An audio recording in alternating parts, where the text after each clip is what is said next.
in person. My client is just going to waive the prelim, be bound over. So Okay.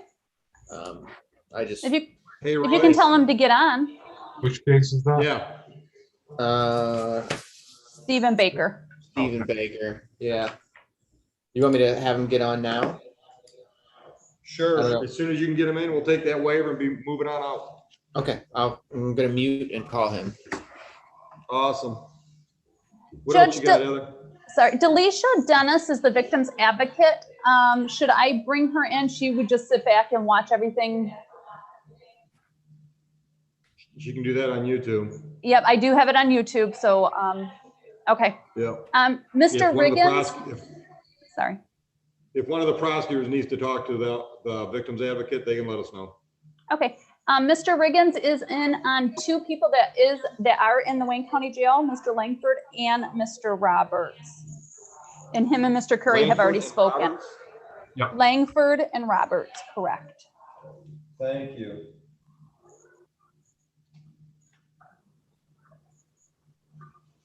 Mr. Riggins, good morning. Good morning, Your Honor. How are you, sir? Wonderful. Do you have a preference which defendant we deal with first? Well, I think we have to deal with Langford. Roberts is specially assigned. So All right. I think we're going to be waiting Good on. morning, Deputy. Can we have Mr. Langford, please? Mr. Langford. Sure. Your Honor, sir, this is Mr. Langford. Thank you, Corporal. Good morning, Mr. Langford. Mr. Riggins, your appearance for Mr. Langford. Good morning, Your Honor. Neighborhood Defense Services by Ken Riggins, P82125 on behalf of Mr. Langford. And counsel, what are we doing today? Your Honor, there is video that is in the discovery. I have received the paper discovery. I have not received the video discovery. I'm asking for a brief adjournment so that I may get the video discovery and discuss with my client. Thank you. Mr. Curry, you're handling this one? Yes, Judge. And I checked last night. The digital discovery is ready to be sent. I just needed the defense attorney, so I will be getting that to Mr. Riggins today. Okay. How far out you want to go, fellas? If I get it today, we can go as short as a week. If you let me look at my schedule for the upcoming week. Mr. Curry, can we get it out today or tomorrow? The discovery? Yeah, I can get Mr. Riggins the discovery today. Okay. All right. Would it be on Mr. Riggins, are you available? I'm sorry? Would it be on the 1st? If you're available, sure. I have a Zoom sentencing at 9, but other than that, I'm free. All right, so 9:30 you should be able to zoom in at 9:30 or shortly thereafter? I should, yes, sure. Okay. All right, bond will be continued. Mr. Langford, you understand what we're doing? Yes, sir.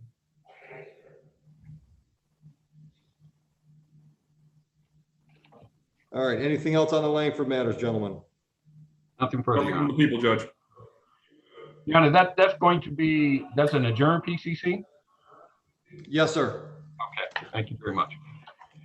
That's the same courtroom. I'll be handling that one next week. Not a problem, I will be there. All right, now we need Mr. Roberts, Corporal.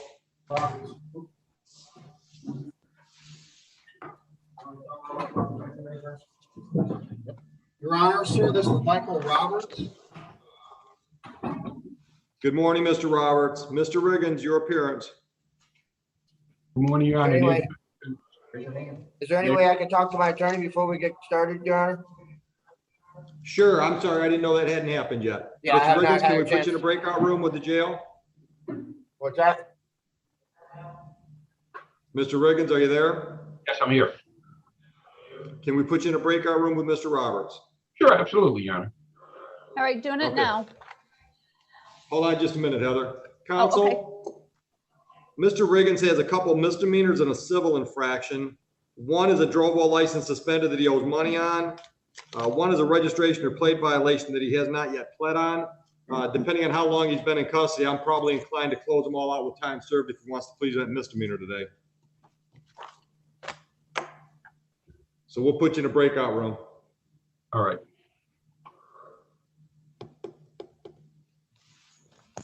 All right, we have Miss Quick here. Miss Quick, when Wayne County Jail is done, we do have them available for your Mr. Floricini. Great, that's wonderful. Thank you. Are you, and then you have Mr. Corley today. Who else do you have? Mr. Overton, Mr. Moore, and Ms. Jordan. What about John Smith? And Mr. Smith, yes, sorry. That's over Nope, here that's too. fine. Moore, Overton. All right, well, they're in there, Judge. John Corley is here, her client. I'm sorry, last name is Corley. Yep, Korlay at 9 What time's a.m. the schedule? 9 a.m. I don't have a, oh, there he is. Gotcha. All Yep. right, he's ready? We have Miss Quick and we have Mr. Curry. All right, bring him in.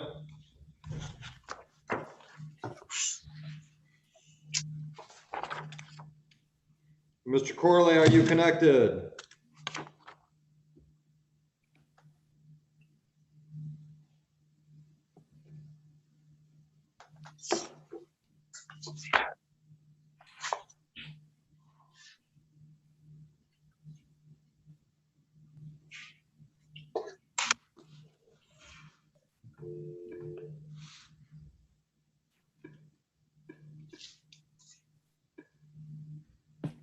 Heather, Yes, Alex. I just want to let you know that the Michael Roberts case is a special prosecutor. It's our elder abuse unit. And the APA is Elena Rozek, and I told Mr. Riggins to reach out to her. Thank Okay, do you. you know if she's going to be getting on today? I imagine usually they know, the special assigned prosecutors know about the cases Okay. coming up, but I can make efforts to reach out to her too. Thank you, because I don't show her in the waiting room. Got it.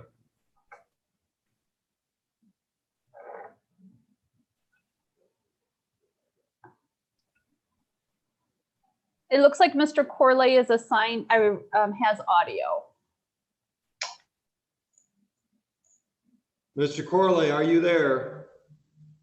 Yes, I'm not seeing you guys. Okay, yeah. All right, Mr. Corley, I've got you on my speaker phone, but you don't seem to be, have audio on your Zoom. You're muted. I can hear you, but it's kind of low. You're muted. You're coming through on my speaker phone in the courtroom because your Zoom is muted. Yeah. Those big spiders you have in 34.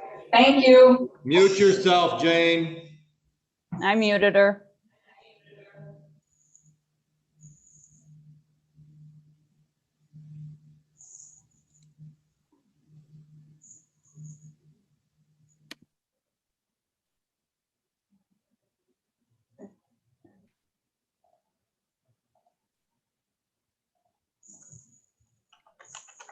Mr. Corley, try that. Yep, it told me to unmute. You're still muted. Counsel, can you hear him speaking on my cell phone or on my desktop? Can, and for the purposes of this PCC, I would ask the court maybe to waive his appearance, and he effectively he's here. But it seems Yeah, like as there's long as some you can audio hear him. technicality. As long as you can hear him, Counsel, give me your appearance, please. Neighborhood Defender Service by Cheryl Quick, P83973, on behalf of Duran Corley, who is here also via Zoom. All right, and what are we doing today for the PCC? Your Honor, we've submitted a letter to the gun board requesting diversion, so we would ask to just adjourn the PCC for a period of time. Give me an October date. I'm tired of kicking these down the road, Heather. October 6th is on your sheet.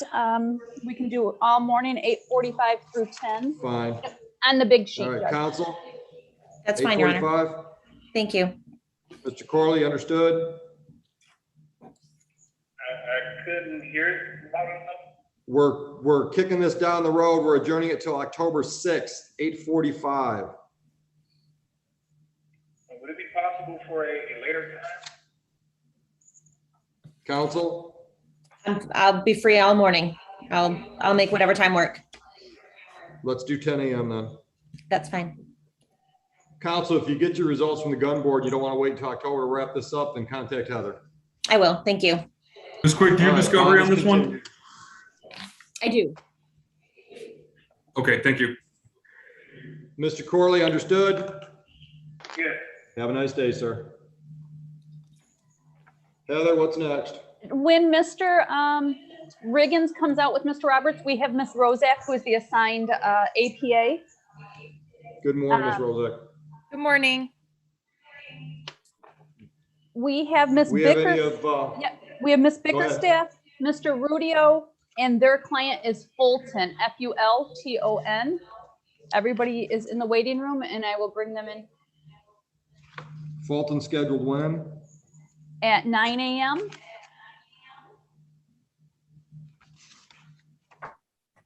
Thank you.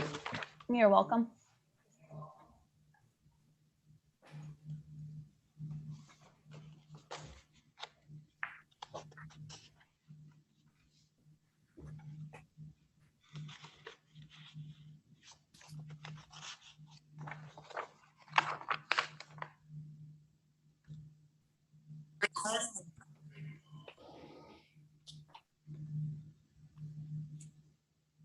Fulton connected.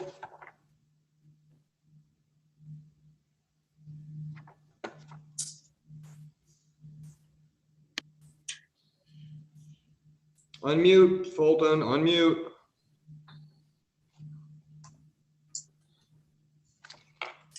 I'm not muted. Can you hear me?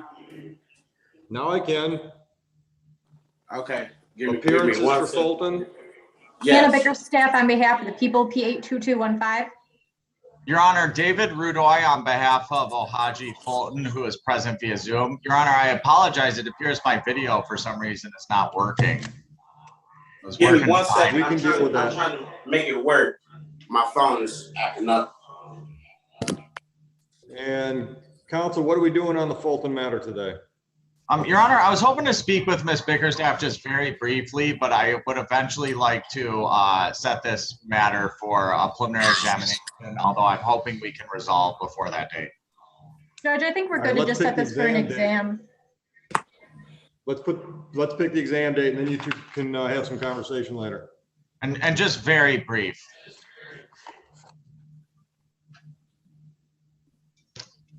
And looking at September 13th work.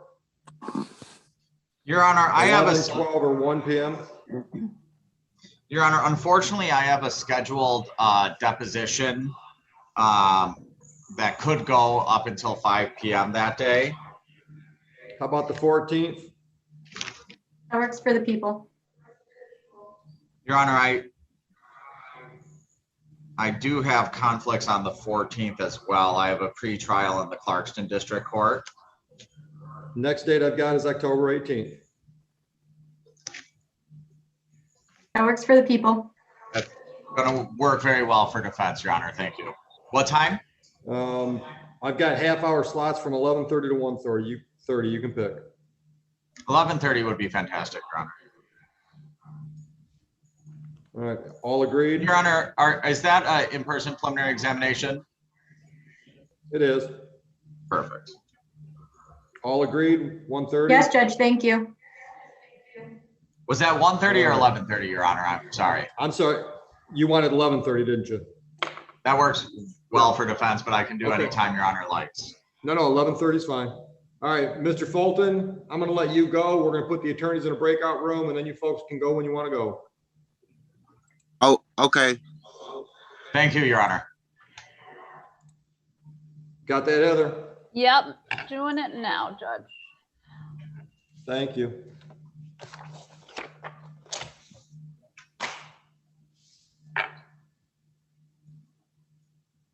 All right, next on our list is, I have Joe Unger. He is 845. He's a misdemeanor, so he would be with Jane. I'm sorry, what was the name? UNGER, misdemeanor. Thank you. Do you know if Ms. Quick's client McCarron is in custody? And if so, where at? What's the name? McCarron? Yes. He was actually handled by Mr. Placida, which we've adjourned already. Sorry. Oh, that's been adjourned. Thank you. Yep, adjourned. Yep. But she does have Mr. Florentini, who is in custody after Mr. Roberts is done with Mr. Reagan. Yeah. And that's my case. Florentini is mine. And good morning. Are you Joseph Unger? No, sir. He's connecting to thought we had audio Unger. still. All right. Yep, he's connecting to. Sorry. Is he the guy in custody? Mr. Roberts is in custody. Okay. Mr. Riggins, are you ready on Roberts? I am ready on Roberts, Your Honor. All right. And Ms. Rosick, your appearance? Good morning, Your Honor. Elena Rozek on behalf of the people, P78815. Thank you. And Mr. Riggins, where we at? What are we doing? Your Honor, as to the rank on the PCC, I have not received any discovery. I asked for an adjournment so that I may obtain the discovery and review it with my client. Depending on when the exam would be set out for, if you have enough time, I can get you discovery today or tomorrow, and we can just set the exam because I'm assuming that this will go to exam. Mr. Riggins, any objection to that plan? As long as we have a few weeks, no, I don't have any objection. I would like to address bond though, Your Honor. Okay, we'll get there. Mr. Riggins, look at your calendar. I've got dates available on the 13th and 14th of September. Basically, late morning, early afternoon, and then I've got dates available or times available on October 18th. Which one of those works for you? The 14th works for me, Your Honor. For me too, Your Ms. Honor. Rosick? All right, so I can do 1:32 or 2:30. I can do 1:30. I'm sorry, 1:30? Yes. Yes, Your Honor. Okay, and I'm assuming we are all on the same page. We're gonna do this live? Yes, Your Honor. All right, that's the 14th, 1:30, correct? Yes. All right, so the bond is currently 5,000, 10%, no contact? Yes, Is that correct? that's what my client Okay. did. Go ahead, Mr. Riggins. Your Honor, my client is working, and my client indicates to me that this is his first criminal matter in the last 8 years. He currently works at Ford Stamping as a production worker. He does have a residence that he can stay at separate from his mother in Romulus. His sister can't take care of his mother. My client is just asking for a personal bond. Ms. Rosick. Your Honor, did you say that the bond right now currently set is 5,000, 10%? That's the way I'm reading the notes in the file. Okay, Your Honor, I completely object to any reduction in bond. This case is involving the defendant with his mother, in which he assaulted his mom and took money from her and then went and used her debit card. And he was living with her at the time. And not to mention that I've had contact with the officer in charge of this case, so I needed to address bond anyway, where the defendant was told he is not to have any contact with his mother as part of his bond condition, and he's calling his mom and asking her to post the bond for him. So I absolutely object to any reduction. I think 500 or 5,000, 10% is more than reasonable in a case where the defendant is charged with multiple counts, and the highest charge is an unarmed robbery. She told my girlfriend she would. Her, my girlfriend. Mr. Roberts. I just muted the jail, Mr. Riggins, so he doesn't get himself in more trouble. Thank you, Your Honor. Your Honor, my client indicates that the reason that he contacted his mother is because his girlfriend gave his mother his debit card, and with the expectation that the mother would withdraw the money and pay the bond for him. So that was the reason for his contact. I believe that, Your Honor, we can ensure that my client does not contact his mother by a GPS tether, which he does not have any objection to. Further, my client indicates that the mother can be cared for by her sister, and she can ensure that he does not come in contact with his mother. Anything from the people on that? No, Your Honor, I still stand by that the bond is absolutely reasonable as it's been set.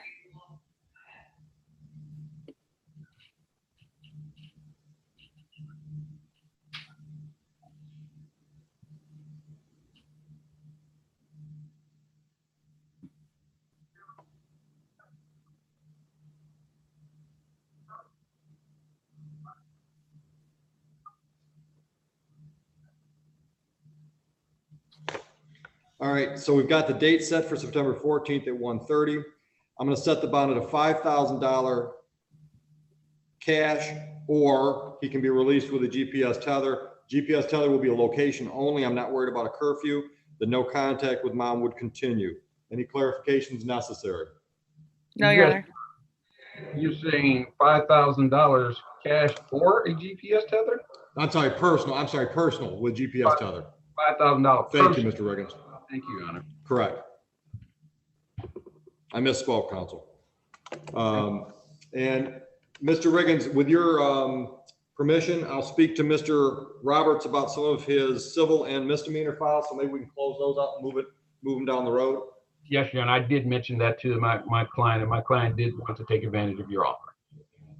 All right, and Corporal, could you unmute the jail, please?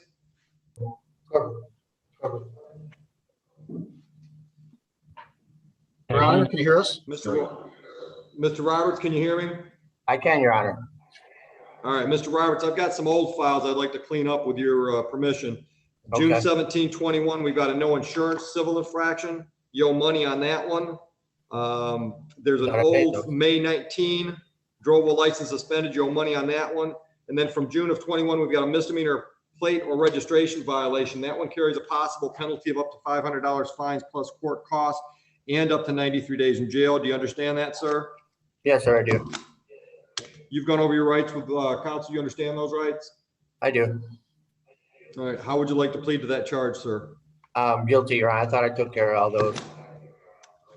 All right. On June 17, did you drive a vehicle in Sumter Township? I did. And was there something wrong with your plate or your registration or both? I'm off top of my brain. I do not remember, but yes, there was. All right. Let me see if I can help you out. Okay, because that one I don't remember actually. Yeah, it looks like that was a car. You were involved in an accident at that time, correct? Oh yeah, that's when I was putting the brakes on my mother's truck. Yeah. All right. All right. Well, was the truck properly plated, or did it have the wrong plate on it, or no plate on it? It should have been properly plated. It was my mother's truck. All I was doing is putting the brakes on and breaking in the brake pads, and a guy pulled out in front of me, and I hit him. I didn't mean to. Okay. Mr. Riggins, any objection if I take a no contest plea? No objection, Your Honor. All right. Mr. Roberts, if you plead no contest, you're saying you're not fighting the charge against you, and then I can take the information off the appearance ticket and get the factual basis I need to accept your plea. Understood? Yes, sir. Yes, sir. All right. I'll accept your plea. How long have you been in custody as of today? 2 weeks. All right. All right, on that file, I'm going to give you 3 days in jail, credit for time served, close it out. On the Thank you, sir. drove while license suspended file, I'll give you credit for 4 days in jail, close it out. That one does have a $45 clearance fee. You'll have to pay that when you want to get your license straightened out. Yes, sir.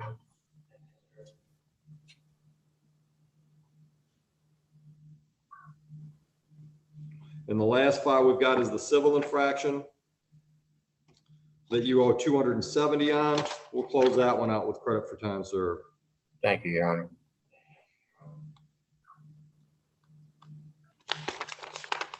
All right. Mr. Riggins, that's the last one for you with us? I am your house counsel, so if you have any other matter, I okay. can leave my number with you. I can put my number in All chat. right, we'll keep you around. Mr. Roberts, have a good day. Thank you, Corporal. Your Honor, I have Jesse Florenci. Correct. Florenci is the last name, Judge? Thank you. Yep. And who's the attorney? Miss Quick. That's me, Your Honor. Ms. Quick, your appearance on this one, please. Good morning, Your Honor. Neighborhood Defender Service by Cheryl Quick, PA 3973, on behalf of Jesse Florenci. Hey, good morning, Your Honor. Larry King for the people, P78774. Did we lose the jail? I think we lost the jail. Oh, no. Okay. Did we lose Mr. Unger as well? Jail's already back on. I took Mr. Unger out because he could not get to audio. That's fine. Corporal, if I did that, I apologize. Oh, that's fine, Your Honor. I have Jesse Florenci on camera, and on deck, I got Kamisha Foster. Okay, Ms. Quick, your appearance again, please. Neighborhood Defender Service by Cheryl Quick, PA 3973, on behalf of Jesse Florenci, who is joining us from Division 1 of the Wayne County Jail. Thank you. Your What are Honor, we doing Larry today? for the people. Thanks, Larry. What are we doing, Ms. Quick? Your Honor, we have received discovery and we would be asking to set this down for an in-person preliminary examination. All right. Larry, it looks like we've got dates for you just about any Monday. So Ms. Quick, when are you available? 13th? Actually, looks like we got dates available on the 14th too, Larry, is that right? Let me just take a look. My calendar just froze. I'm waiting for that to pop back up. That's all right. Sorry about that. Okay. Judge, while he's looking at that. Are we looking at October? Sorry. September 14th, September 13th, or October 18th is what I'm looking at.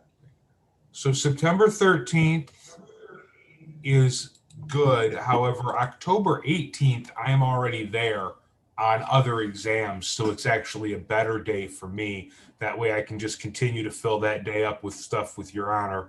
But Ms. Quick, whatever works best for you.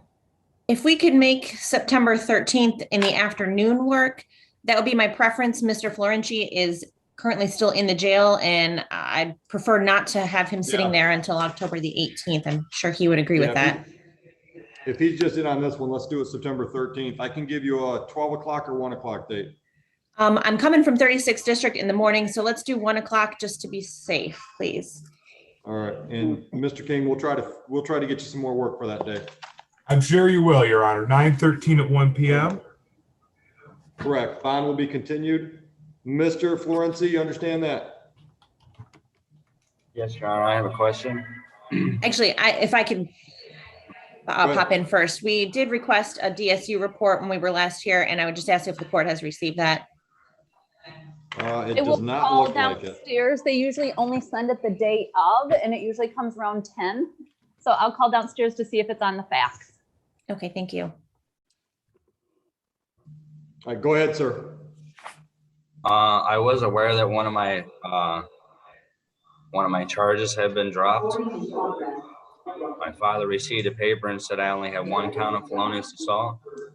I was just trying to verify that. News to me. Anybody know anything about that? No, Your Honor, we have not. I mean, for the preliminary exam, charges are typically not dismissed, and we have not made any changes to the charging documents in this case that list counts 1, felonious assault, count 2, felonious assault, count 3, malicious destruction of property, and count 4, domestic violence. All right, so as it stands, Mr. Florenci, that's the 4 counts that you're looking at for the preliminary exam day. Anything else, folks? No, just waiting on the return of the, hopefully the DSU report. Yeah, Heather, if Heather finds it, we'll reach out to you. Okay, thank you. Marlisa's checking on it. Thank you. Thank you, Your Honor. And Corporal, you got anybody else there for us? We have Kamisha Foster. Foster? That's mine, Your And Honor. who's the attorney on that one? Oh, perfect. All right, we're ready for it, Corporal. Counsel, your appearance for Your Honor, this Foster, is please. Kamisha Foster.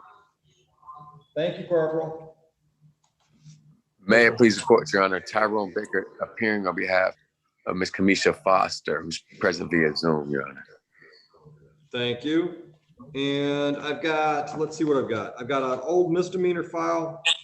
I've got a civil infraction, and then I've got the felony. So what are we doing on the felony, counsel? Your Honor, when we last appeared, had not had contact with Miss Foster. It's apparent that she was picked up at some point. I have not had an opportunity to speak with her about her case, et cetera. I would ask the court We to can set get up you a these- breakout room. That'd be Yeah, fine. we can do a too. brief. Yeah, Yes. let's do a breakout room. Let's do that. And counsel, if you wanna talk to her about the other files we've got a February 21 pedestrian and a highway were prohibited with money due. I can close that out with time served. And then she's got a misdemeanor indecent exposure from June of 21, in addition to the felony. Hey, right. Okay, thank you, Your Honor. I would just, thank you, Your Honor. Thank you. We'll get you in a breakout. Good morning, Joe. Hey, good morning, Your Honor. How you doing, sir? Great. Heather, who you want to do next? We have Robert Courter, Courter, with his attorney, Jeffrey Bennett. And that one's mine, Your Honor. Got a misdemeanor? Yep. Yes, When's that one scheduled so I can cross him off? that one is at 9 a.m. All right. And Mr. Bennett, looks like you're muted. Yes, Your Honor, I am. Good morning. Gentlemen, appearances for the people versus Courter. Yes, good morning, Your Honor. Larry King for the people, P78774. Morning, Your Honor. For the record, my name is Jeffrey Bennett. I'm appearing with and on behalf of Mr. Courter, both of us by Zoom from different locations, and we consent to proceeding by Zoom today. Thank you. Good morning, Mr. Courter. And Mr. Bennett, what are we doing? Your Honor, I've been trying to, I don't know if I actually have the correct prosecutor this time. I've been trying to negotiate a resolution. So far, the prosecutor that's actually handling this case has not shown up. Who were you trying to reach?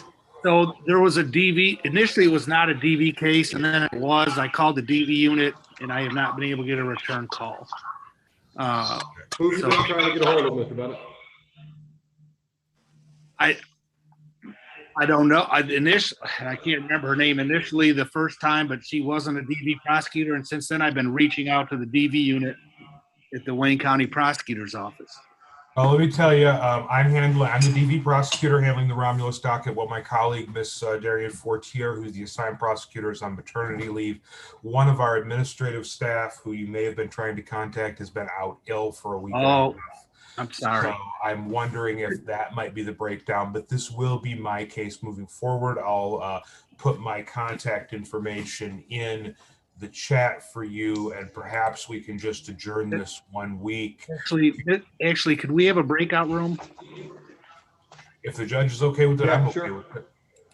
Sure. Heather? Yep, working on it now. We got Judge, anything in the else, Ryan? breakout, in the waiting room, we have Mr. Zarnak and Aubrey Starr. Those two go together. Star? Starr, yep.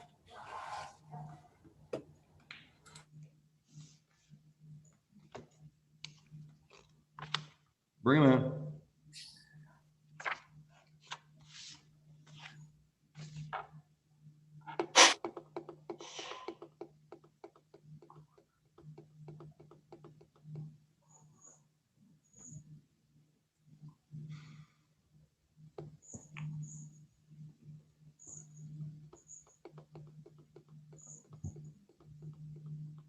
Your Honor, I am the prosecutor on Aubrey Starr. That is going to be a dismissal today. Thank you, sir.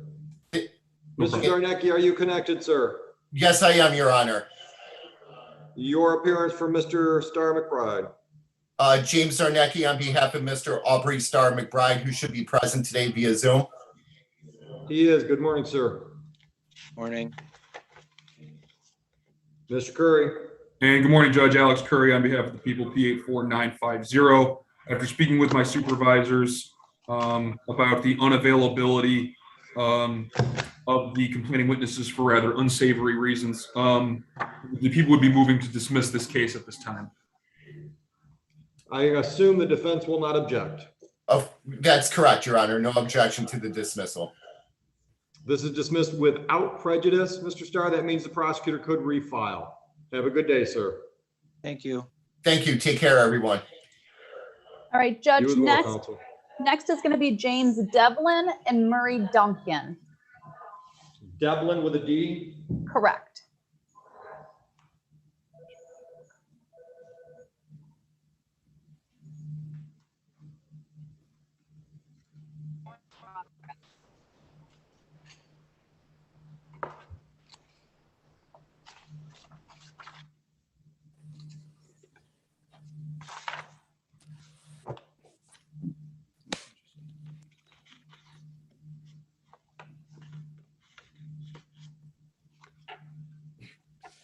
Mr. Duncan, are you there? Not connected yet. Good morning. Yes, Jim Devlin is here. Can you hear me? Good morning, Mr. Devlin. Good morning, Mr. Duncan. Oh, good morning. Mr. Duncan, your appearance for Mr. Devlin, please. Yes, Murray Duncan. I'm appearing on behalf of Mr. Devlin. And do you need to speak to the prosecutor, Mr. Duncan? I do, Judge. Thank you. All right, we'll put you in a breakout room. I think she's got her All right. makeup done now. Thank you, Judge.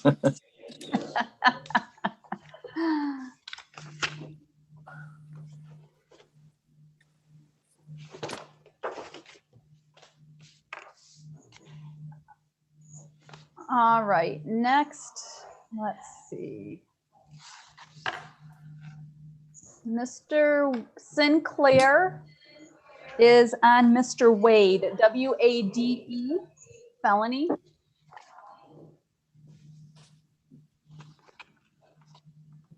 Bring him in, please.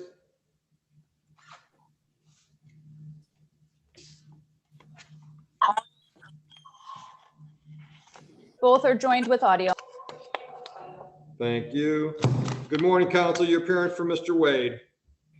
Good morning, Judge. I'm Christopher Sinclair, P80512, appearing with and on behalf of Mr. Wade, who's present on the screen. We consent to proceeding via Zoom. Thank you. Good morning, Mr. Wade. Mr. Sinclair, what's your pleasure? Yes, sir. Today's the date and time set for probable cause conference. There's one more piece of discovery that we're waiting for before we're able to move forward to exam. So I'm asking the court to set a new probable cause conference date to allow my office to receive that discovery. Mr. Curry, is this one yours? I'm sorry, Judge, it's Miss Amal, and I just brought her in. She is with audio. Thank you. Yes, sir. And Ms. Anna and I have been in communication. I received the videos that I was waiting for, and I think I just recently received an email saying that Ms. Anna has reached out to the OIC on the case, and she's waiting for a response on that. But of course, she can speak to that. Ms. Anna, your appearance, please. Good morning, Your Honor. Emily Annal, P80553 for the people. Counsel, how much time do you think you need to get the last piece of discovery ready? I spoke with my OIC via email, I believe yesterday. She has the journals out of the property room and she's just working on scanning them. I hope to have it done by next week and sent to Mr. Sinclair. So maybe two weeks so he can, you know, look at them and review them. September 8th? Let me check the calendar here. Would that be at 1:30, Your Honor? No, it'd be in the morning if we're gonna do a PCC. Oh, a PCC, I'm sorry. If you want to set it for exam, we can talk about that. It's up to Mr. Sinclair, whatever he feels comfortable with. I just want to make, I want to make sure he has everything he needs and time to review. Sure. Thank you. If we can set it Mr. later Sinclair, in the you want morning. to just set it for, I'm sorry, you want to set it for a PCC? Yes, sir. If we can set it late in the morning on the 8th, that's fine. I have an in-person in Madison Heights. It starts at 8 on that date, on September 8th. Judge, we I can can go do a later 10 than the a.m. 10 if you need to. All right, That's 11 fine. o'clock help you, counsel? Yeah, 10 or 11 is fine. So I'll say 11 on the 8th is fine for me. All right, and bond will be continued. Mr. Wade, you understand what we're doing? Yes, sir. All right, anything else on this file, folks? No, Your Honor, will this be in front of you again as well? No, on the 8th is with Judge Green. Okay, I just like to put the Zoom information in my calendar so I Sure. know what's going on. Sure. Me too. Is that the 933 Zoom? Yes, it is. Okay, perfect. Thank you. Thank you. All right, thank you so much and have a great day, everybody. Have a good day. Mr. Sinclair, I'll shoot you a text message. Hi, Larry. I'll shoot you an email when everything's uploaded. Okay, thank you so much, Ms. Allen. You're welcome. Bye, everyone. Thank you again. Bye, Emily. Judge, it looks like Larry is out of there with Mr. Bennett. Yes, All right, gentlemen, what are we gonna do? Well, I talked to Mr. Bennett, and I'll apologize again on behalf of our office. It seems like he's kind of got a runaround over the past month, and that's just not how we like to do things. I'm going to go ahead. I'm going to work on this file. I asked for a week-long adjournment to take this upstairs and see what I can do by way of an offer, as well as working on getting Mr. Bennett discovery. I'll take the lead on this and make sure we can get this resolved, but I do need a week to do that. All right. Judge, September 8 work for you, Mr. Bennett? Go ahead, Heather. I'm sorry, since this is a DV case, this was a misdemeanor, like they said, it's been bounced around, so it should be September 14th. That work, gentlemen? I do have that misdemeanor docket. If that works for Mr. Bennett, I'll be online then. It's available for me, Your Honor. Let's do it right at 9 a.m., fellas. 9 a.m. on the 14th. Sounds great. Mr. Bennett, I will be in touch with you between now and then, probably early next week at the very latest, okay? Yes, thank you, Mr. King. Thank you all. Thank you, gentlemen. Mr. Corder, enjoy your day. Bond is continued. Our next is Mr. Amadio with Ramonte Ward. Or Word, I'm sorry, W-O-R-D. Yep. That one's scheduled 9:30. Got it. Thank you.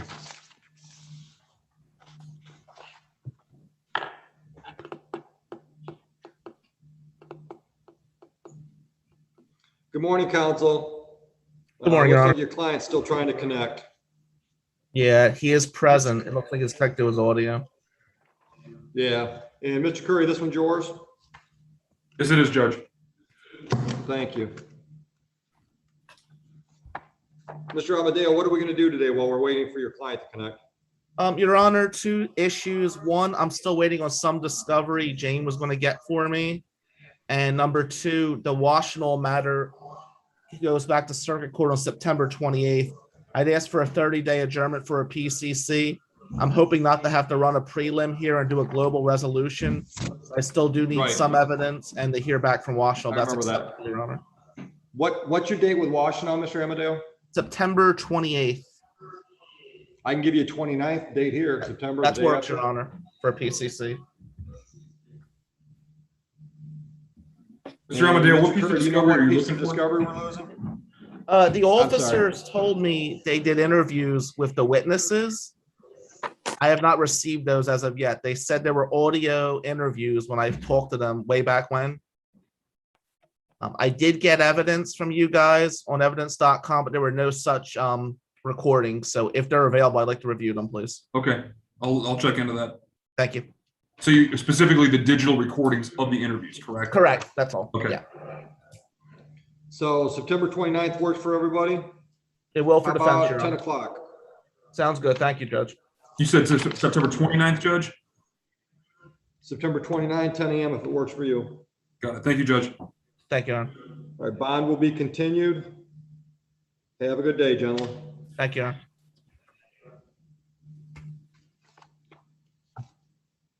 Mr. Duncan, are you ready on Mr. Devlin's file?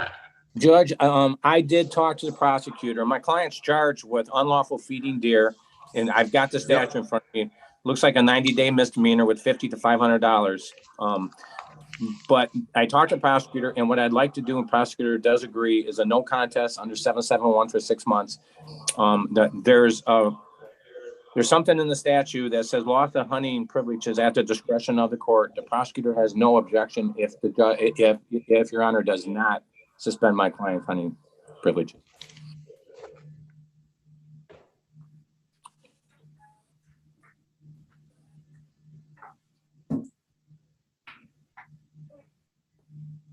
Mr. Devlin, the problem with that, Mr. Duncan, is for me to make that decision, I got to know what was going on.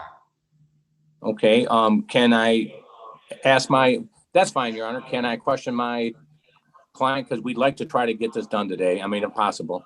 Sure. You Okay. want me to put you in a breakout with him? Well, I think I can probably handle it now, Judge. We've talked many times. I can just ask him some questions for you. Go You can ahead. hear it straight from my Sure. client. Mr. Devlin, That's please fine. state your name. Mr. My name Devlin, is state Jim your name, Devlin. please. Yep, my Okay. name is Jim And Devlin, you live in Sumter Township or Van Buren? Van Buren Township. And you have acreage there?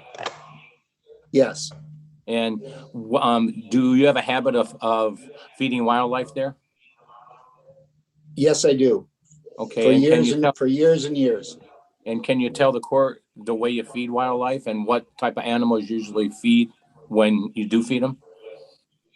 Well, I put out feeders, various feeders around the property, and it's primarily to see the turkeys, the rabbits, the deer, whatever other animals come in that I can see out my living room window.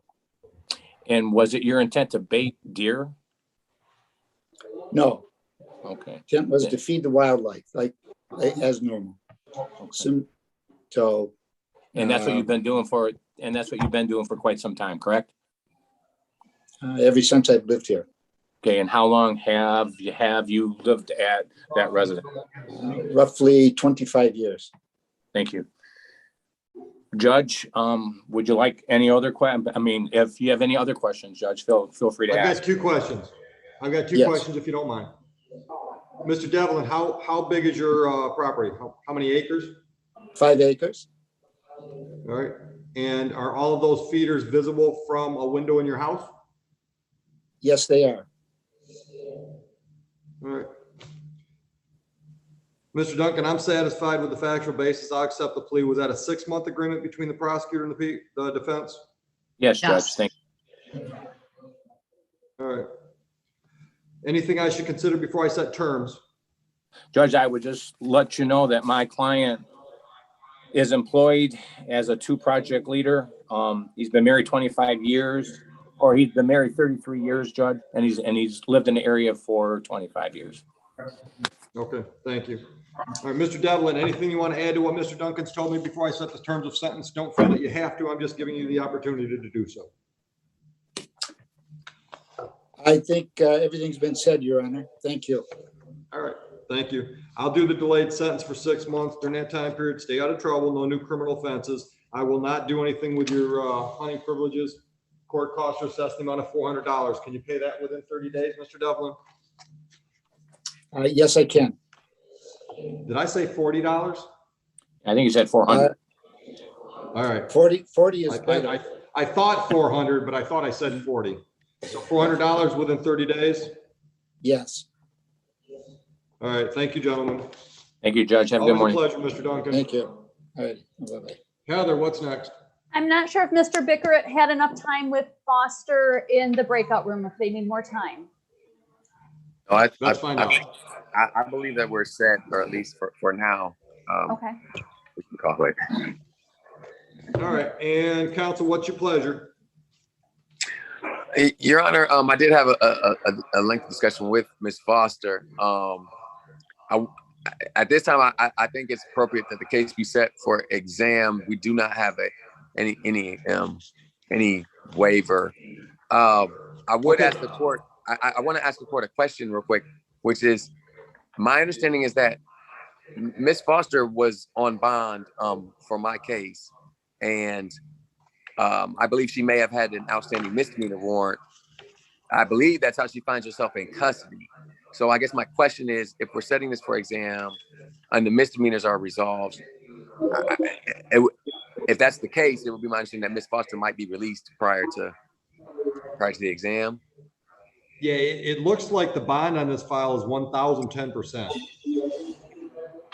Okay, because is that your understanding, Mr. Bickroff? Well, I did not know what the bond was, Your Honor. I just know that Ms. Foster was not in custody when we were last here. So it was my assumption that she was out, released on bond. And that was my understanding at the time. And then it was my understanding that I believe she had been picked up recently in the meantime. Yeah. Perhaps I could give Mr. help, Your Curry. Honor. I Yeah, have go ahead. I have in our file that she capiased from a court date here on the 14th. Could that be the reason she's in custody? On August 14th? Or July 14th, excuse me, Your Honor. Let me, Well, no. let me look at the ROA. Yeah, and I would indicate, I believe on that date that the court adjourned the matter. And it did not capias Ms. Foster, but adjourned the matter. It looks like on July 16th, there was a warrant request. But we can certainly put her on a personal bond. I'm assuming Mr. Curry is not going to object. I'm not going to object that, Judge. That's fine, then, Your Honor. So that resolves that matter. All right. So let's pick a date, Mr. Bicker. You say you want to set it for a live exam? Yes, I believe at this point we have, yes. Okay. And discovery is not an issue? No, it's not. All right. I've got dates available September 1, October 6, October 13th. October 1, Your Honor, sounds good. That wasn't an option. September 1, October 6, or October 13th. Oh, I'm sorry, Your Honor. October 6th. Mr. Curry, that's all right with you? That's good for us, Judge. What time is that? Mr. Bicker, I can give you a time anywhere between 12:30 and 2:30. I'd like as close to 12:30 as possible, Your Honor. So 12:30 would be fine. 12:30 it is. And Ms. Foster, I'm going to put you on a personal bond. If you'll raise your right hand. Are you cuffed behind you? Okay, there you go. Just raise your right hand for me. Do you swear or affirm and acknowledge the debt payable to the court in the amount of $2,000 if you don't show up for your live exam on October 6th? Sure. I'm sorry? Sure. Okay. That'll take care of that file. Counsel, are you willing to assist so we can take care of these misdemeanors? Yeah, yes, Your Honor, I am. All right. So Ms. Foster, tell me how long you've been in jail. Ms. Foster, the judge is asking these questions with the intent of trying to resolve your situation and try to get you back I don't know out. how long I've been in jail. Okay. I believe she indicated that she was not sure how long, Your Honor. Okay. And is the corporal present?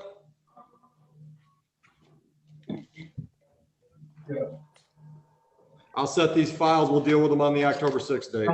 Understood, Your Honor. All right.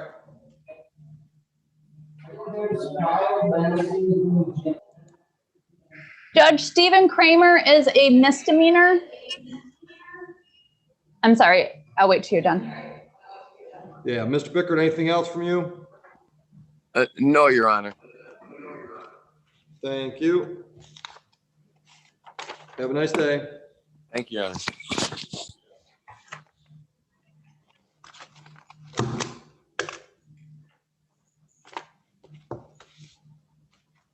Crawford, you got anybody else at the jail for us? You are muted. You're muted. No, sir, we're done for the day. You and your staff have a wonderful day, and thank you. Thank you. Stay safe. I'm sorry, Heather, what was that name? I'm sorry, last name is Kramer. It's a misdemeanor. At what time? At 9:30. What happened to Mr. Unger? He never returned. All right. We have 2 iPhones. Do you want me to bring them in and check to see who they are? Yeah, go ahead and do that while I look for Kramer's file.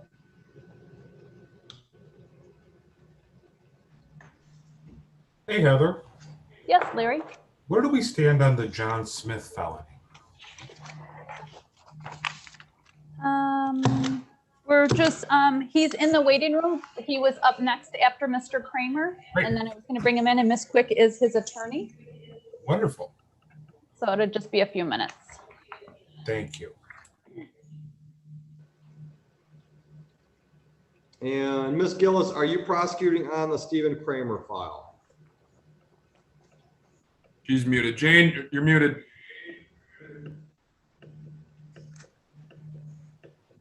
don't know why these buttons aren't working real well. Okay, so yes, I am. I'm sorry, I had to plug in my computer. It went dead. Good morning, Mr. Kramer. You're muted, Mr. Kramer. Good morning. All right, Mr. Kramer, looks like today's a set date and time set for an arraignment pretrial. I've got a complaint here, the date of the offense being September 1, 2020. Three misdemeanor charges. Count 1 is child abuse 4th degree, up to 1 year. Count 2, aggravated assault, up to 1 year. And count 3, assault or assault and battery, up to 93 days in jail. Do you understand the charges and the possible penalties? Yes. All right, give me just a minute. iPhone with the black hoodie on, what's your name? DeMonte Overton. Spell That your is last Miss name. Quicks. OVERTON. All right, we are going to relabel you with your proper name and put you back in the waiting room till we're ready for you. All right.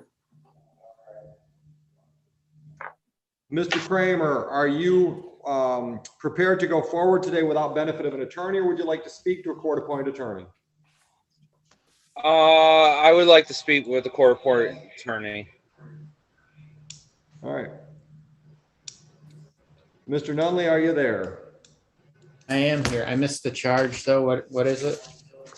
I'll go over those in just a second. Jane, is there an offer for Mr. Nunley to discuss with Mr. Kramer? Not at this time. All right. Count 1 is child abuse 4th. Count 2, aggravated assault, each up to 1 year. And count 3 is a misdemeanor assault or assault and battery. So we'll put you and Mr. Kramer in a breakout room, Mr. Nunley. Thank you. iPhone, who's in his vehicle, what is your name? He still does not have audio. I He's can got bring a nice clean ear though. I'm going to bring in John Smith. It's Miss Quick's client. He was here. I'll chat to Mr. iPhone. Oh, you took him out. And I'm sorry, what was the name for Miss Quick's client? Last name is Smith. First name is John. Thank you. What time was that scheduled? 9:30. Thank you.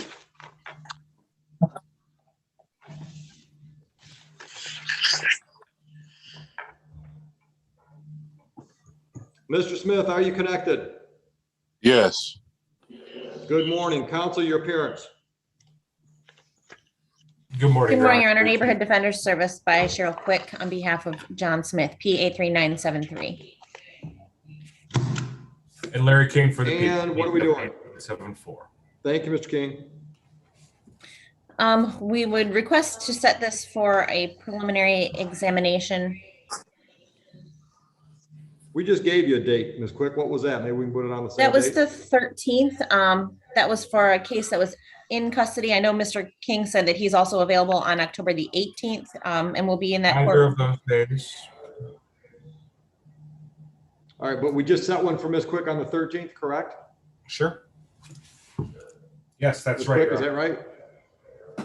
That's correct. All right, so let's set this one at the same date and time. And I think that was September 13 at 1. That's correct. Bond will be continued. Mr. Smith, you understand what we're doing? Yes. Any questions? No. You're all Ms. set. Quick, Have a nice can I day. ask if you have full discovery? I note that Ms. Moses notes that she sent it to Attorney Bronson. Did you receive it? I believe I received paper, but if you could check on the digital. I don't think, I reached out yesterday and asked for it, and I believe I got the paper, but I think I'm still missing digital. I'll look into it. Thanks. Thank you. Judge, I brought in the person that says Emily Blackburn Kramer because Mr. Kramer, I don't know if this is the victim. I just wanted to verify if that's the victim on the Kramer case. Thank you. You're welcome.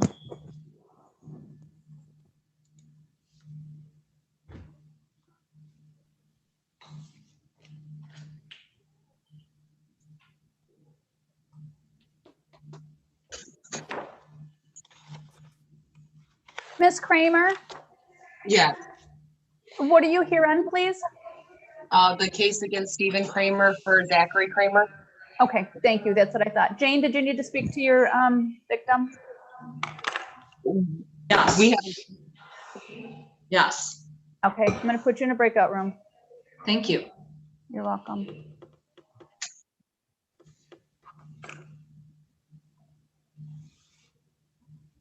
What else you got ready? DeMonte Overton with Cheryl Quick. Yep. Bringing him in now.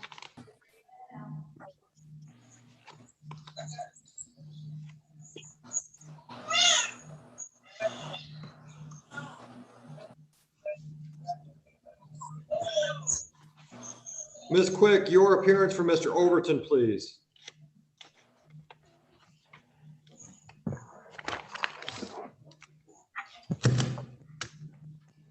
Who else you got, Heather? We have Russell Smith, but it's a misdemeanor. I know Jane's gone. Or I have another Cheryl Quick. Let me see. Andrew Sullivan and Timothy Porter. They were at 8:45 this morning. Sullivan, the attorney? Sullivan is the attorney. Or the Porter. for Porter. Okay. Yep, And I'm going to bring in the pretrial service report to you. For Ms. Quick. I'm sorry, I missed that. You're gonna bring what in? That the DSU report. Mr. Florentini great. from this morning. Hold on. Okay. Mr. Porter, are you connected?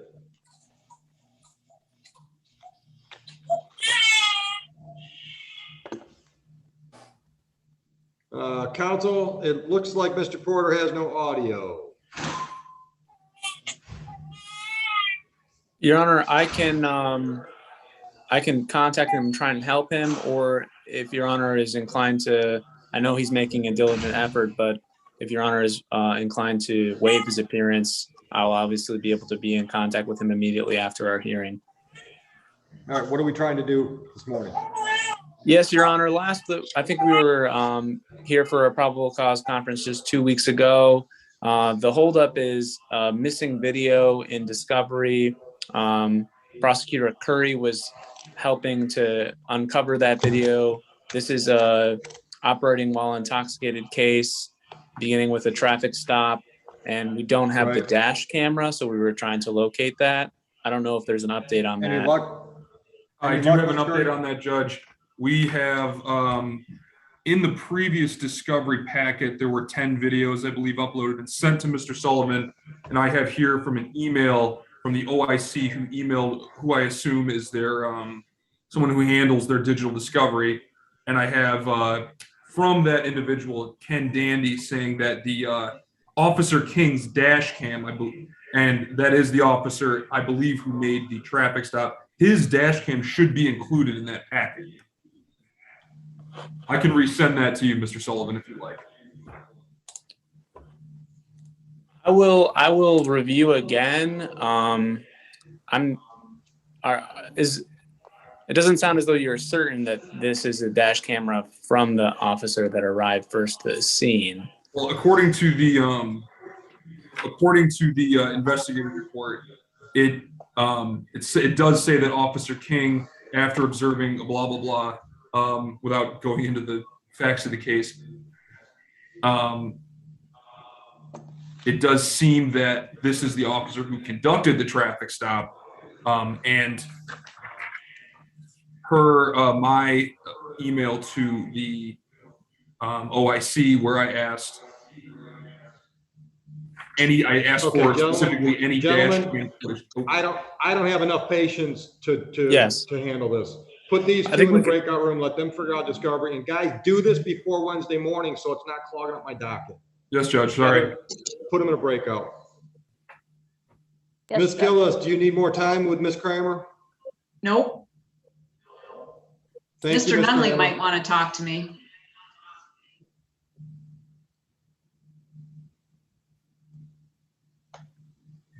Can we let Ms. Kramer go, Ms. Gillis? Yes. Thank you, Ms. Kramer. Thank you.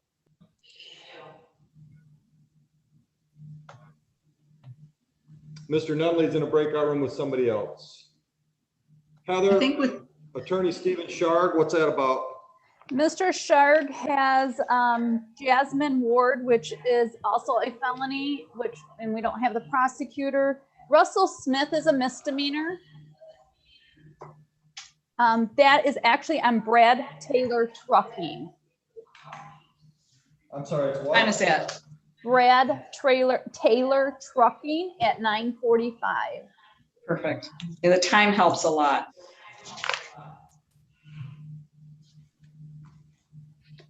Sorry for the interruption. Heather, did you say you had received the DSU report on Florenci? I did, and I gave it to the judge. Is there any way for me and Ms. Quick to look at it? I am not allowed to send that. I've spoke to DSU before. Thanks. I can give you their summary if that helps you. It would be helpful. That'd be great. Yep. If I can find a summary, let me see.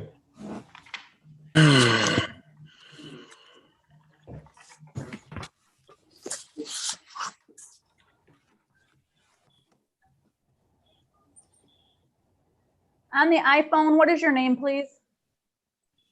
In the red shirt and red hat, what is your name? Maurice Perkins. Perkins? Yes, ma'am.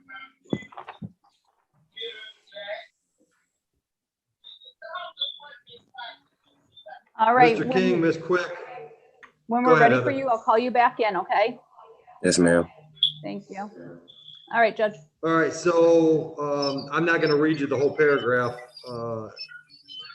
The last line, pretrial services deems the current bond reasonable. Does that help? Yes, Your Honor. Heather, Thank you you. just shuffled something around big time. I put Mr. Perkins back in. I'm He's not bringing even here. in Brad Sullivan, I thought. Brad Taylor, I mean. Yes, Judge. Russell Smith representing Brad Taylor Trucking, E29750. Thank you. I could go in a breakout room with him. I'd like Thank that, you. Your Honor. All right, I'll No work on it problem. now. Your Honor, do we need to go back on the record for Florenci? I don't think so. We already did something on that. We set a date, I believe. I mean, we can go back on the record. We set a live exam where'd that come from? September 13th at 1 p.m. Bond was continued. Yeah, I was thinking that Ms. Quick wanted to address bond once the court had reviewed the DSU report. I'm not sure if I'm correct with that. Ms. Quick, you want to address the bond?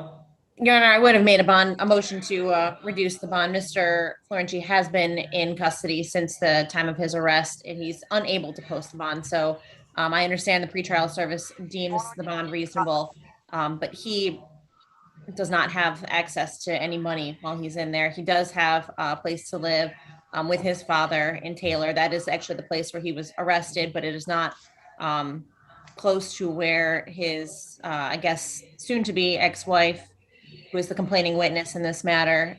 It's not close to her. He does have kids. He was working to provide for them.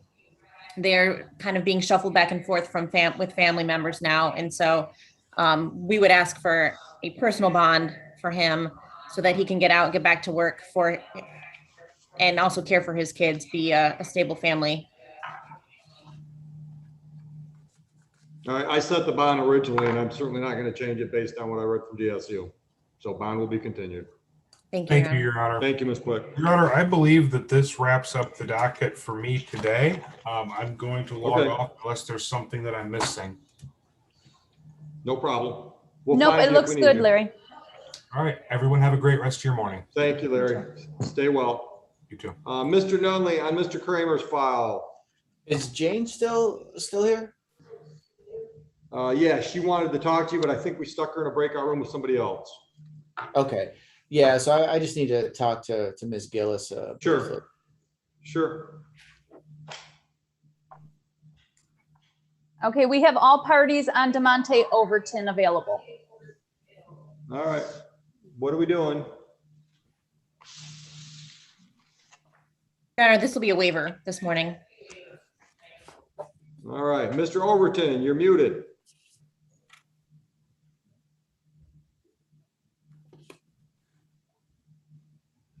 Unmute, yeah. Okay. There you go. Mr. Overton, you understand the purpose for a preliminary exam, is that correct? Yes. You've discussed your rights and options with Ms. Quick. You understand those rights and options today? Yes, sir. You understand that if you waive the exam, that means I'm going to give you a court date to take this file downtown. Uh-huh.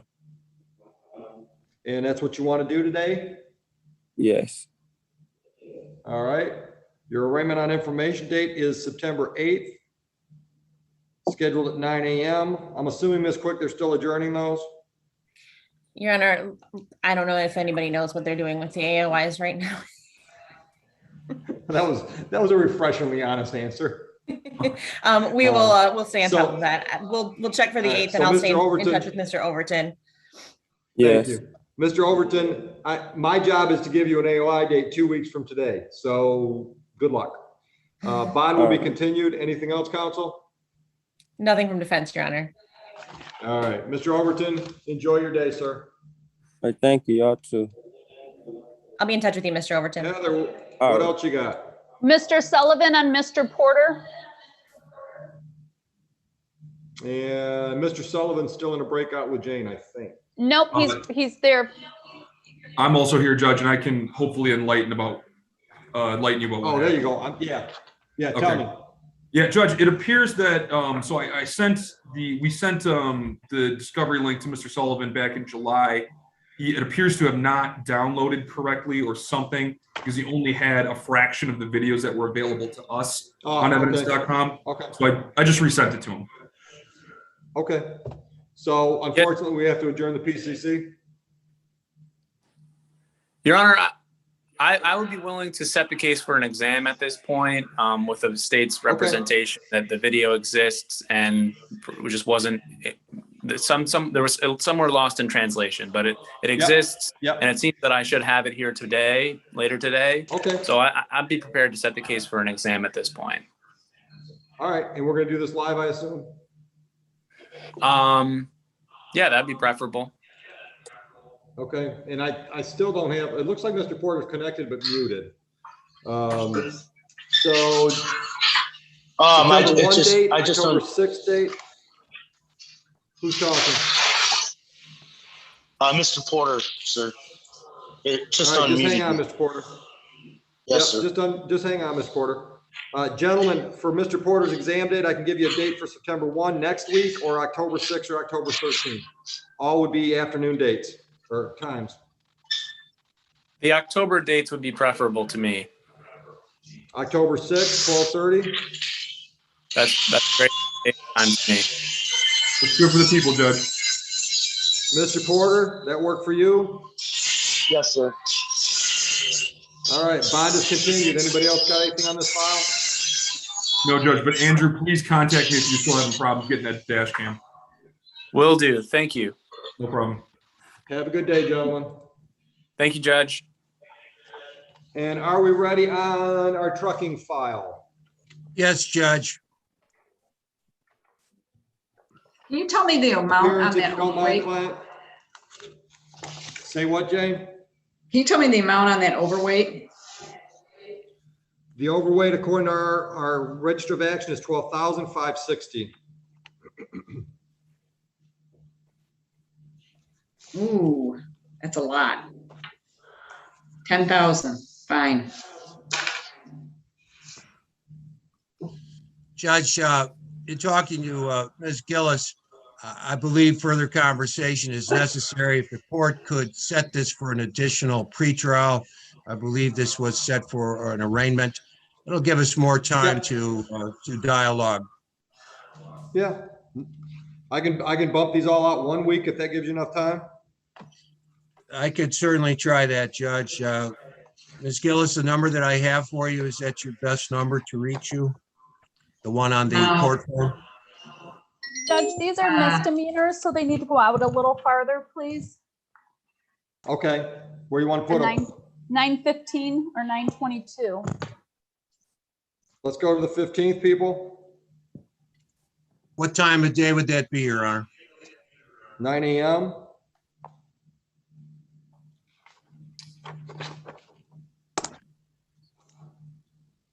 Okay, I'm gonna leave him a number that's better for me. Yes, Judge. Are we agreed on that date and time? What's the date? I'm sorry, I was typing. September 15th, 9 a.m. That's fine. And Mr. Russell, if you look in the chat, I just put up my phone number. Thank you very much. I'll be in touch with you. We can talk further, okay? Okay. Have a good day, folks. Thank you, Your Honor. Judge, I have Andrea Bradley on the phone. She's the attorney for Emmett Cotton, the gentleman that came in this morning, and she would like an adjournment. I'm sorry, the gentleman that what? Mr. Cotton came in early this morning. It's a 3 p.m. live exam. Oh, And okay. Miss Bradley's on the phone requesting an adjournment. Is that Mr. Curry's prosecuted file? Correct. Yes. That's my case, Judge. What case is it? 3 o'clock, Mr. Cotton. I have the file, Why Jane. don't you get the counsel's number? Mr. Curry can call her. If he has no objections, we'll adjourn it. If he has some objections, we won't. Okay. Will do. Heather, may I have a breakout room with Ms. Gillis? I was anticipating that.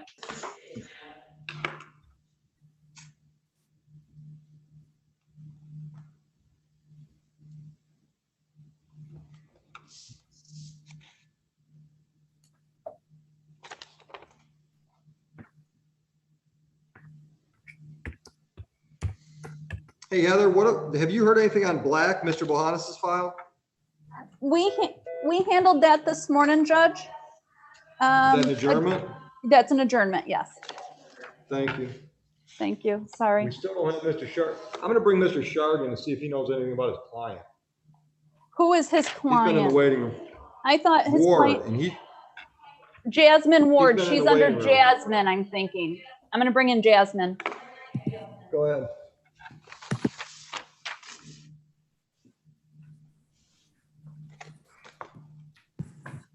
Good morning, Ms. Sharp. Good morning, Your Honor. Nice to see you this morning. Do you pronounce it Shark or Shark? Shark with a G. Do you have any grandkids? I do, Your Honor. Any little ones? Yes, I do. Are they doing that shark song? Not You know yet. the one I'm talking about? I've heard of it. I heard of it, Judge. Oh my God, it is so annoying. My wife and my 2-year-old granddaughter go through it all the time, and it's just. That's funny. I love it. That's great. It's going to be worse when you hear it nonstop.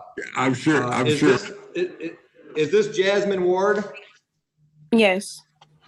Good morning, Miss Ward. Counsel, your appearance for Ms. Good Ward. morning. Yes, good morning, Your Honor. Stephen Shark on behalf of Ms. Ward. And Mr. Curry, this is yours, I presume. Yes, Judge. All right, what are we doing today, gentlemen? Your Honor, we'd like to set this for a preliminary exam. Live? Yes, please, Your Honor. September 1, October 6th, or October 13th, counsel? Can we shoot for the 13th, Your Honor? Half-hour increments, anytime between 11:30 and 2:30. Pick one, please. 2:30 would be great, or 2 feet, whatever is easy. 2 o'clock, perfect. 2:30? Yes, Your Honor. All right. Bond will be continued. Any objections to the date and time? Come from the people, Judge. All right, we're all set. Ms. Ward, you understand what we're doing? Yes. All right, have a lovely day, ma'am. All right, thank you, Judge. Thank you, Take Judge. care, Take care now. counsel. Judge Lauren Jordan is See you, Joe. available for Take care, sir. Cheryl Quick. Jordan was the name? Correct. Last name is Jordan.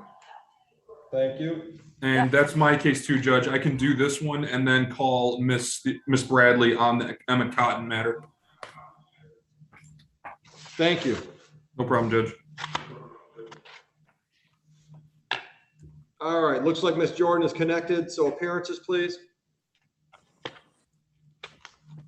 Good morning, Your Honor. Neighborhood Defender Service by Cheryl Quick, P83973, on behalf of Lauren Jordan, who is present via Zoom. All right, thank you, Ms. Quick. And today's the date and time set for conference. It looks like it was adjourned from August 11th for discovery. So where are we at with discovery? Your Honor, I believe we've received all the discovery. We did have an issue with the video that was sent. It seems to crash the player that it uses. So I think we will be ready to set this for exam with the caveat that maybe Mr. Curry can resend a link to the video, and I'll just reach out to him if there's an issue. I'll resend it. I'm sure Mr. Curry would do that.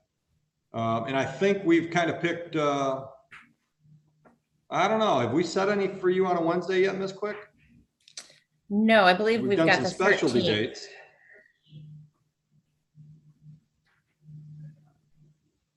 Yeah, September 13th is not a Wednesday. So we got to pick a Wednesday for Mr. Curry. Next week, October 6th or October 13th? Let's see, I think October 13th is free and clear for me right now. And pick a time, 11:30 to 2:30, half-hour increments. Ms. Jordan, does 11:30 work for you? Yes. That would be our preference, Your Honor. All right, bond will be continued. Anything else? Nothing from defense. Ms. Jordan, enjoy your day. Thank you. I'll be in touch with you, Ms. Jordan. Heather, what do you got? I'm bringing in Miss Regina Garrett Carriger. I'm thinking she is on Donald Freeman, which is a misdemeanor at 9:30.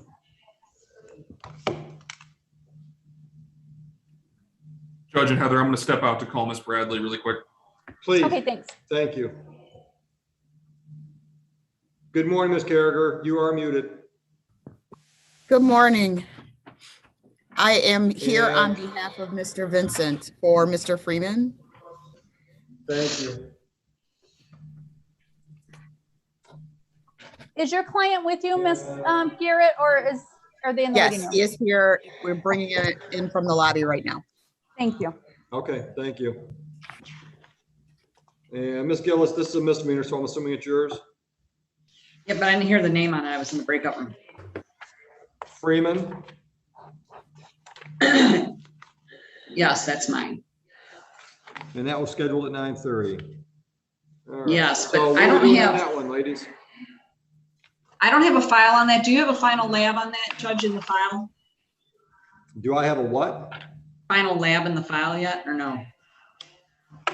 I doubt it. Okay.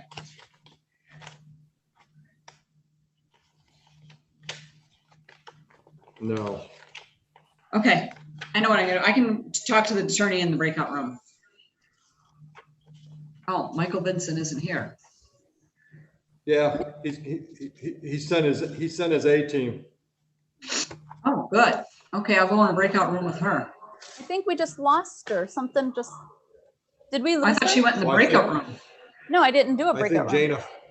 Jane offended her. Must have. Hopefully she'll come back in. Yeah, this is like the second or third time she's come in and out. We have Maurice Perkins is a misdemeanor. I don't know if we want to bring that one in right now for Jane. Let's check with some of these attorneys to see if they've got clients with them. All right, Andrea Fanning. I will bring her in. She is with Verdell Jackson, which is a felony. I don't see him in the waiting room. Yeah, let's just check and see if the attorneys have their clients.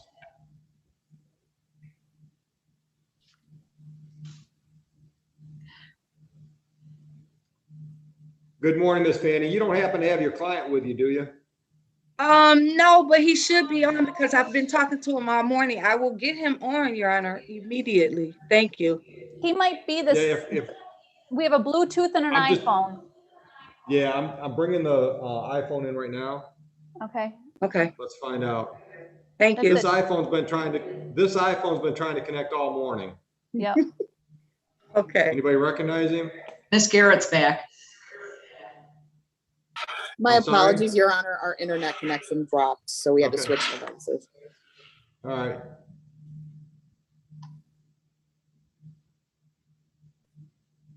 iPhone in your car. Can you hear me? I don't think so because his audio dropped. I just chatted All right, him. Yeah, just leave him there. Eventually, maybe somebody will recognize him. Bluetooth, not connected yet. All right. Ms. Gillis, we're going to put you in the breakout room with Ms. Gallagher on the Freeman file. Okay. Bluetooth And at speaker, some are you point, Your Honor, connected? I need to speak with Miss Gillis as well. Thank you. Sure. You would probably need Mr. Curry, Miss Fanning, if it's a felony. So when Mr. Curry's available, we'll put you in with him, okay? On the Bluetooth, oh, he's not available. Yeah, he's I'm not back, connected. Heather. You could put me in the breakout room, Miss Fanning. All right. Thank you, counsel.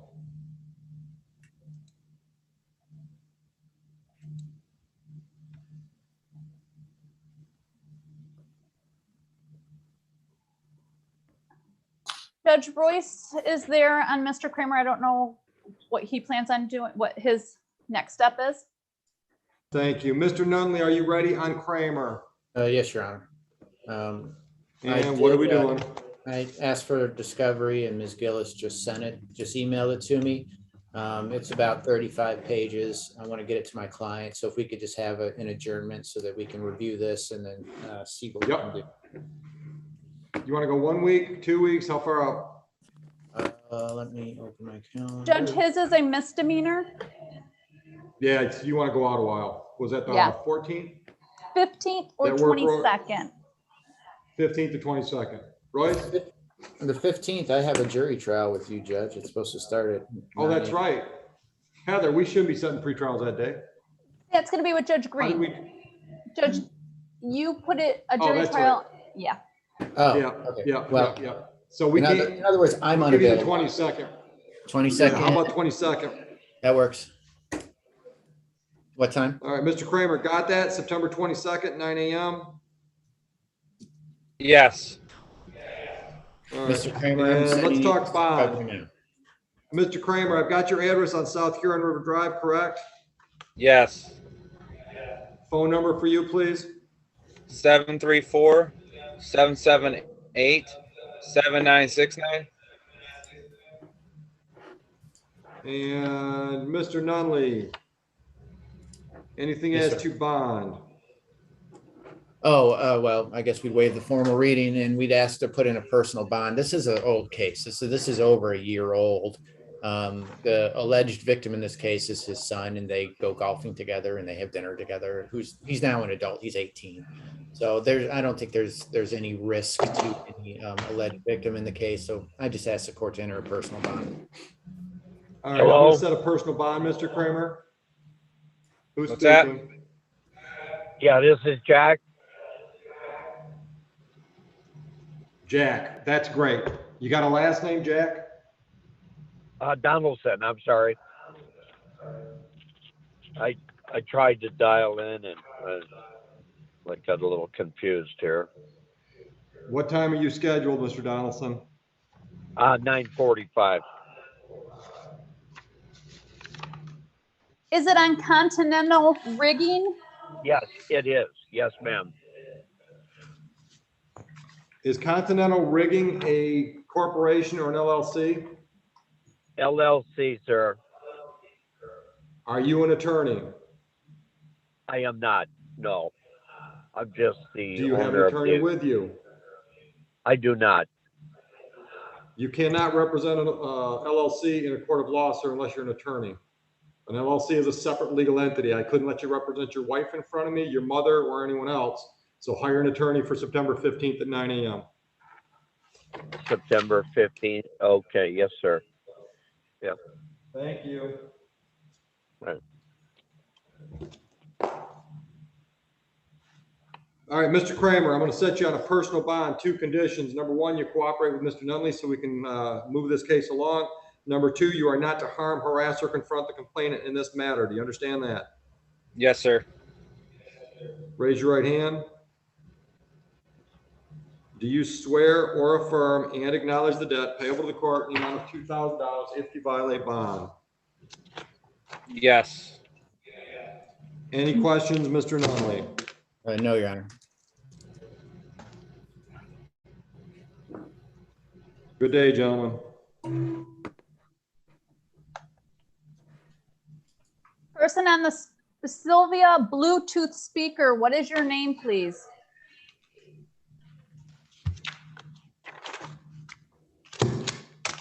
Sir with the glasses.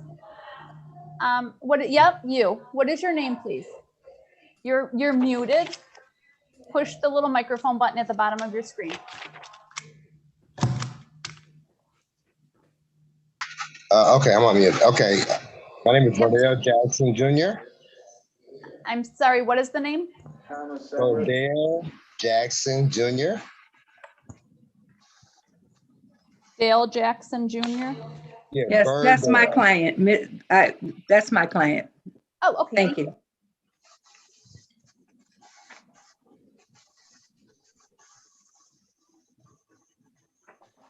And are we ready on Mr. Jackson? We are, Your Honor. Thank you. Yes, we are. Not that one. That's you. And Ms. Fanning, you're muted. We're ready. Yes, I'm sorry. Ms. Fanning, as to Mr. Jackson's file, would you waive formal reading? We waive formal reading, Your Honor. Thank you. Thank you. And Mr. Jackson, I've got your file at 12841 Chelsea. Is that correct? Yes, sir. Yes, Your And do Honor. you have a phone number I can put on the file, sir? Yes, Your Honor. My phone number is 313-948-0359, sir. Thank you. And Ms. Fanning, what are we doing today? Your Honor, today is the date and time scheduled for PCC. However, we don't have any discovery, and I don't believe the prosecutor has a file.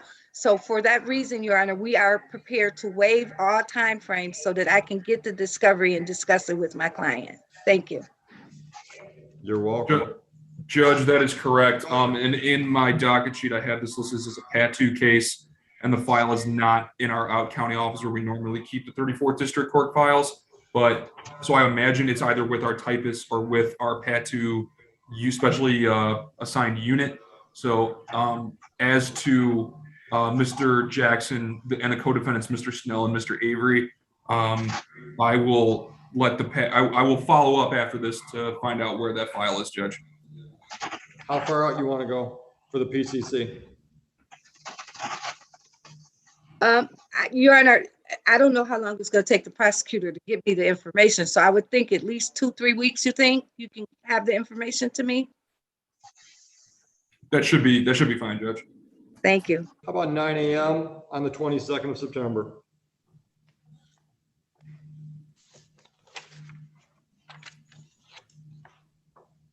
Any objections? Your Honor, that's not a good date. I won't be here. Can we either go, I'm going to be gone from the 21st into the 28th of September. So can we go a date after September 28th? Yeah, I can give you the 29th. I can give you the 29th of September. That's fine? That's fine. 9 a.m. Thank you. All right, Thank you, Your let's Honor. talk about bond.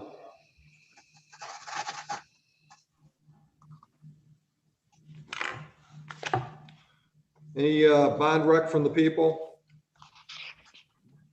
Judge, without having the file in front of me, I can't make a proper bond recommendation. So I would leave this to we would leave this to your discretion, excuse me. All right. All right, Mr. Jackson, I'm going to put you on a personal bond, sir. Raise your right hand. Do you swear or affirm and acknowledge the debt payable to the court in the amount of $5,000 if you violate bond? 2 conditions. Actually, yeah, 2 conditions. Cooperate with your attorney so we can accomplish something on September 29th and stay out of trouble in the meantime. Yes, sir. All right, counsel, anything else we can do today on Mr. Jackson's file? No, thank you very much, Your Honor.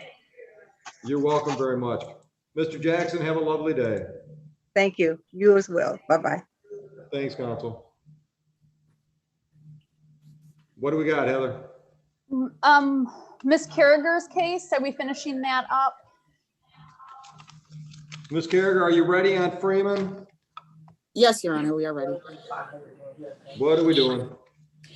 So, Your Honor, it appears that we potentially have a resolution. We just need to adjourn the case for 1 week. There's possibility that we may need some additional discovery, but I was speaking with Ms. Gillis about getting the logs. If we resolve this case, I don't even think we need to get to the logs. So if you could just Okay. give us 1 week to work through it, then we'll figure out whether or not we need to go forward All with right. discovery. I don't think Heather's gonna let me go 1 week. I think she's gonna want me to go out to the 15th. Correct, Judge. No. Why, Jane? I might not be here, and I gave the offer, and I gave a little bit better than I'm supposed to, so these young kids can't do that. They really can't fire That's me fine, up. Judge. We can always squeeze one in. It's your docket. It'll be me and you dealing with it.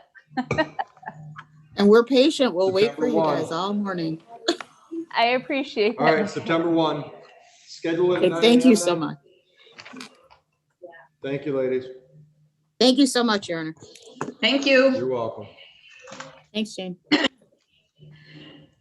Heather, any idea who Charles Nell is?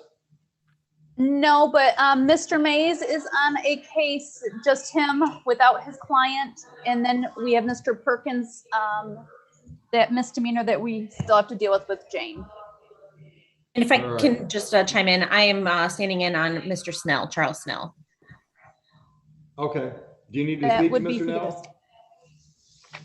No, I don't believe so. All right, Mr. Mays, what's up? Judge, I just need to meet with Ms. Gillis for just a moment On a felony or misdemeanor? on a ticket. Okay, I'll meet with Mr. Mays.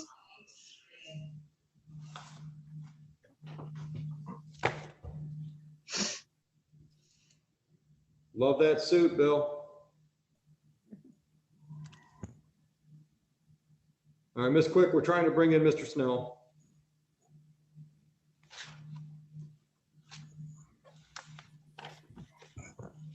Judge, just so you know, he was one of the ones that was on Miss Fanning. It's a co-defendant that we adjourned to 9/29 at 9 a.m. Okay. Miss Quick, your appearance for Mr. Snell. Good morning, Your Honor. Neighborhood Defender Service by Cheryl Quick, P83973, standing in for counsel of record Emily Elijah on behalf of Charles Snell, who is present via Zoom. Good morning, Mr. Snell. Good morning, What are we Your Honor. doing today? Your Honor, much like Ms. Fanning, we have also not received any discovery on Mr. Snell's case. So we would make a request for that. And then normally I think our request would be for another PCC, but I think if we are setting it and looking at the 29th, that might be far enough out. If I could have a moment just to check Ms. Sure. Elijah's calendar. Mr. Snell, I want to confirm some info. Are you on Clinton Plaza still? No. Can I have a new address, sir? Currently residing at 19206 Hoover in Detroit, Michigan, 48224. I mean 48205. I'm sorry, zip again? 48205. And sir, is there a phone number I can put on the file? Yes, 313-992-3766. Thank you. Did I give you enough time, Miss Quick? Yes, I believe Ms. Elijah is actually going to be in your court on the 29th already for an exam that afternoon. So I suspect that will be a good day. Okay. And did we set that other one for an exam or? They're all set for PCC? PCC, Judge. PCC 9/29 at 9 a.m. Yeah, yeah. Okay. Let's go with another PCC then, counsel. And Sounds good, Your Honor. Thank let's you. take care of an arraignment. Would you waive formal reading? Ms. Quick, would you waive Yes, we formal waive reading? formal So we can do an reading. arraignment? Yes. All right. And this was Mr. Curry prosecuting this one, wasn't it? I believe standing in for now, Judge, but I'm marking down all the dates and getting in touch with Mr. Doherty about where this file is. All right, I'm assuming you don't have any bond rec on this one either? No, Judge. All right. All right, Mr. Schnell, I'm gonna put you on a bond, personal bond. 2 conditions. Number 1, cooperate with Ms. Quick so we can have something accomplished on the 29th and stay out of trouble in the meantime. Raise your right hand. Do you swear or affirm and acknowledge the debt payable to the court in the amount of $5,000 if you screw that up? Yes. Any questions, sir? No. We're all set. Thank you, Your Honor. Have a nice day, Mr. Schnell. Thank you, Your Honor. You're welcome, sir. Bill, what do you got? Your Honor, James Doran, it's a couple of civil infractions. Ms. Gillis and I have had an opportunity to discuss the matter, and she is willing to dismiss the 1 count in exchange for Mr. Doran pleading responsible to a PBT refusal.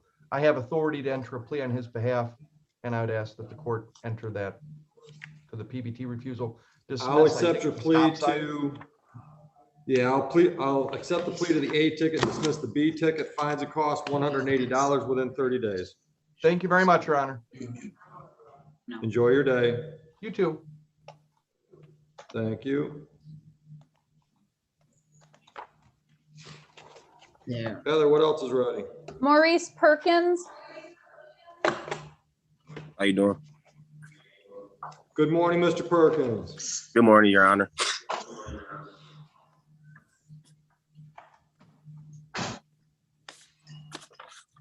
I've got to find a file for Mr. Perkins. All right, Miss- Jane, yep. is there an offer for Mr. Perkins to consider? What time was it at? 10:15. Got it, thanks.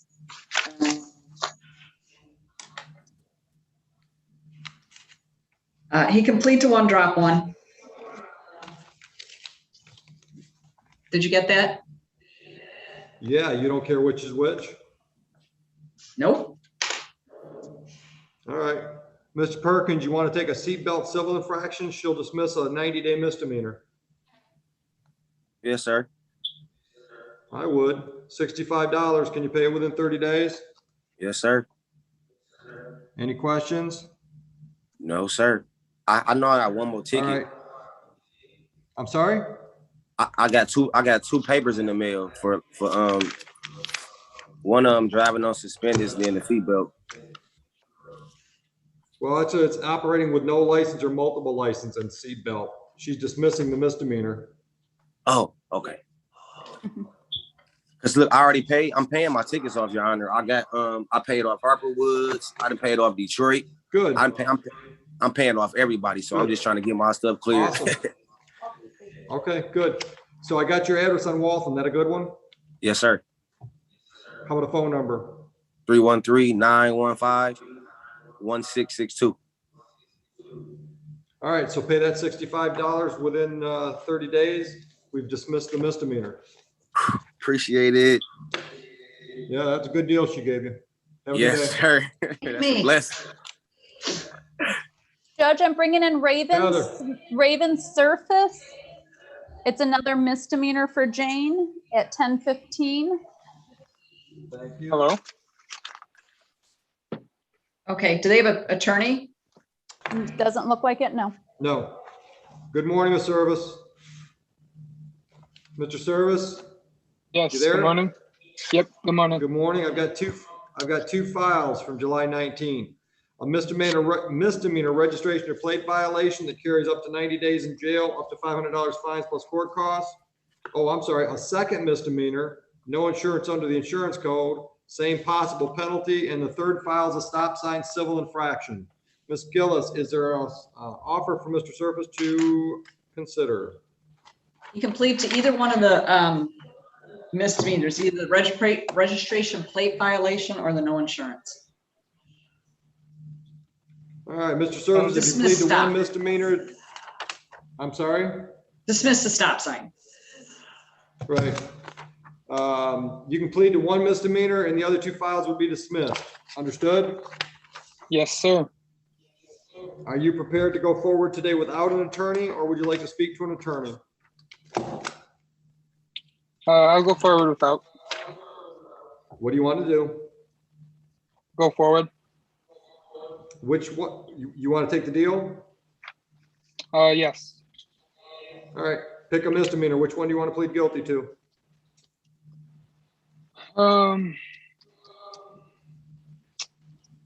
The stop sign. No. That's not a misdemeanor. You can plead guilty to the no insurance or the registration plate violation. All right, I'll do the insurance. All right, did you in fact operate a vehicle on July 19, 21 near a location of Van Horn and Middle Belt? Yes. At that time, did you have insurance as required by law? No, I did not. I'll accept your plea to that charge, dismiss the other two. We've got your address on Sheboygan, is that correct? No, it is not. Give me a new one. 25832 Bridgewood Lane. Bridgewood, one word? Yes. Where's that at? It's in Flat Rock. Zip. 48134. And phone number, please. 734 560 6295.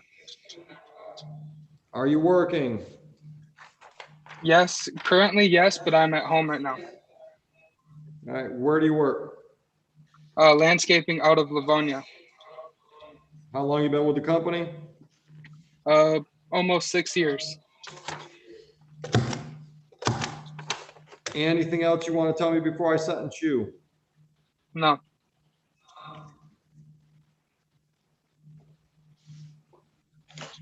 All right, on this no insurance file, $350 fines and costs. Pay that within 30 days, or I can give you a monthly payment plan, whatever works for you. Okay. Hold on, can I write this down, please? Yeah, can you answer my question while you're writing? Yes. You want to pay it within 30 days, or you want to do monthly payments? Monthly payments, please. I'm in the process of moving.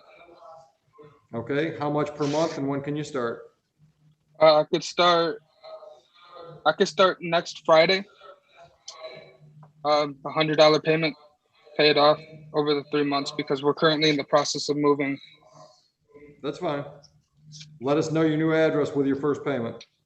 Okay. Any questions? No, sir.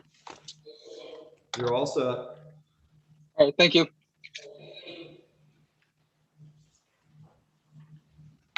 Oh, I'm good to leave. You're good to leave, sir. Why don't you take All right, cool. Have a good day. Jane can pre-try it. Judge, we have Pablo Diaz and Jeff Bowditch. It's a final pretrial, and it should be a Jane case. It's a father and son. Thank you.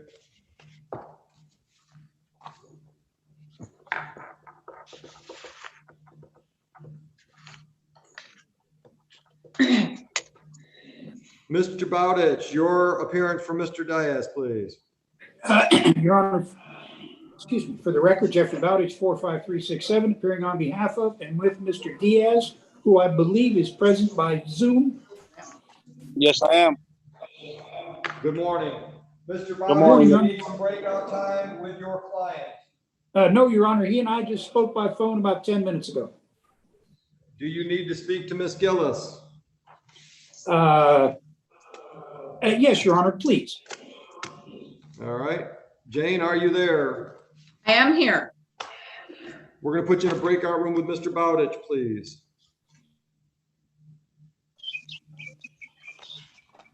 All right, we have Stephen Baker, who is Royce Nunley's, who is one of our exams that is going to waive, I think Mr. Nunley said. That is correct. Baker was the name? Correct. He's connecting to audio. Thank you.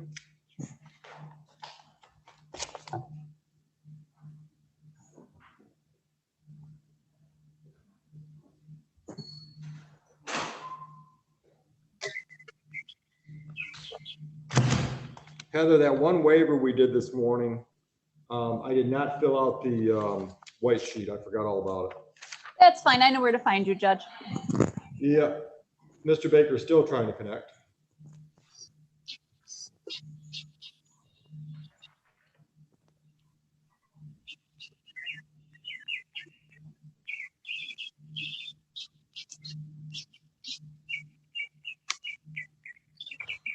Mr. Baker, are you connected, sir?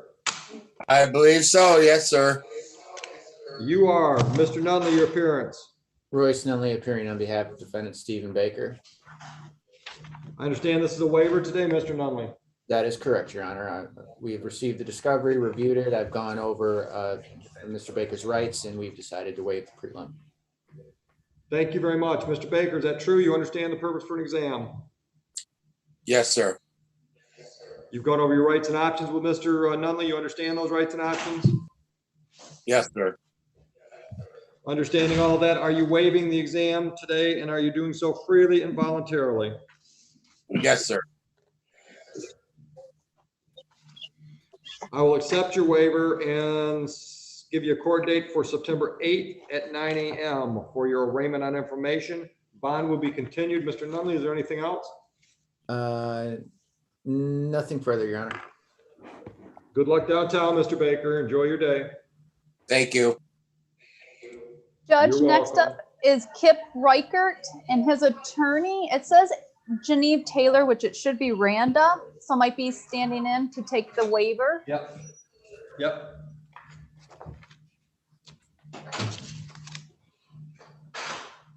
When was that one scheduled, Heather? That one was scheduled at 11:30. Thank you. What did we do with Emmett Cotton? Didn't we adjourn that one too? We have to ask Mr. Curry what happened with that after he spoke. Oh, that's Yes, right. Heather? Sorry, I was Mr. grabbing Curry, the what did we do Kip on waiver. Cotton? Cotton? Miss Andrea Taylor, you were calling? The attorney? Oh, yeah. Andrea Bradley? Yeah, she said she wants to adjourn it. She said she was going to zoom in to make this pitch to the judge, first of all. She wants to adjourn it to get some sort of alternative resolution. I told her I don't have the authority to kick one of the FFs. She said she wanted to go to the gun board, and I said it would probably be difficult given the FA count and the Okay, FF. wait. Hold on. All I need from you, do you object to the adjournment?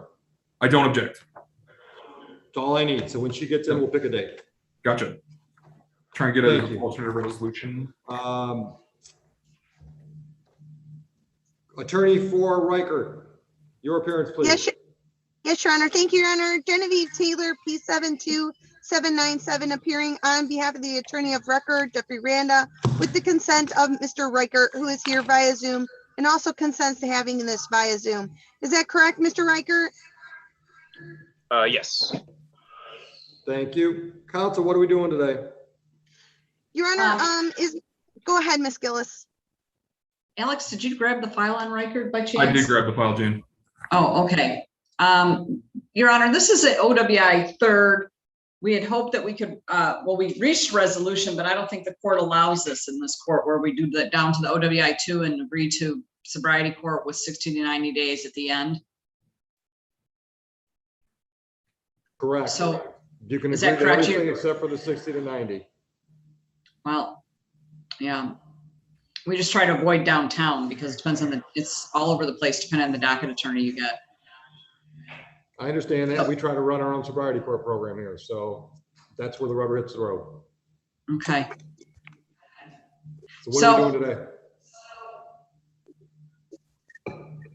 It's Miss Taylor. I don't know what to tell you. I'll put in the file, if you waive, I'll put in the file that this was offered and the judge refused to accept the offer, and they'll know that you were offered that. Or you can set it for exam. I'm sorry. No, I understand, and that's fine. We're just trying to keep him in the sobriety court for 34th because it's closer to his home than the treatment court downtown, which, you know, unless they'll let him do a treatment court in 34th or Ann Arbor after he gets it downtown. I don't know. Do you know? I mean, I don't work downtown. Yes, Judge. Ms. Taylor, I don't know about downtown, but we take referrals from other district courts and we refer people to other district courts because of geography. So Okay, Your Honor, so I'm at just not least, gonna tie, counsel, just so you and your client understand what's going on. We will not tie our sobriety court's hands by taking a plea agreement with jail time. So if the prosecutor's office would just get off trying to control the case after they plead it down, then we'd be putting them in your sobriety court. thank you, Either Your they Honor. trust us to handle the probation or they don't. That's the bottom line. I appreciate that, Your Honor. I don't believe that Mr. Bresnahan is going to budge. I know he budged on the jail time for me already down to a 45 days. So I don't think he's going to budge anymore. So at this point in time, my recommendation to my client would be to waive. Mr. Riker, we will, I know, be able to resolve this at the circuit court level. And with Ms. Gillis writing something in the file, I don't anticipate any issues.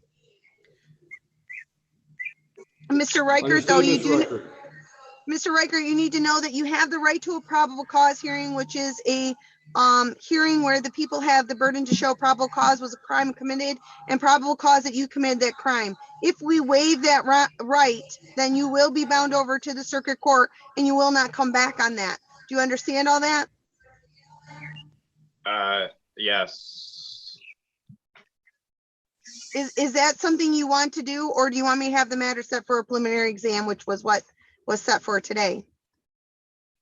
I'd definitely like to discuss it with you a little bit more, if possible. You want a breakout room, Ms. Taylor? Yes, thank you, Your Honor. I do appreciate it. Sure. No Doing it problem. now, Judge. Heather, if you would. Yep.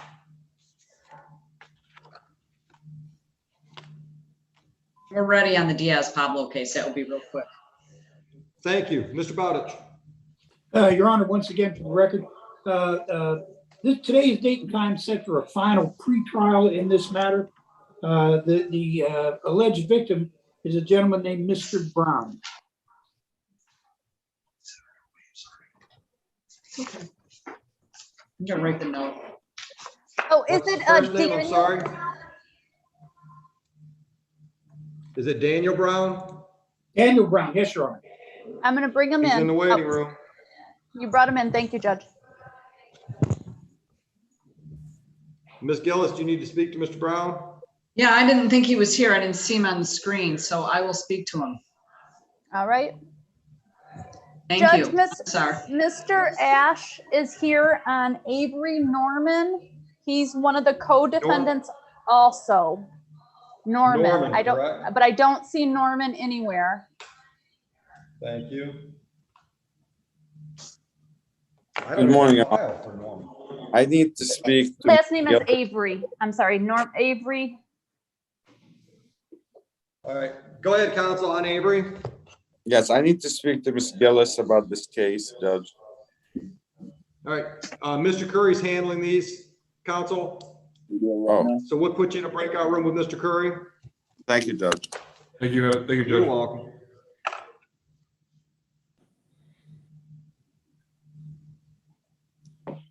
Your Honor, could I go into a breakout room with Mr. Diaz? Sure. Thank you, sir.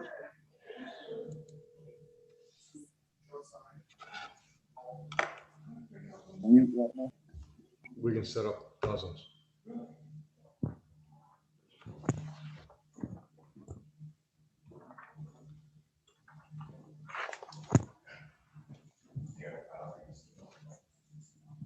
What's that? Just one.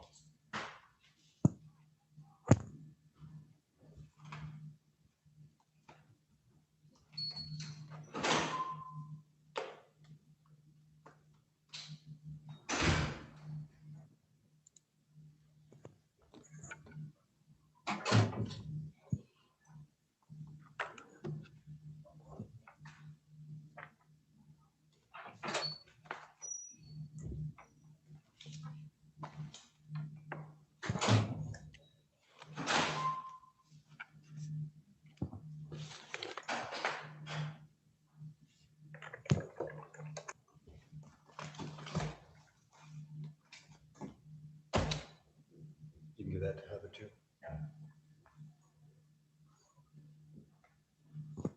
Judge, Mr. Bowditch has a 11 a.m. live exam, so he might be a little late this morning.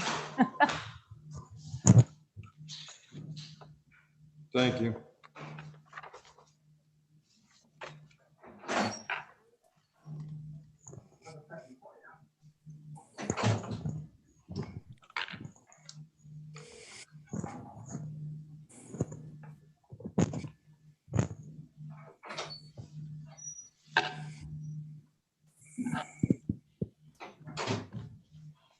Ms. Taylor, are you back?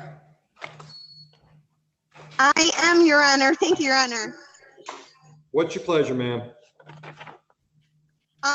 I did have an opportunity to talk to Mr. Reichert. We went over everything that was gone over on the record with a little more detail. At this point in time, Mr. Reichert is going to waive his right to a preliminary exam, and we're going to have the matter bound over to the circuit court. Thank you very much. Mr. Reichert, Thank you you, understand the Your purpose for the Honor. exam, is that correct? Yes, Your Honor. You understand your rights and options after discussing those with Ms. Taylor?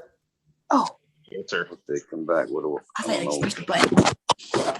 We're gonna need to call you back in here though.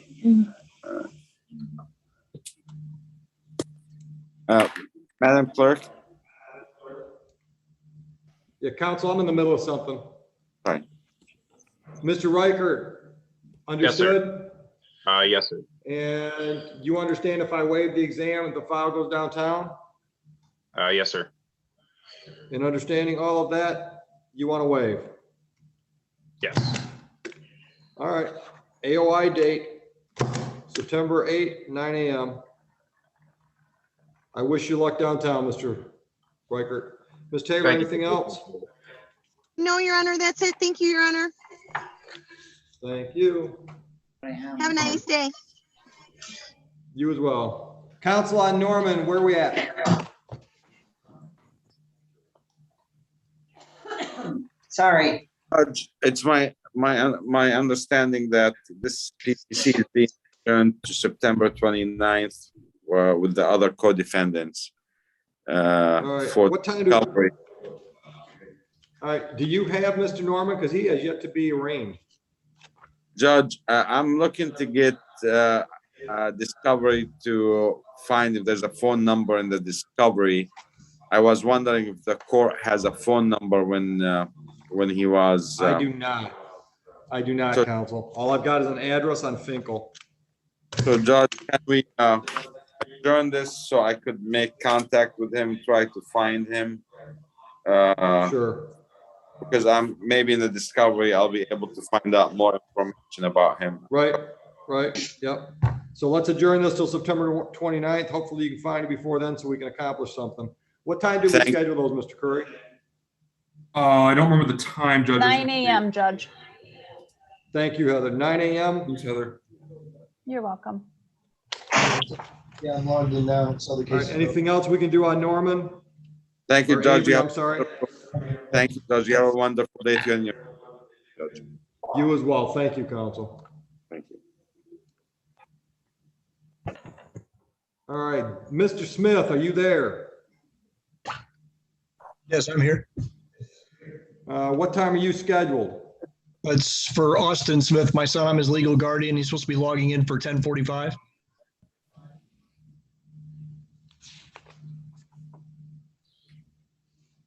All right, so you got Austin with you? Oh, no, I don't have him with me. He said he's logging in right now. Austin's logged All right. on, Judge. Yep. Austin's iPhone. Unmute yourself.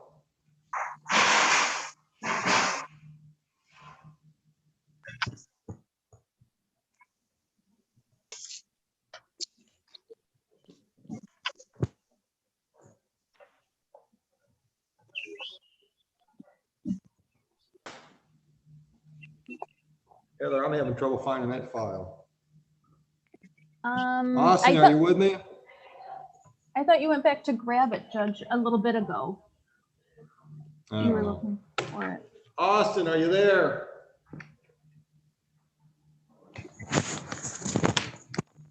We're not gonna get far without Austin, file or no file. Go see if there's nothing Smith in that file. Oh, here it is. I got it. Austin, are you still muted?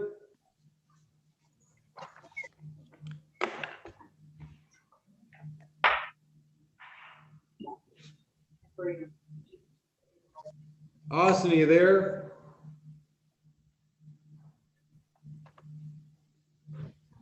It says he's not muted, but he's not responding.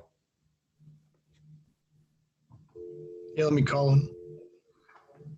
I'm gonna try that here, sir. Yeah, you gotta unmute or log in.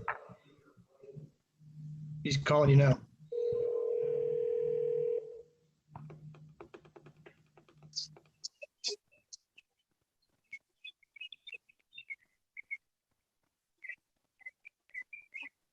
Mr. Smith. Austin. Phone's not working either, Dad. Can I get him on my phone and? Sure, try that. Yeah, okay. I can't figure it out. Okay, I got you on speakerphone. Maybe you can.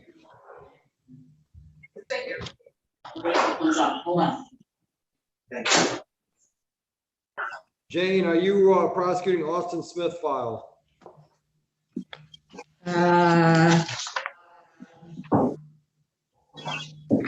Yes. Is there an offer? No. Thank you. Mr. Not Smith, at can this you time. hear me? Austin. Yeah. Can you hear the judge? Yeah. You're charged with reckless driving. It carries a possible penalty of up to 93 days in jail, up to $500 fines plus court costs. You understand that? Yes. At this time, your options are to plead guilty to the charge or set it for trial. Do you understand that? Yes. Are you prepared to go forward without an attorney, or would you like to speak to an attorney? On an attorney. An attorney. All right, is your phone number 358-4011? Yes. Answer the phone. I'm gonna have the attorney call you directly. Okay. Mr. Nunley, did you catch the number? What's the area code?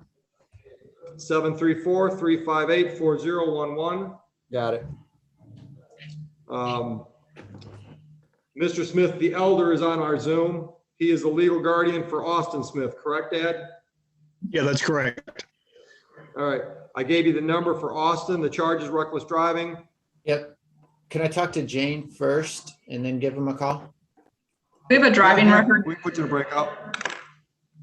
Is there a driving record in What's that file? Is there a driving record in that file? Shows valid. Okay.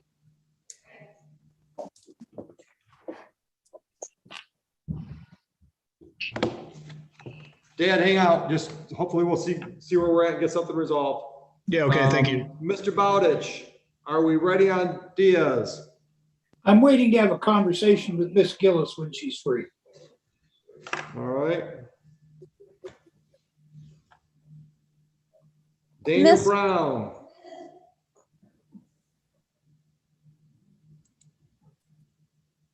Yeah, so they're gonna call you, so make sure you answer your phone, okay? Daniel Mr. Brown, I think Brown, that's you're the muted. victim. Yes. Heather, say again. Daniel Brown is the victim on the Diaz case, and Miss Gillis already spoke to him. Okay. All right. Thank you, Mr. Brown. Just trying to figure out who you are, which case you're on. Okay, thank you, Your Honor. And You're we can let welcome. Miss Quick know that her last client, Mr. Moore, has not shown up. His time was 9:45. Thank you. Time is coming up, it's almost 11. You gonna do it, you know what's going on with Jones or no? Yeah, there's,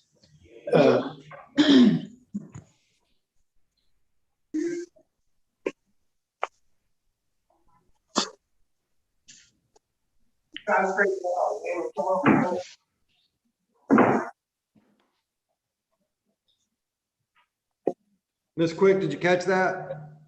I did, Your Honor. I've been unable to make contact with Mr. Moore. All right. If you find him, let us know. He's in the bench warrant stack. Yes, Your Honor. Thank you. Thank you. Enjoy your afternoon. Thank you. You too. Same things Thanks. for Mr. Riggins on James Okay. Frederick. That's fine. So I'll just let the judge know there's no complaint. Mr. Riggins, you there? Jones is What was the last one for Mr. Riggins, Heather? Frederick. Frederick. Mr. Sorry. Riggins, last one on our docket that we thought we might need you for is Mr. Fredericks. He's in the bench warrant stack. okay. Sure. Do you have a phone number by chance? Do I have his phone number? Correct. No. Okay. All right. I think we're done with you then. All right. Thank you, Your Honor. Have a Mr. great Riggins, day. I'll get you discovery on Frederick. I'm not seeing any phone numbers off my cursory review of the file, but if you see one, maybe you can give him a call. Okay. All I'll right. send that to you today. All right. James Frederick? Correct. Yeah, you know what, I apologize, Your Honor, I misunderstood. Yeah, I have a number, but when I tried calling, I actually tried it a few times. The phone just rings and I don't get an answer. And Okay. I let the phone ring. Sounds like a bad number. So Okay. I don't, I've never been able to give him the answer, but I will try to reach out to him again. Thank you. If you catch him, let us know. We'll stop the bench warrant. Absolutely. Thank you, Your Honor. You're welcome.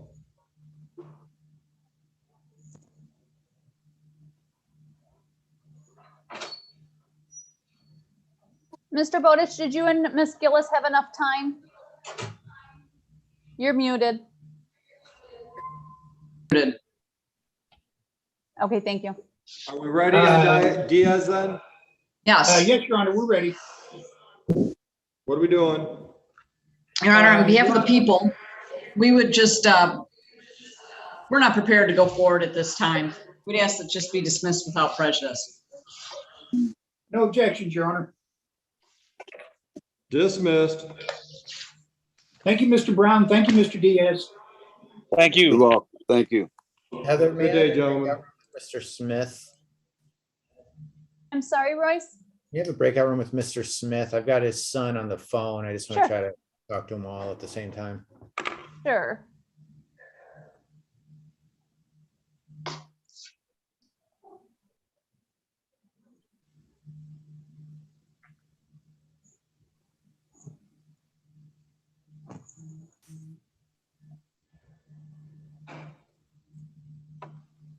Hey, Heather, did we do anything on Andrea Daniels yet?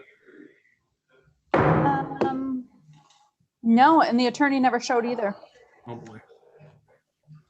Is the attorney, what's the first name? I had the last name is Buchanan. Yep, I'll look it up. Thank you.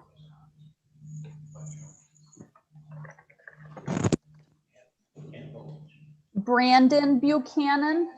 Do you need the phone number or no? No, I just wanted to write his name in the file.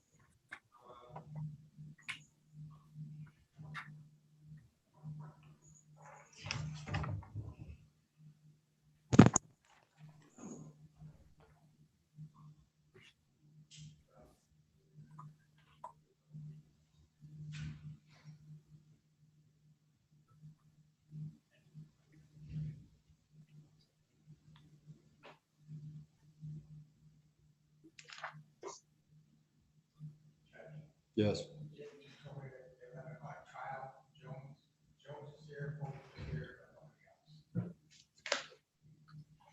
Jones.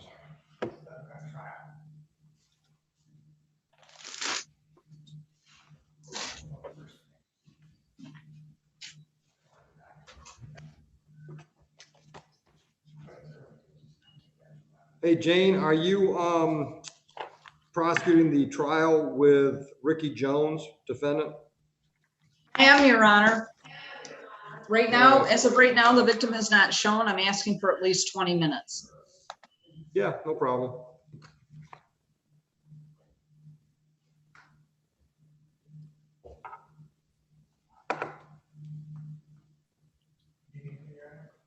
No, thanks.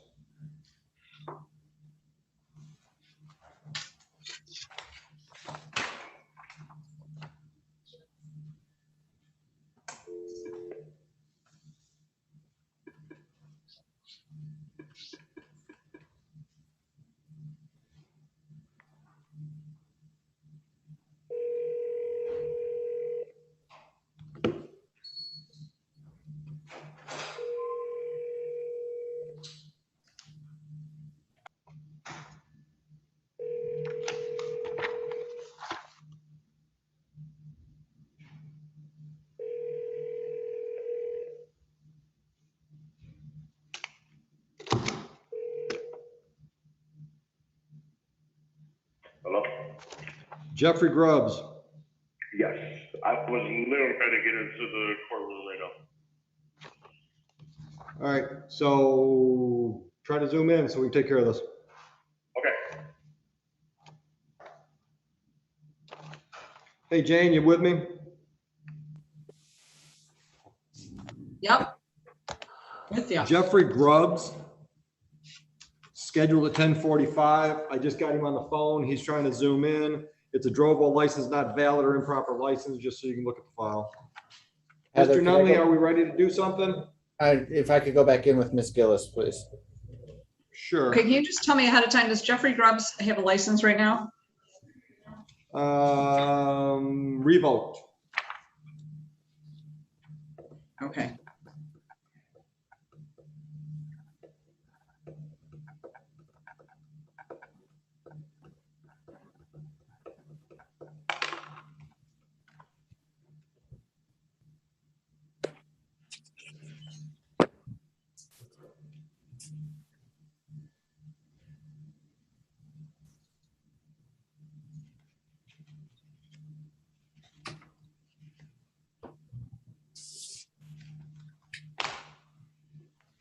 Man, I'm ready for lunch.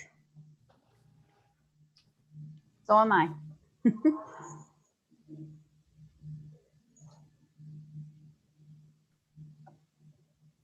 What do we have today? Is it Leonardo's we brought in? I think so, yes, and I'm glad you reminded me of that because I forgot. Thank you.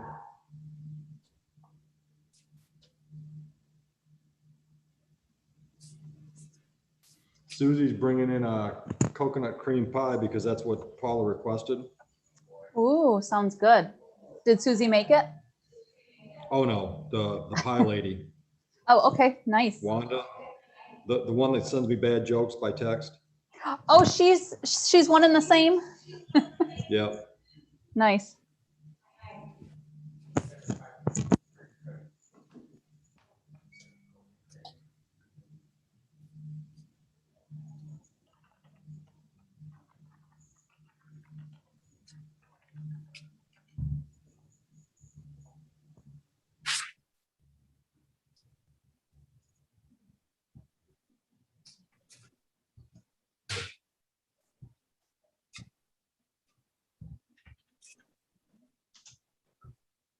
Couple texts back and forth.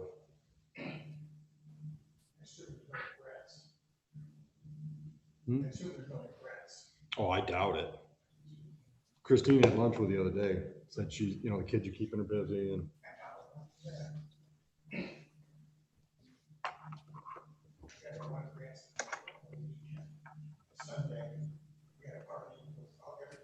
Right. Well, you know what?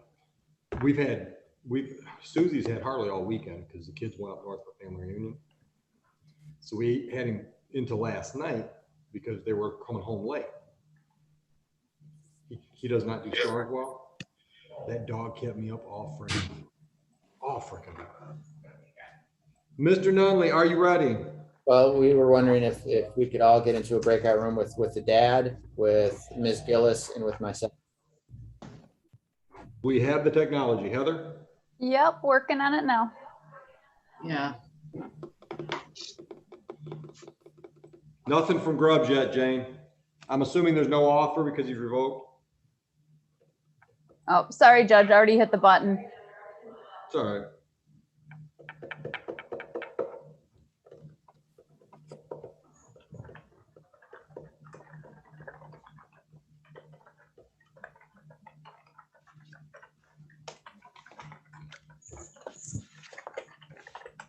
Heather, on Unger, Uh-huh. oh, you know what, we gotta try to get, did we ever have him connected, or he was trying to connect and we lost him? He was trying to connect to audio. I continued to chat with him, so I removed him, hoping that he would come back.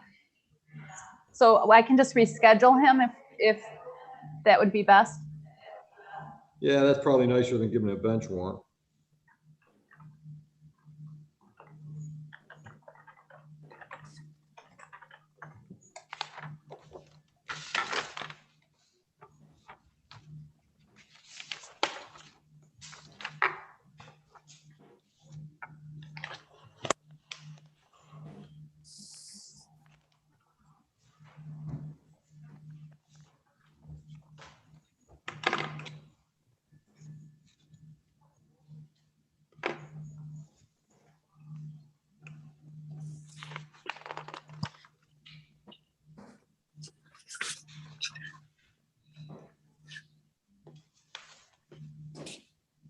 Mr. Chapman did not show up, did he, Judge? Yeah, he's here. We sent him down to talk to Jane. Oh, okay. Oh, Mr. Grubbs is in the waiting room. I'm gonna admit him. Thank you.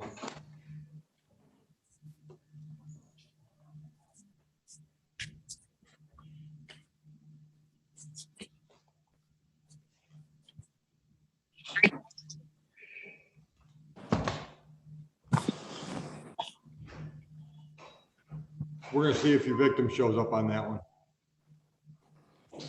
Mr. Grubbs, are you there? Yes, sir. How are you? All right, Mr. Grubbs, good morning. I'm just waiting for the prosecutor to come out of a breakout room to find out if she's gonna make you an offer on that charge. Okay. You are, I gotta find the file again, what to do with it.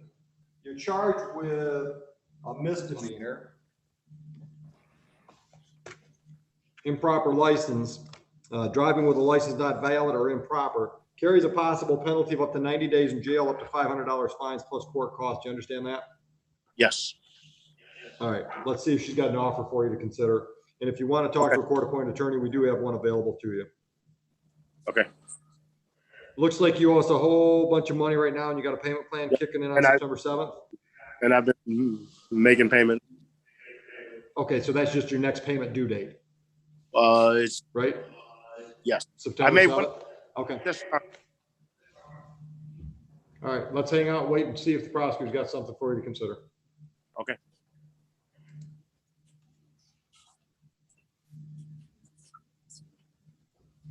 Hey, Heather, Yes, Judge. Bradley never contacted us about Cotton either, so I'm just gonna leave it to you to try to contact her for a date. All right, you want me to call her That's the right one now? that, yeah, that's one of Mr. I'm gonna have Dan bring a file in. That's one that Mr. Curry talked to her and she was supposed to zoom in to get a date. All right.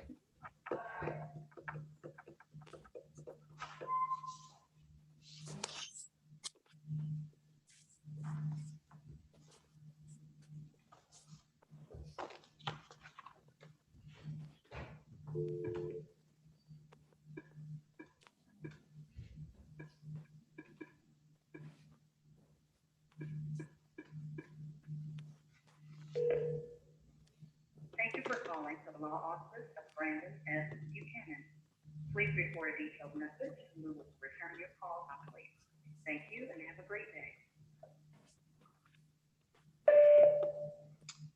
34th District Court calling for Mr. Buchanan, reference Andrea Daniels, scheduled at 10:15 for a Zoom probable cause conference. It's now 11:11. Bench warrant's going to issue in a few minutes.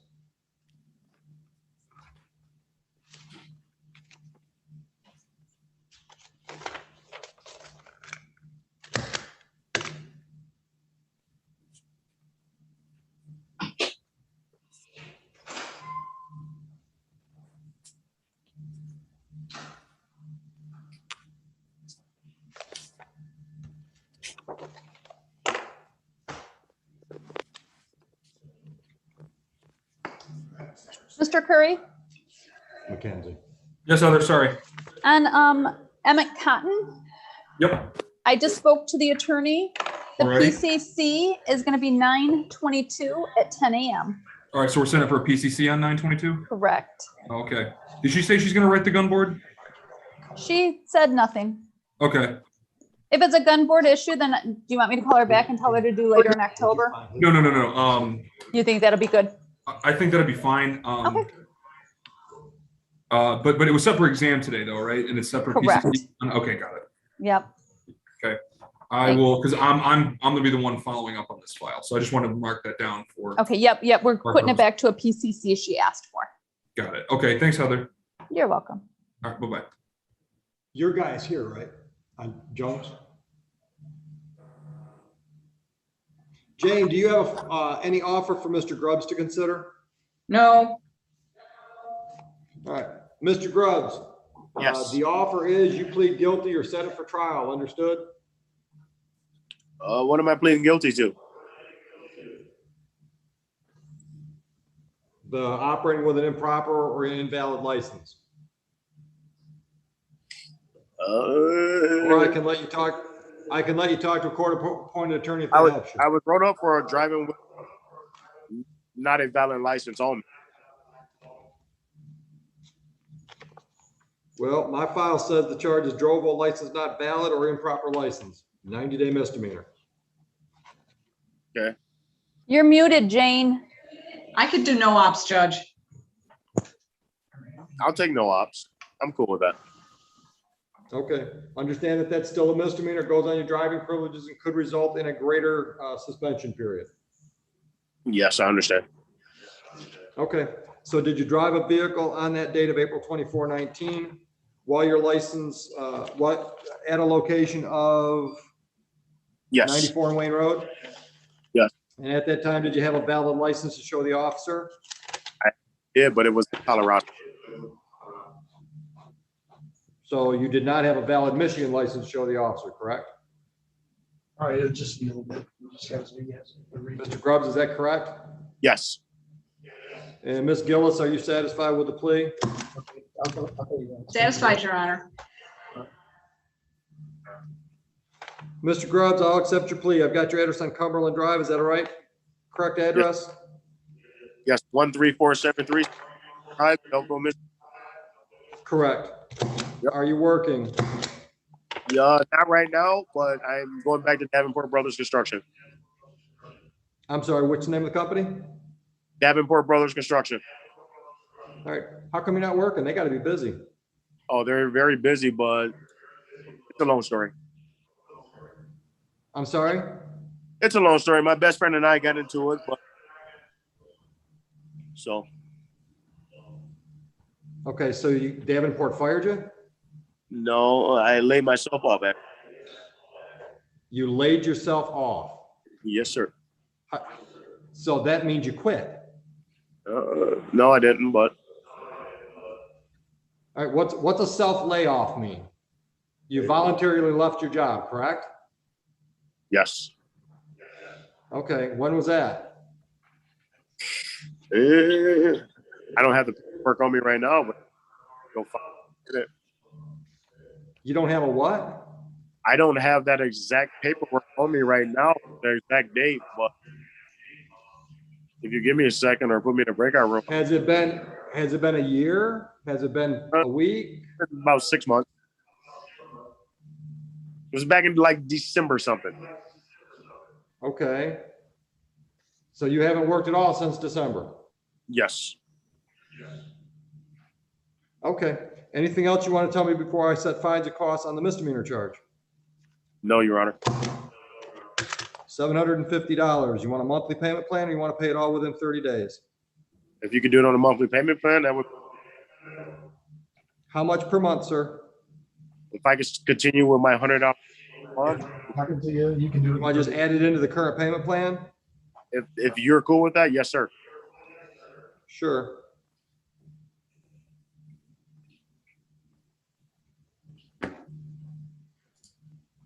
All right, you're all set?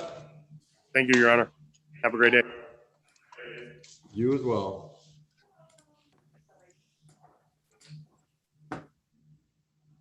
Two decades on the bench, and that is a first. He didn't quit. He just voluntarily laid himself off. Okay. Never heard that before. Jane, since when can't you pre-try a case with a defendant? Well, there's no offer on it, so he's either got to plead or he's got to, Okay. Mr. Nunley, are we ready on Mr. Smith's file? Yes, we are, Your Honor. Austin, they're coming back on. All right. And what are we doing, Mr. Nunley? Ms. Gillis graciously offered to reduce the charge down from reckless to careless, and Mr. Austin would like to avail himself of that offer. All right, Austin, is that correct? Yes, Your Honor. All right, thank you. Careless driving is $180. Can you pay that within 30 days? Oh, guardian, can you pay that within 30 days? Yes, I can pay that. Yes. Thank you, Dad. Okay. All right, I'll dismiss the misdemeanor. Thank you all. Thanks, Judge. All right, thank you, Your Honor. All right, Mr. Chapman, step on up. All right, good morning. On the file from 7/7/21, July, that's just started banging today. We got to look at that. I didn't have July anything 7th to do with it. No, it's everybody's going through there today, things. July 7/21, the charge is malicious destruction of private property, possible penalty of up to 93 days in jail, up to $500 fines plus court costs. You understand that? Yes, I do, Your Honor. All right. Jane, this was scheduled for a final pretrial today. You got to complain it? nope. Anything you want to ask? I would ask for a dismissal. Dismissed without prejudice. You know that means they can refile. I don't suspect that they will, Your Honor. They're in jeopardy of filing a false police report on this. All right, well, good luck. Have a nice day. Mr. Smith, you're all set. I'll kick you out. Okay, thank you. You're welcome, sir. Good luck, sir. Have a good one, Jim. Where are we at with, you want to give your victim some more time on the Ricky Jones? Jane? What time is it? 11? It's 11:20 in my courtroom. No, Your Honor, that's okay, because I left a message with the victim, told the OIC to notify the victim. I left another message with the victim. I can't get a hold of them. So. All right. Hey, Dan, would you let Mr. Bowditch and his client know that I just dismissed this file without prejudice? Is there any more for me, Judge, or you guys want to do your prelims? Ricky Jones. I think we're done with you. Royce, let me check. Yeah, it looks like all we got left is all the preliminary exams that are scheduled. Okay, have a great one. Am I right, Heather? Yep, Judge, that does look right. Okay, thanks, Royce. You guys. Bye, Royce. You prosecutor types, you can take a break, I guess. We got nobody in the waiting room right now. Thank God. Yeah, just get ready to strap in because it's going to be fast paced when it happens, hopefully. We still got, Heather, we still got Thomas at noon, Rice at 1:30, and Duncan at 2, right? Mackenzie at 1 o'clock. We have Thomas at noon, yes. Mackenzie at 1, and then Rice, Duncan. What about Duncan? Duncan and Duncan at 2. That's still on, isn't it? Yep. And then Arias. Okay. Thank you. Yep. So we got it till at least noon, Jane. Okay. Thank you.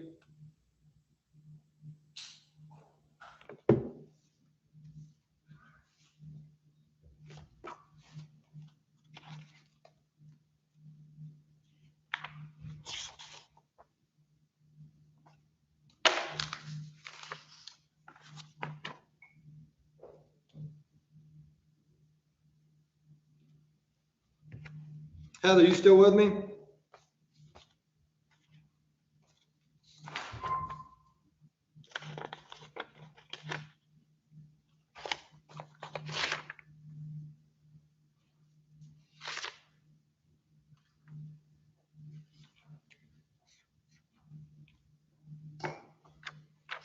All right, I'm taking a break too, Dan. Thanks. And you got the no shows to go down? I'm gonna hang on till we're all done. Oh, all right. Some of those felonies are coming in. All right.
She's like, you know, she's like, why this is very knowledgeable, blah, blah, blah, you know, I got all that. And so I'm like, you know why? Like, I held that phone.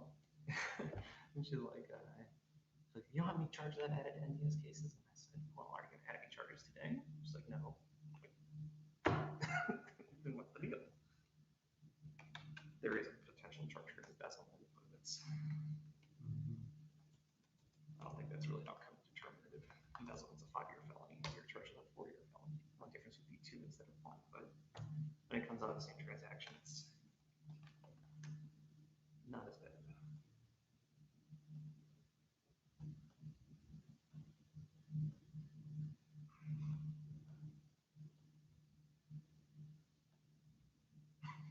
What's that? That might be an end case. Yeah, well, it's like, it's one thing to say it's eligible for conversion, it's another thing saying we're offering conversion. Like, if offers on the table to buy lane, we're gonna talk about it, but it's not on the table yet. Because I haven't sent the email to delete it ask for it. Because I'm not, it's always my position to make sure that their case is solid before.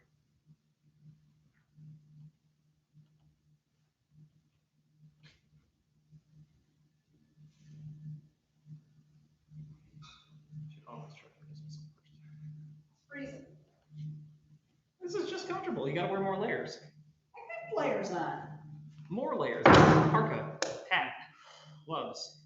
There used to be a judge in Lincoln Park that I would come in boots, hat, jacket, coat, everybody did. He was obsessed that if he kept the temperature of the courtroom, which was usually packed down there, at like 58, 60, that there'd be less germs. It was so cold, people were shivering. Yeah, no, 68 is too cold. I know we keep the house around 70 to 72. No, 58. Oh, 58. Sorry, Yeah, I misheard you. I would wear my gloves while I was writing. What was the air conditioning bill for that court? Jesus.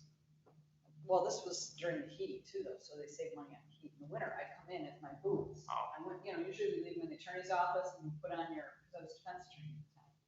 But I was house counsel in Lincoln and he gave me a lot of business. It's the chilling effect of justice, right? He left and he's doing defense work now. He was a really good judge. He was really bright, really interesting. Everybody turns to the light side at some point, right? I turned him on in 2005 when I came here.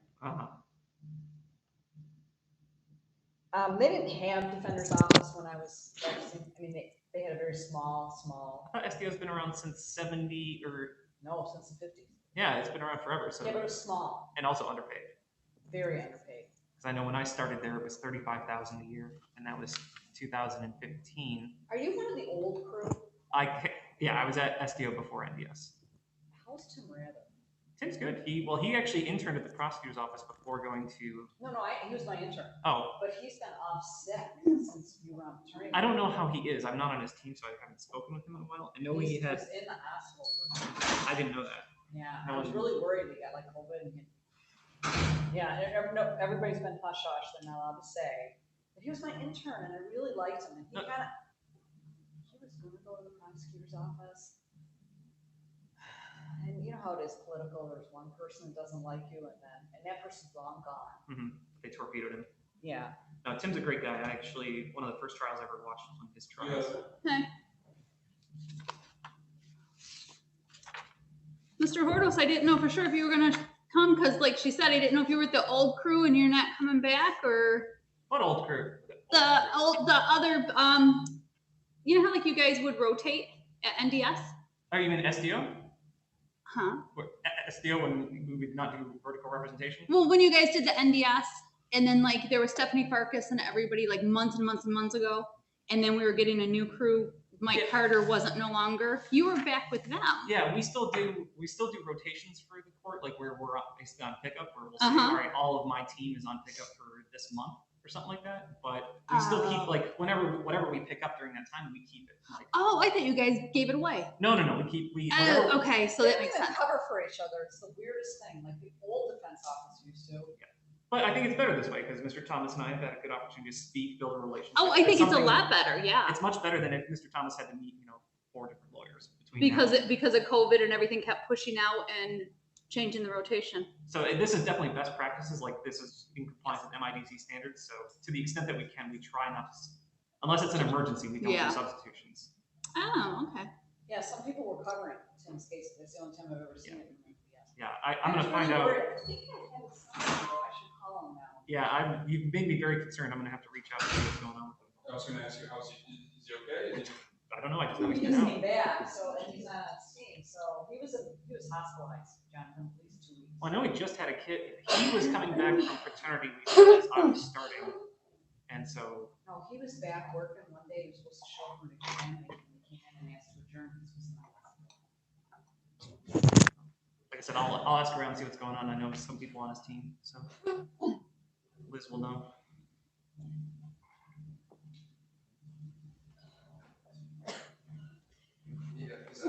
He's out here.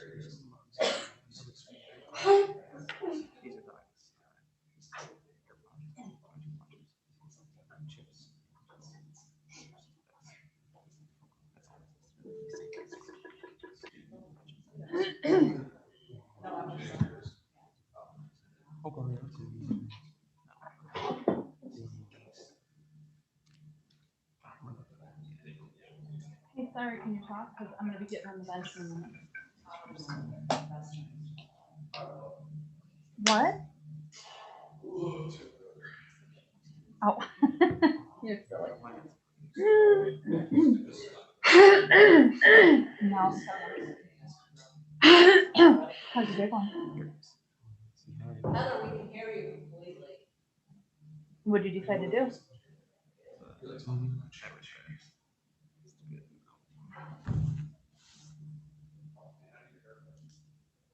Well, what are you choosing to do? No, you have 2 choices. Either turn in your 2 weeks or take time off.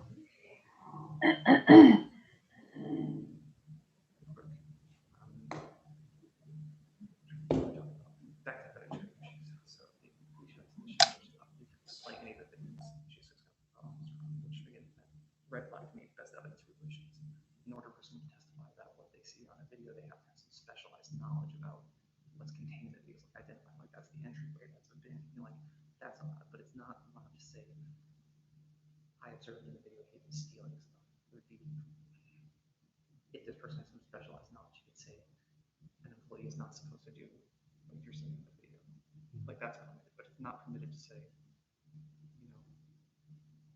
I observed, that he was stealing. Like that's conclusory, and it also comes not from personal knowledge. It's the video speaks for itself. Like if you are supposed to play the video or produce the record to prove what's in the video. obviously understanding what's seen is allowed, like to bring in someone to say, that's, you know, the entrance, that's the bin. You know, here you can see throwing some, you know. Because all the time you'll see this guy in front of immediately. Right. And he would shoot like leaving out. So they would plug in and everything. That's like that. I'm anticipating that they're going to put him on and try to authenticate some kind of like expert to say, you know, this is what the practices are for the employees in that position. And this is what's supposed to happen, what's not. But I do know that there are other people who make the observations and the alerts and this that can apply to him. That's all hearsay. Right. But then none of them are here to testify. Right, just him. So okay, I should, yeah. But so it depends. I don't know. I don't, yeah. I don't know if he's going to be enough. I'm going to push. I'm going to try and challenge it. But you know, if it's not, then go with the Virginia misdemeanor and circuit court. It's one of telling you not to worry. It's like there's things that are going to happen that I can't control. You can control. The only thing I can do is adapt to what I'm hearing. And say like.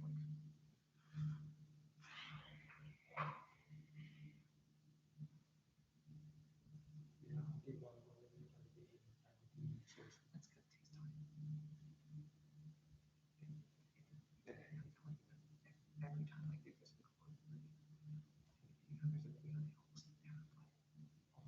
I'm almost on estimation. I don't get it. It's like sometimes these things are only a couple minutes long. It's like just play it. It's not hard. It gives the judge a really good, clear picture of what's going on. I mean, I can't tell you how many cases I've won because the prosecutor didn't play the video. And the witness goes up there and says something that's different than what's on the video. And then I'm like, the testimony is better than the good evidence. I'm not going to ask. Like, I had a case the other day. It was the police officer said to me,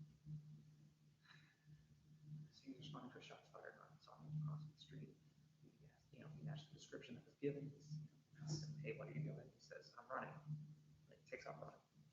Okay. Stupid. So they chase him, they tackle him. They find a gun on the ground right next to him.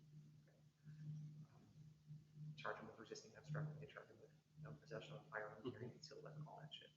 But the officers, like, and the body cam shows the client basically, like, you know, walking across kind of suspicious, like he makes like a gesture at the cops, like something. It looks odd.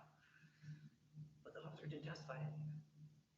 He just said, I saw him coming down the street. I asked him what he was doing. He said running, and then he ran. And so I argued with the judge, I'm like, if that's the testimony, where's the reasonable suspicion for the police to stop this man? He says he's running. He does run. They didn't make it clear. They gave him any lawful permit, so they had an independent reason for arresting him. Yet they tackled him to the ground. Had no right to do that. So got that case dismissed. Suppressed. Thrown out for good. Because they didn't play the video. It happens. It's just.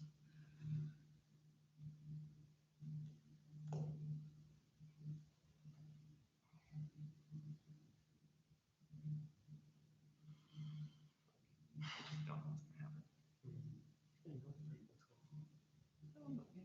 They're probably coming off the weeks. This one, once this gets going, it's not going to take very long, maybe half an hour to an hour. I know I've got another exam scheduled here at 1, so we should be, you know, yeah, there'll need to be time for that too. So.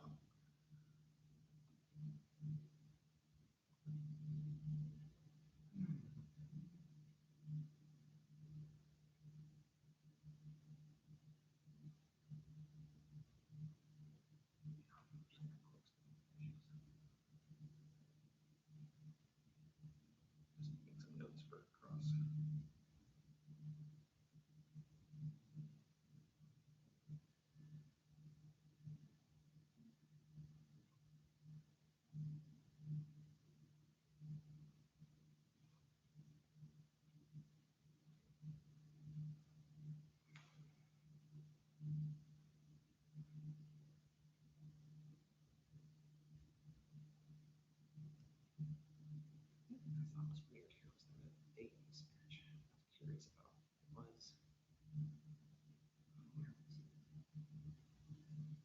right here. So all the interviews and everything else happened around November, right? But then it says there's a disposition in September 26th, where they said they fired person named Henry. I don't get why this It's like, it's talking about the interview with you.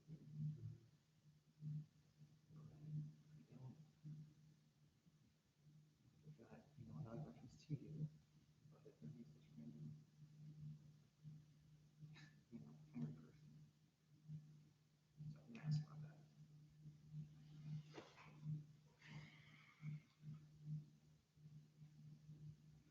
Well, I might. No, you're not testifying. It's a huge mistake to call the defendant to testify at preliminary exam. The reason why is that anytime that there's a disagreement between witnesses about what happened, or anything for that matter, that's called a question of fact. And any questions of fact have to be resolved by a trier of fact, which means a jury or a judge at trial. The purpose of this hearing. Well, the purpose of this hearing is to determine whether or not the warrant is, to determine whether or not that the people have enough, have probable cause to go to trial. If this is like a screening process to make sure that their evidence is good enough. The only time we would ever put a witness on stand at a preliminary exam as defense, where it is to authenticate evidence that would assert like an absolute defense, or if you could do a good enough job at impeaching a witness that they could not be believed. So, for example, I watched it was a rape trial. A woman claimed that her husband or boyfriend or whatever raped her. And there's a video. Okay, like there's video of this, and it's really bad. Like she's being dragged like fireman style over the shoulder, dragged upstairs, screaming. It's fucked up. Like screaming her head off, all that shit. All right, now you think, okay, this is like an open shut case. Like why, what's going on? Well, it turns out that. John, which one is this? Mr. Thomas, Callie Thomas. Turns out that when the defense attorney got up, she authenticated all these text messages and phone call records and stuff like that from the complaining witness. It is cool. I'm fogging up my glasses. Showing that the complaining witness had been harassing client after the incident. Had basically been saying, "Oh, baby, I want you to do that to me again." Like reference to what happened the other day. That on the day he was going to get a restraining order against her, on the day that she reported the incident to police, because she waited a while. So she had followed him to the police station where he went to go get a DPO, and then she went and filed her allegation of rape. So all of this was like they got some kinky sex going on, and this is all like a manufactured thing to get back. Yeah, that's all. Yeah, but so the evidence that came, like the defense attorney in that case did a really good job of getting all his background, and at the preliminary exam, took the time to authenticate it and evidence to show that this witness is not credible, and the judge dismissed the case. Now, normally that would be a question of fact, but the damage to the witness's credibility was so severe that it negated everything she said. Holding, waiting, what are we doing? Holding. Holding. Yep, we're ready.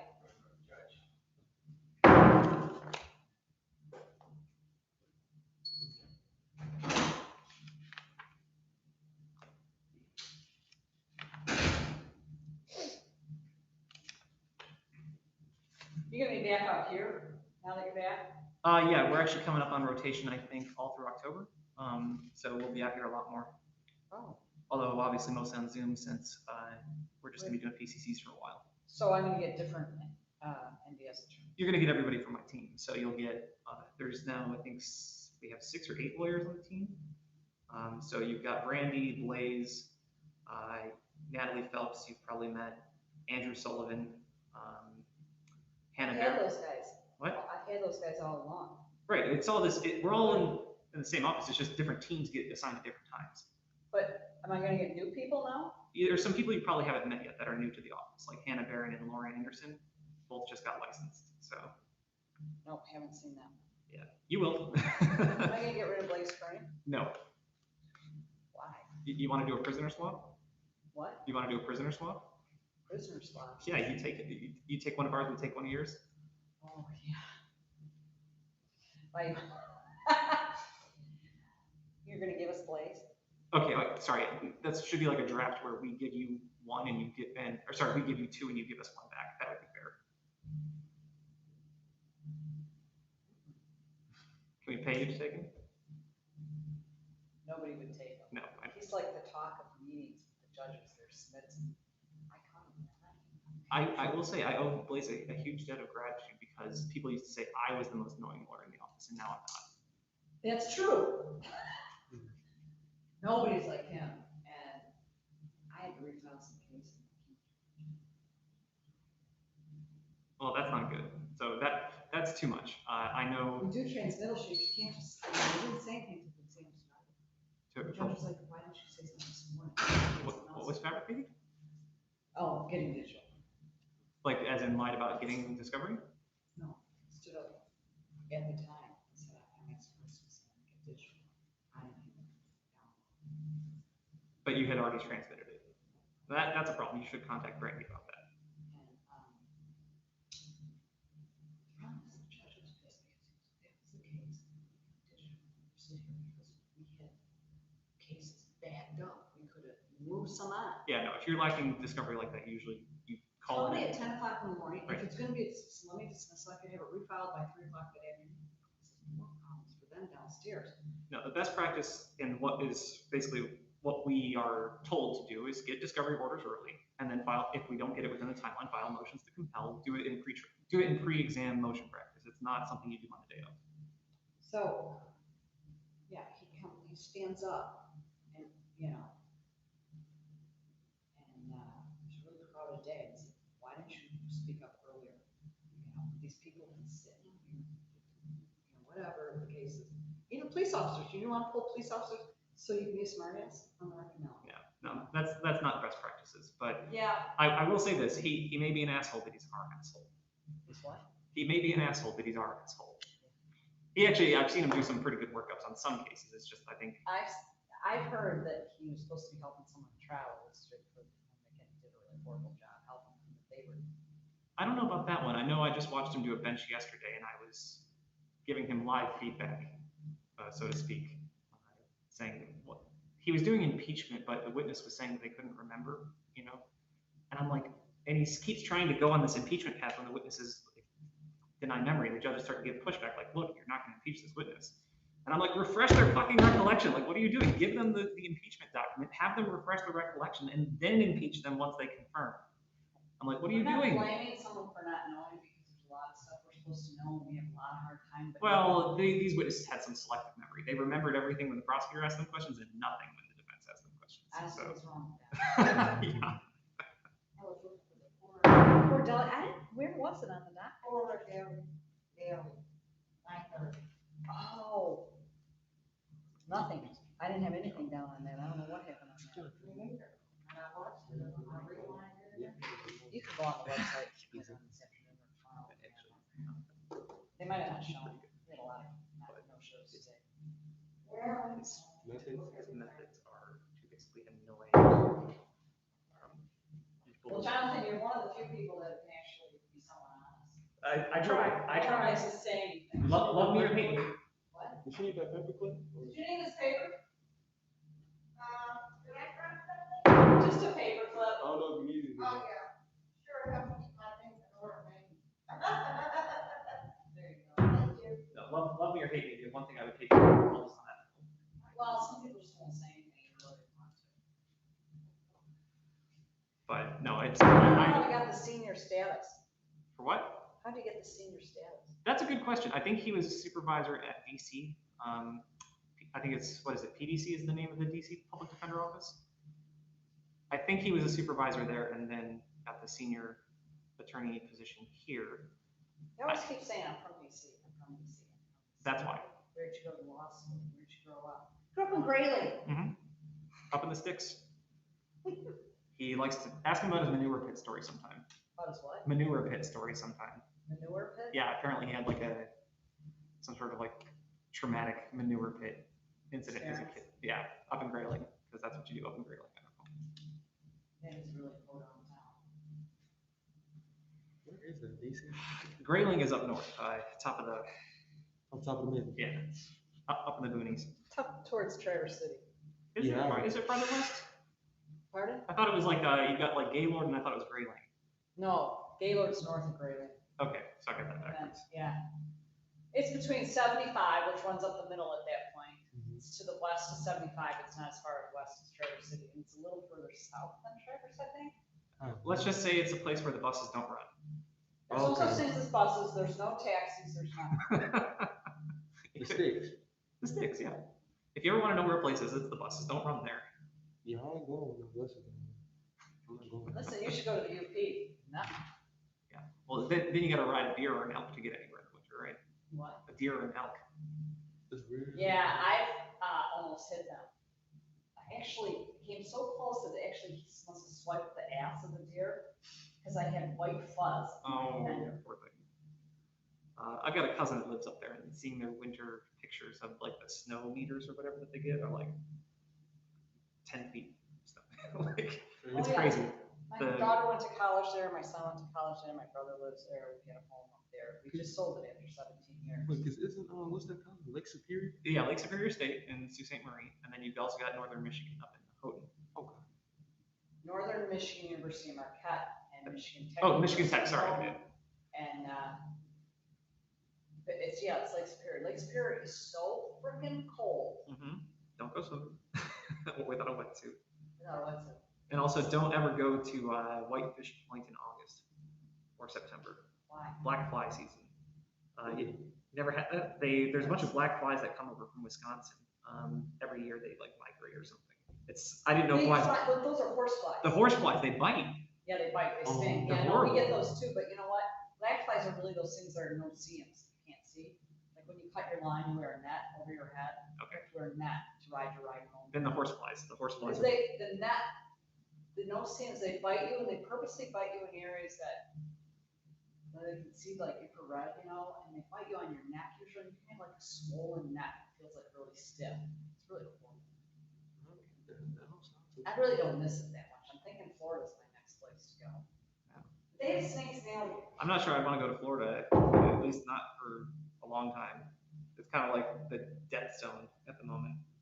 Well, yeah, but that guy's been trying to us as nuclear non-scientist or whatever. Yeah, but everybody's gonna have COVID before he does. Like, Where are they gonna bury him? Will they bury him walk around? I don't know. I'm not sure. It's bad there though. I wouldn't go to Florida. Oh, I would go now. They say actually Michigan's going to be one of the best states to live in long term because we have relatively few natural disasters that will be affected by global climate change, and we also have excellent access to fresh water. The only thing is that now we are getting the climate of Kentucky with all the humidity and extra moisture that we're getting. Right, I went to a thing that Al Gore put on in 2000, right after he had lost. It was not him, but it was his team that went around. It was at our public library, so I went to see it. And they said by about 2040 or 50, we will be the climate of Kentucky. But 20 years from now, I'd be like close to 80. So just stay put. Just wait. If you want beachfront property, just wait. Yeah. So my kids would be living up here, but even if I went to Florida, I'd still come to. If I was retired, I'd still come to Michigan to, for the summer. You can't beat Michigan summer. I think there's something about a lack of seasons though that messes with people's brains. Because if you go to someplace like California, like Southern California, you go to Florida, you go to certain places, people are just weird. Okay, have you ever been to San Francisco in the summer? I've not been to San Francisco. What was it? Was it Hemingway or Twain or one of those guys said like the coldest winter I ever spent was the summer in San Francisco.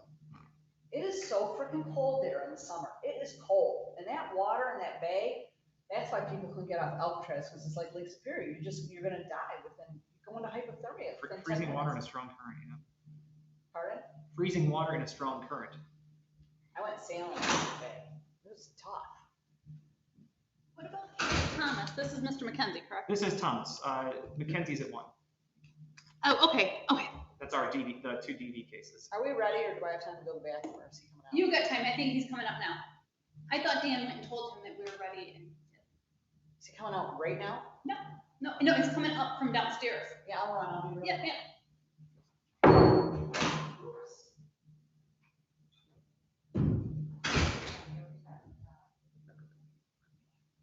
More, let's see. I mean, it's different strategies. Like people in the church, like Blaze, for example, the strategy of piss them off and annoy them until they fuck something up, or that they, that they basically give him off because they hate him, like they don't want to deal with him. And to some extent, that actually works, like, but it makes you a pariah. Like people will, you'll never get a good will. Good, you know, you have the flip side of that, which is like if you're nice, you know, if you're nice to everybody, fight for anything, you know, then you know all you do is you're just a doormat. The happy place is probably somewhere in between, but it's hard to know. I don't subscribe to the be belligerent category because there are instances in the past, you know, in office where people who are not belligerent have gotten easy appeals because of their special relationship with the person making the offer. Sometimes, yeah, that's just that isn't every relationship, right? Like that's everything. The is the relationship. There are certain times where, you know, yeah, Cole, I'm sorry. I'd offer to swap it out, be cool, right? If you want, you can try, like take a lap if you want to warm up a little bit. Yeah, so different strategies for different folks, but I can't say I subscribe to that particular one. I just don't think it's a good way to do things. Yeah,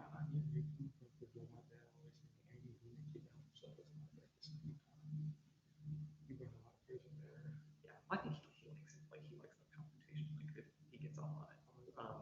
So I think it's like it's not just the. I not really much. I think it's almost like that.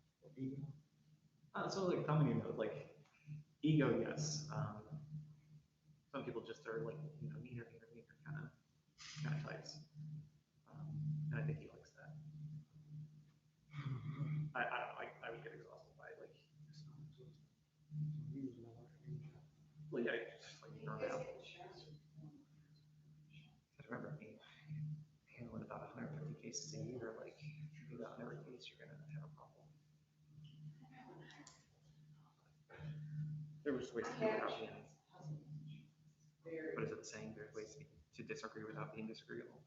It's like I will routinely file, I hold almost every exam. I routinely file motions to produce discourage, but it's never personal. Like I don't care who's on it. It doesn't matter who's sitting in the seat. What matters is I look at it as the institution. Like that's all.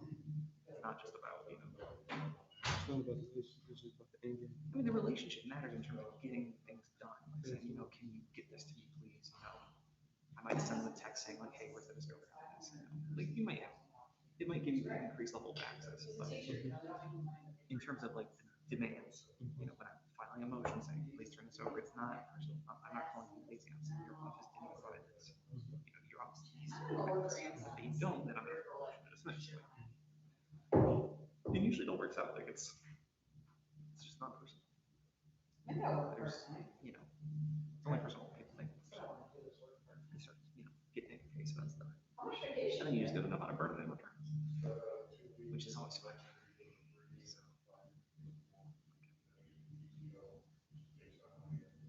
So, it's very true, the adage of people are without sin. I get 6, right? Don't throw stones at people in the glass house. Because I've done theirs. Because usually if a person starts going after you, they've got sins too. It's just a matter of it gets ugly. Yeah, Please rise. Yeah, let's see.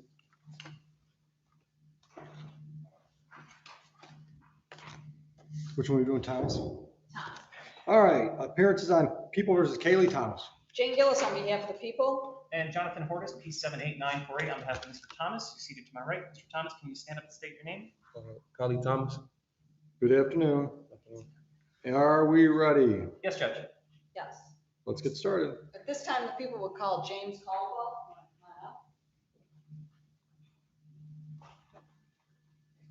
Mr. Caldwell, all the way up here for you, please. Watch your step on this incline ramp right here. Raise your right hand for me. Swear or affirm to tell the truth, the whole truth, nothing but the truth? Yes. Have a seat right here. And if you're comfortable without the mask, I think we're distanced enough, you can take it off. If you'd like to leave it on, as long as we can hear you, that's okay too. You're not getting anybody's audio? No, my playback is flying.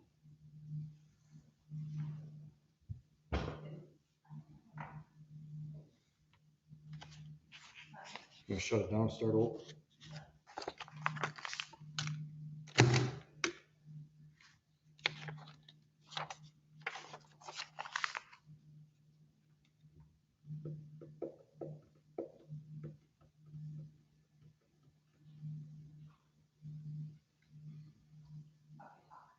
Okay, I'm talking.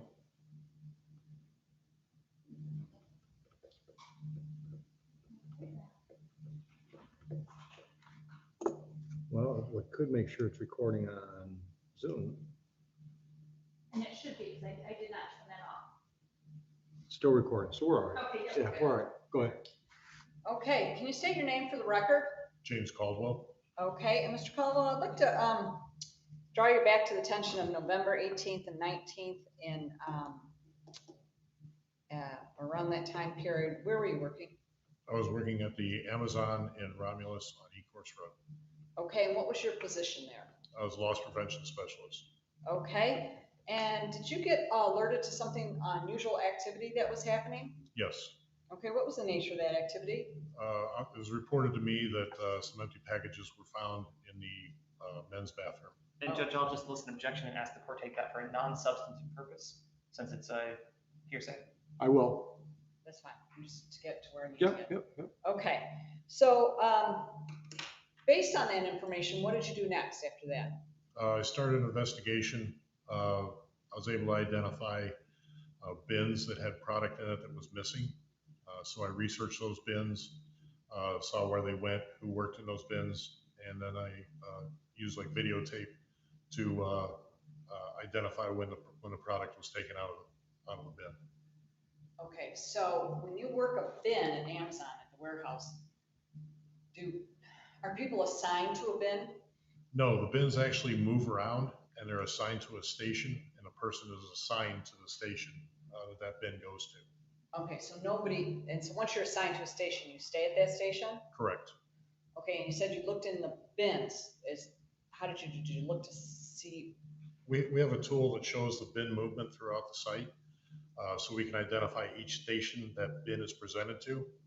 And then what I do is I review the video to see whether any kind of suspicious activity might have occurred. Okay, so this equipment you have can tell when the stuff was taken from a bin. Correct.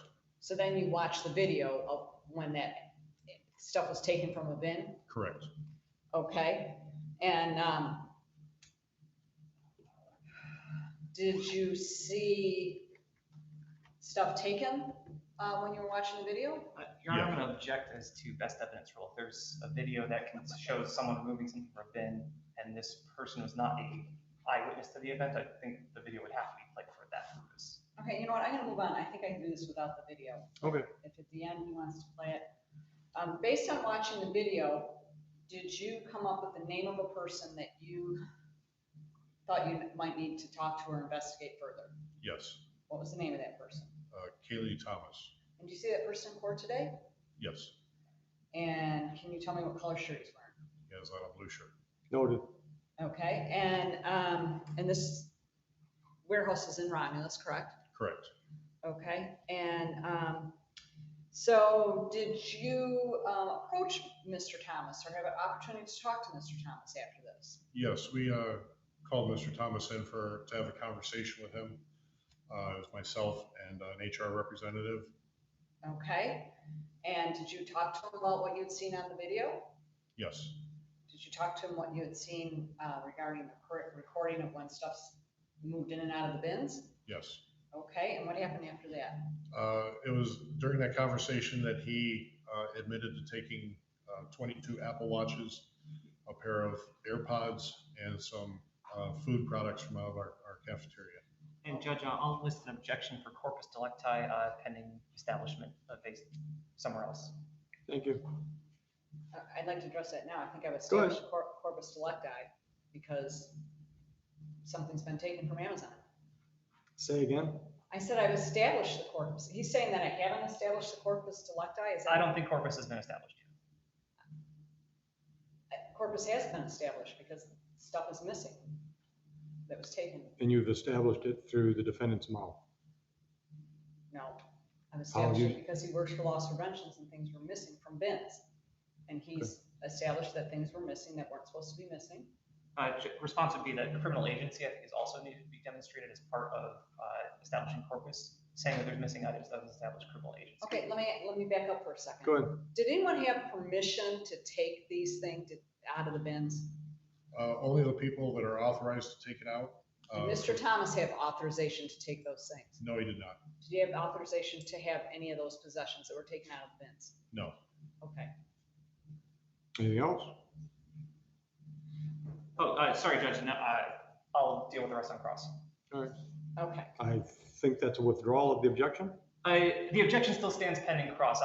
Obviously the witness's answer is taken at face value now, but Okay. perhaps I can impeach. You renew it if you think it's appropriate.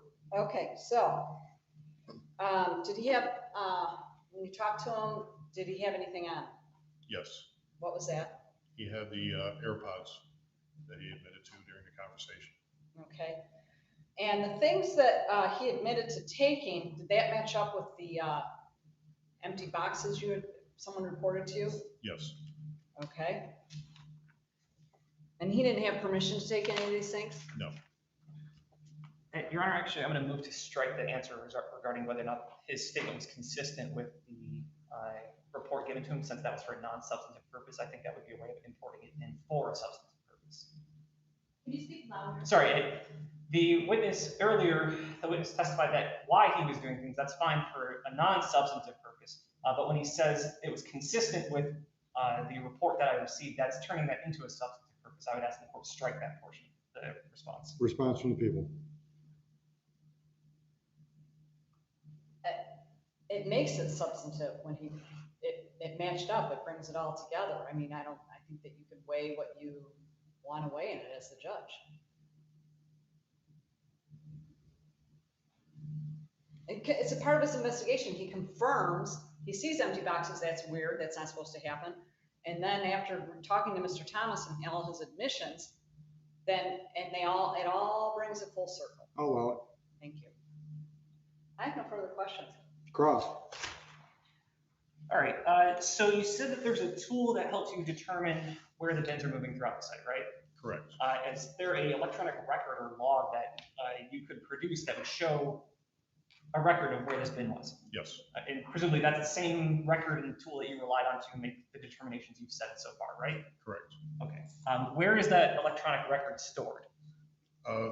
The electronic record is stored, one, in a tool called FC Research, okay, which is an internal inventory keeping, and then that matches it up to a bin, and then we use what they call RoboScout, and it tells us where those bins move throughout the site, when they're there, who's working on the bin, and who's either stowing into that bin or who's actually picking from the bin. Did you preserve those records for this case? Yes. Okay, and where are those currently located? I have them right here.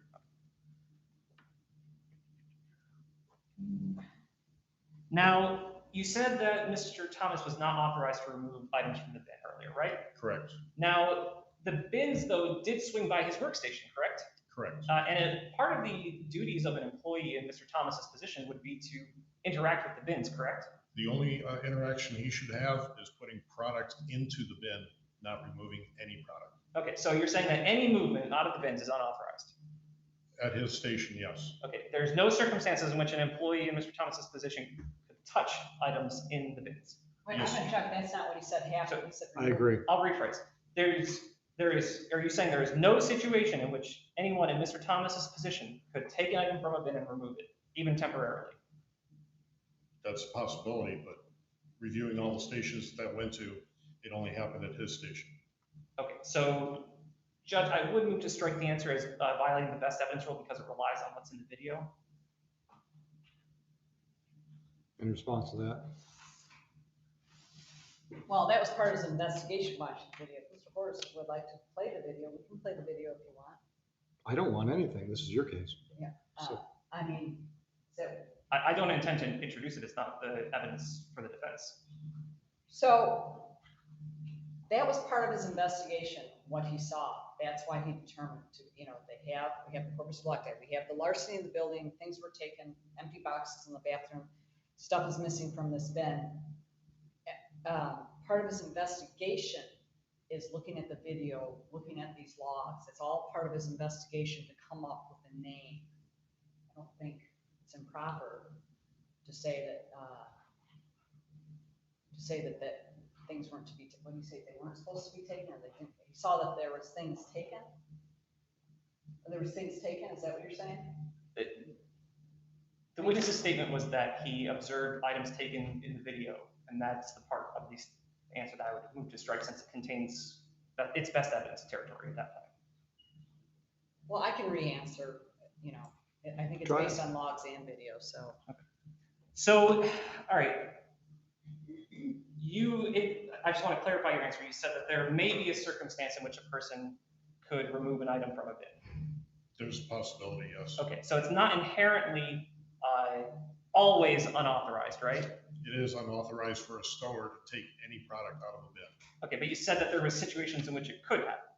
For other associates who may be picking, yes, but not for stower. Okay. An employee acting, let me rephrase. Have you ever recommended termination or, let me rephrase that, I can strike that. If an employee acts in an unauthorized fashion, have you recommended termination for every one of those employees? Yes. Okay. Have criminal charges been filed against every one of those employees that act in an unauthorized fashion? Only if product is taken. Okay, so there are some situations in which product is moved from the bins that is not criminal, correct? Correct.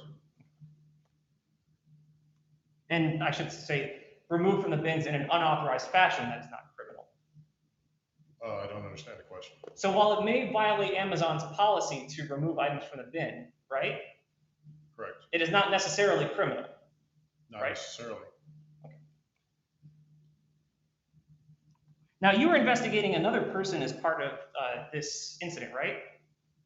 I investigated every associate that worked there. And as I narrowed the field down, it became apparent that it was only Mr. Thomas that was acting in this incident. Okay. In your report, you referenced a person named Simmons. Simmons. Tyvon Simmons, I believe was the name listed. I'd have to look at my report. If it would refresh your recollection, just let us know once you've refreshed. Go ahead, you can refresh your recollection by looking at the report.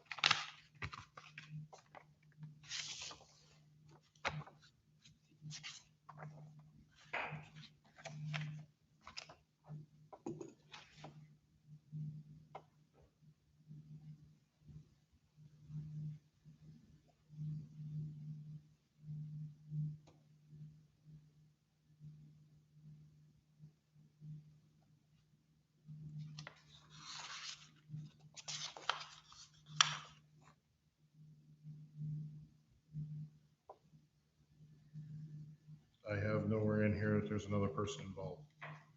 Do you have a copy of the investigator's report in front of you? Yes. No, that, he wouldn't have, it would be the OIC that drafts the investigator's reports based on. the Are you referring to a police report? Yes, Judge. I'll move on. I Go don't ahead. think he has it in front of him. I believe the same report that's in front of you does make a reference to a Mr. Henry. Do you have that name? No, I don't. So you know nothing about a Simmons or a Henry? Correct. Now, you said that you had an interview with Mr. Thomas where you said he made certain admissions, right? Yes. Did you record that interview? No, we do not verbally record it, but I do have a witness that also takes notes of the interview. So no electronic recording of any kind? No, that's Nope. that's against our policy to record it. Okay. Now, the purpose of that meeting was to, one, basically to gather evidence for the police, right? It was what we call a seek to understand. And what we wanted to do, what we were trying to accomplish in that conversation was to find out exactly what happened and why something happened. Have you ever had someone talk their way out of a situation where you think they've stolen something? I would object to the relevancy. Goes to the purpose of the investigation. I believe that the Amazon at this point is acting as agents of the state. So, I would have, pardon? so what? It goes to then there's voluntariness issues that attach after, if I can determine that they're agents of the state. I'll allow It's the, called a seek to understand. I mean, they're just. I'll allow the letting question. people- I'll allow the question. So has anyone ever talked their way out of an accusation of theft? in the seeking to understand hearing? I object to the way you phrase that. Okay. Have you ever had a seek to understand that didn't result in termination or criminal charges? Well, I have a lot of seek to understands that don't come in, that doesn't come into play because it's either not a theft case that we've verified already. You decide that the activity was innocuous. Well, whenever we have any kind of conversation for theft, we usually have all the evidence already, and then we're just trying to find out the reason why something happened, how it happened, just to verify our evidence that we have. All right. Follow up on that. Sure. So in a case where you have a theft allegation, would it be fair to say that you've always referred the subject of the interview and the evidence onto police, correct? If they've admitted, yes. What if they haven't admitted? Then, well, we have the evidence, we have everything, and I have not had anyone yet that I've had that has not admitted to theft when we present them with the evidence that we have. Okay, so you have a very persuasive seeking to understand meeting, is what you're saying. You said everyone that you've ever accused of theft has always admitted it. Well, if the only thing that I asked them, I don't actually say that there's theft. I asked him when was the first time that he took something that he shouldn't have, and he said when that was, and I said, what is it? And then that's when he told me. That's the only type of accusatory statements that I make in my interviews. Do you make any promises or threats as part of your interviews? No. You don't threaten termination if they don't comply? No. Is there any consequence to the person's employment if they don't comply with the seeking to understand interview? No. Are they advised of that before the interview? Yes, and they also sign it after the interview. Now, you said that you never had a situation, I'm just trying to make sure it's clear. You've never had a situation where you had a seek to understand interview with a person accused of theft where they did not admit to the theft, correct? Correct. And so therefore, every interview where you've interviewed someone for the purpose of theft, the statement has always gone on to the police for charges, correct? It depends on the dollar value, yes. Okay. What's your threshold?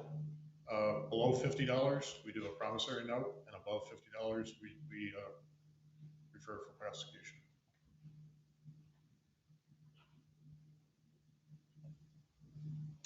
I have no further questions. Thank you. Ms. Gillis, any redirect? Yep.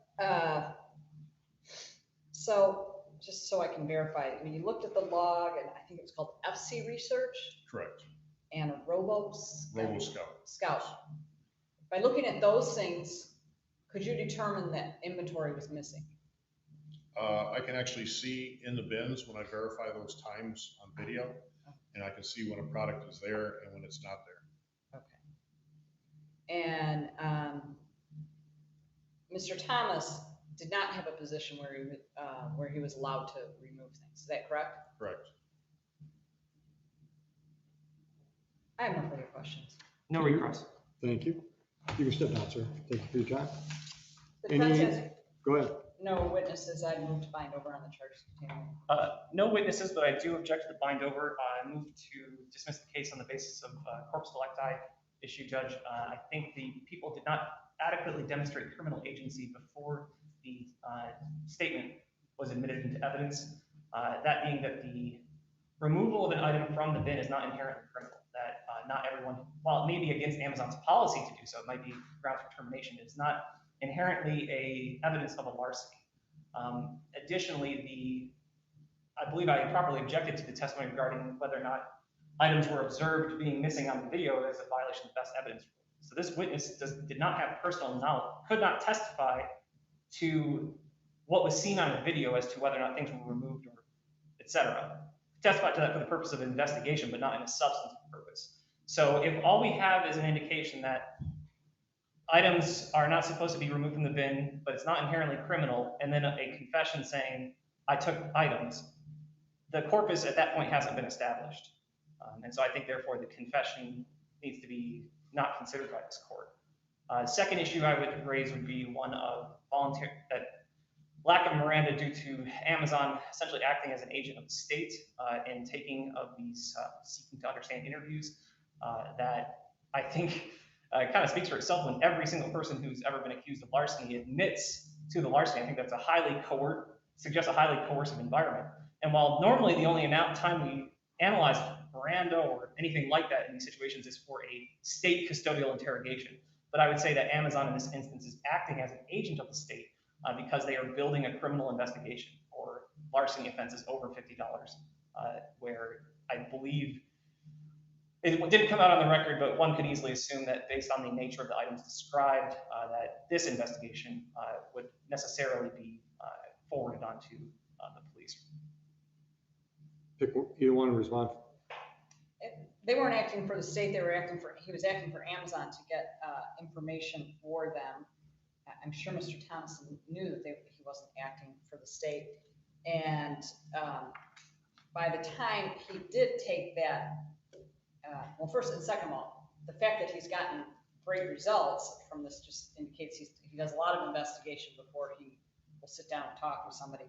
But also, the corpus delicti I had that said, he talked about the Robo Scout, the log, everything showed that stuff was being taken out. And from this particular area in the Amazon warehouse, this particular area, stuff is put in, not taken out. He can look to see who's operating the bin at that time. He can narrow it down, and then he supplemented that by watching the video. I think he established that stuff was missing. That, and coupled with the fact that he started the investigation because there was empty boxes in the bathroom of items. So, and then when they all matched up, he sought to seek to understand, and Mr. Thomas admitted it. That has to be bound over, and getting the statement thrown out would be something for downtown anyways, I think. If I could just respond to that point, Judge, the rules of evidence in the Constitution still apply here. They're in full force and effect at the exam, barring some exemption in statute. And there is no exemption for corpus delicti or the other issues that I've raised. So this court does need to decide that problem. Anything else? I'm satisfied this probable cause has been met by the people we'll bind over. AOI date is on the 8th, 9 a.m. Bond is continued. Good luck downtown, Mr. Thomas. What was the date, Judge? 8th, September 8th. All right, thank you.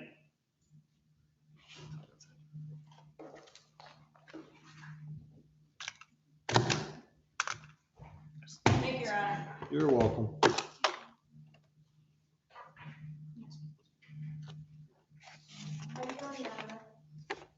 Good, how are you? Hi. Good, you got one scheduled today?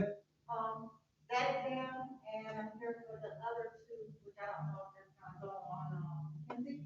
I haven't heard anything. That's the attorney. Oh, you got attorney on that one too? That's the attorney after Ken's. So I'm Oh, here you know for what? both of them. Catch him. This guy's not in custody. It's not September 8th. Yeah, it is. That's 2 weeks. Never mind.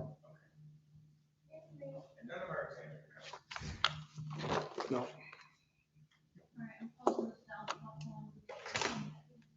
I think Mackenzie's ready for this. Jamie just called me. Okay.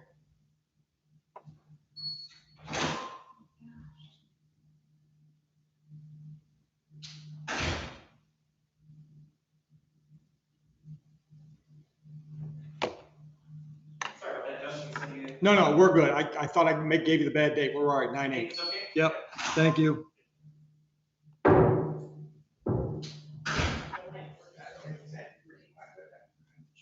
Thank you. Talk slow and stop using all those big words. I'm like trying to figure out these words that he's using. I told Paula that he was here. Stand him. Should have tripped him on stuff. I mean, yes, the Constitution applies to everybody, but this is offensive. It's offensive that he would, because he knows he's making trying to cutting edge arguments on a case where the guy clearly admitted. It's like, just make him his best deal. He's trying to get his name in the law books. It ain't gonna do his client any good. Just trying to make a deal, keep the guy out of prison. Remember, Paula, him, and then. Yeah. Motherfucker. Yeah. We are live streaming. We are live streaming. Oh, look, I got sound.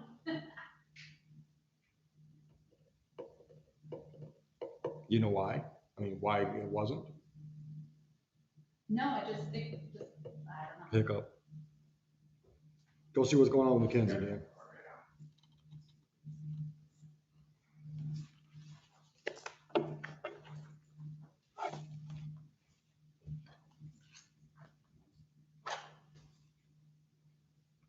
Because I gotta believe they made some kind of offer on the file. Unless the guy's got some long record or something. No. No? If you notice, NPS, usually don't even speak to her. Yeah. They just want, I want an exam. They don't even try for it.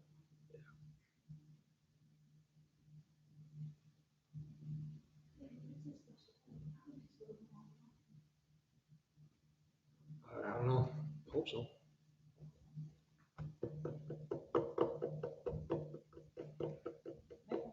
We're getting Mackenzie ready right now. Checking to see if the prosecutor's good to go.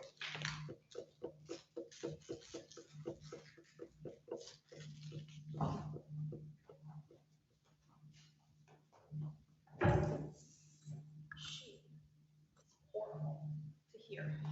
Hmm? She is horrible to hear.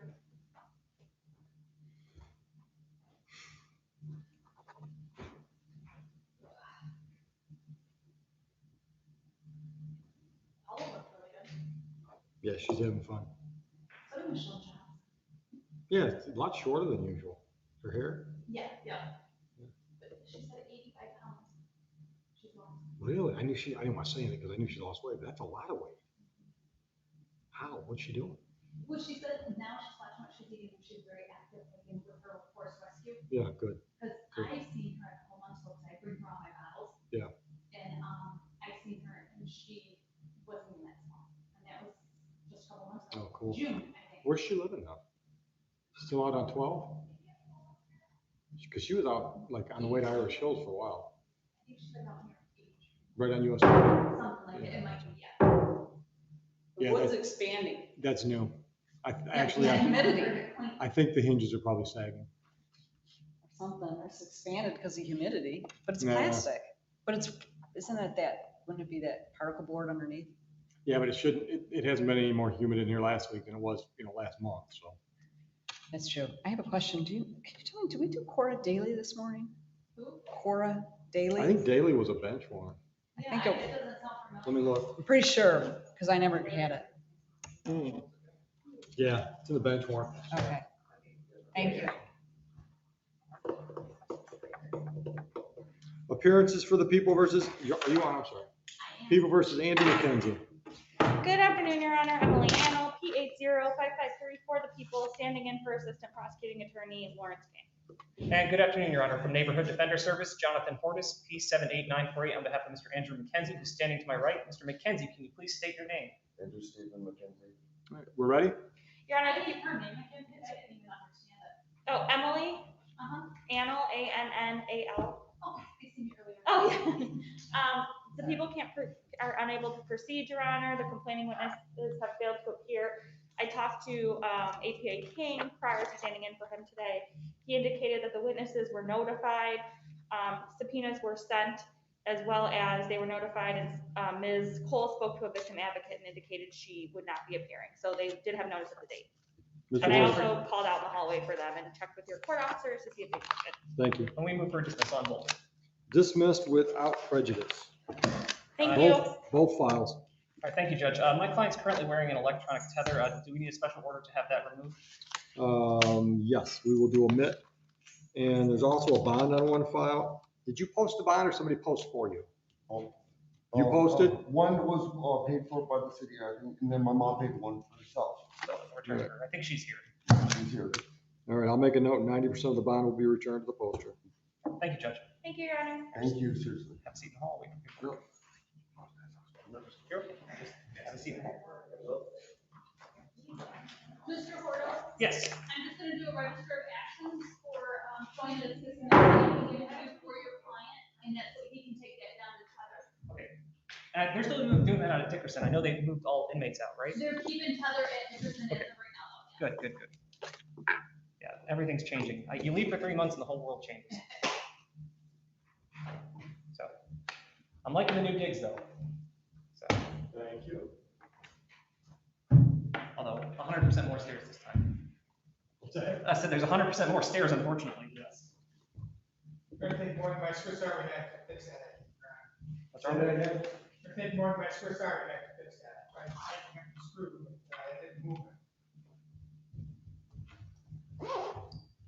should I wait in the hall for paperwork or? Yep, it'll be just, yep, I gotta type it and then I'll print it out. You're all good. Thank you for your time.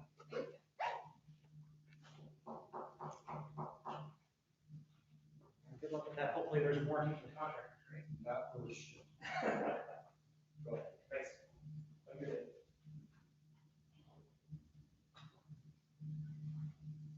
The one where you're at now was a little loose. I pushed it back, tightened up as much as I could. Yeah. Not enough. I don't know if something underneath. Do you know where there's a rubber doormat? Door wedge? Doorstop? No. I don't, we got a lot of wood ones all over. Let's see, I think I might have one.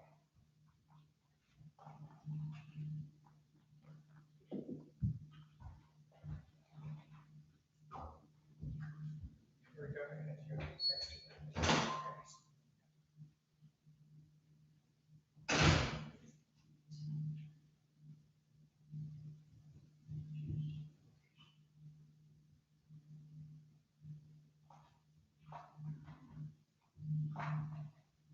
Yeah, it's got to be pretty good.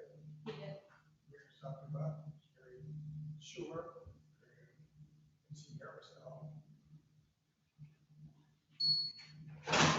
Hey, Dan? Yes, sir. Where the doorstop is? Yeah, you guys got it down security? I think we got some up here, I think, too. We use them for the prosecuting officers.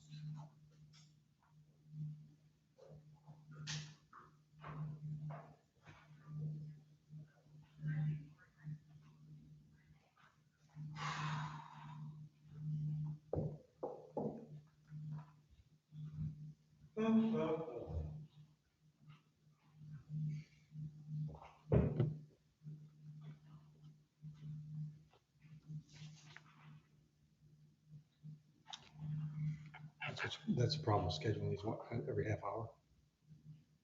What does that, now we gotta wait, or that we have? The way we gotta wait.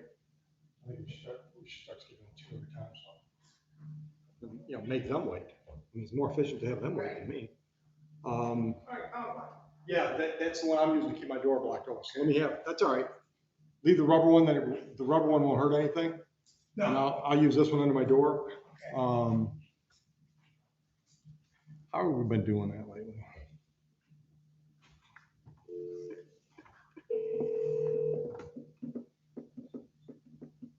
Murray in the building even? I don't know, I haven't seen him, I know he's not up here yet. I'll go check. What time is he scheduled for? 1:30. 1:30?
Oh, Murray's not here yet, but I'll get to where he is.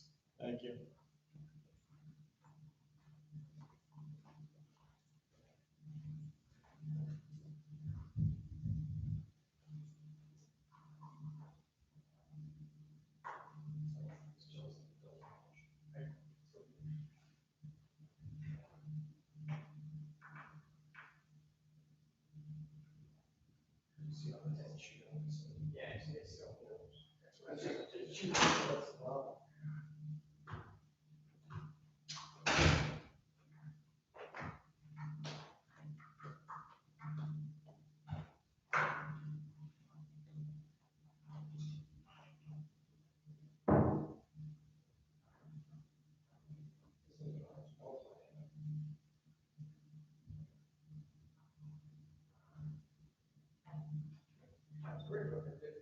Well, yeah, I think it's more so, I think that's Well, when we first brought it up to Danielle, in fact, there wasn't a nice clean hair. She said, "Yeah, we should probably just take this off of this." Why the hell develop that way?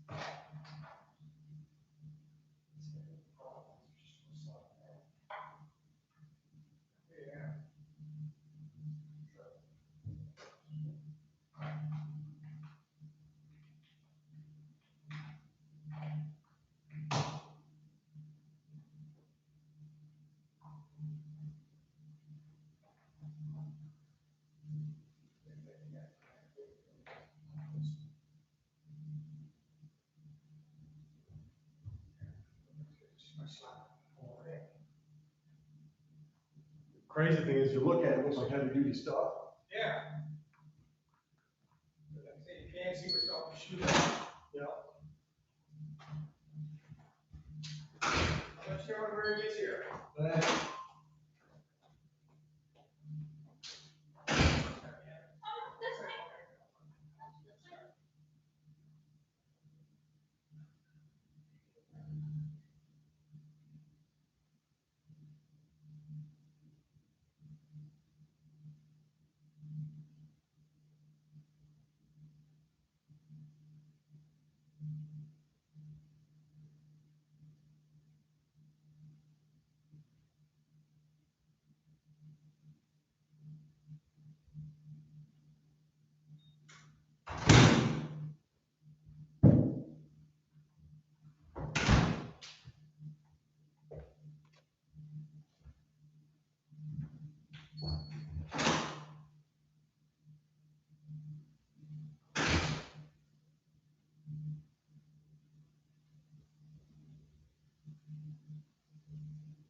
You gotta go, it's laughing. Ooh, yeah, chain link took those back. That's not good. No, he just, that's why he has it. So did you?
Yes, sir. I should have adjourned at 1:03. I should have, because she said, well, I'd like to get an offer out and resolve it. I'm like, well, that's always a good thing. And then I looked at the charges again. I'm like, I can't offer. CCW has to go with the board. The FA, I can't reduce the FA. Normally I just do it to disorderly. We attach a healthy firearm, I cannot touch healthy firearm. So I gotta call it defense attorney. Like, we may as well just, I haven't said it. Well, then Officer Neville's like, I'm going to come. So, he doesn't think he's interested. Because he got subpoenas today, so I talked to him after. He's just standing there for. Okay. So we'll see. But that's another green mistake on my part. No big deal. But, talk to Mary, so we can get it going. Judge is already all set. Cool, yeah, I have them both written up, so.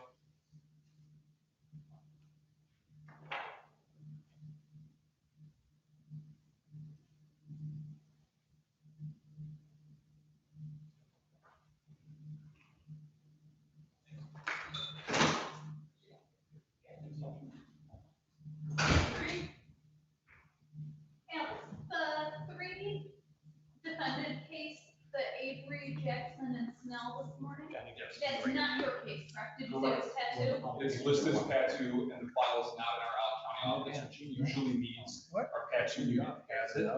So my plan today is follow up with Dennis Doherty. So he would be the prosecutor. Yeah, he's the head of tattoo, but I'm just gonna ask him who has it. Oh, And then I'll make sure that they know who the defense attorneys are, what the next PCC is, and that they definitely should get discovery to those defense attorneys by the next PCC. okay, all right, then I'm just gonna leave Daughtery in there and not put you guys. Yeah, yes. Okay.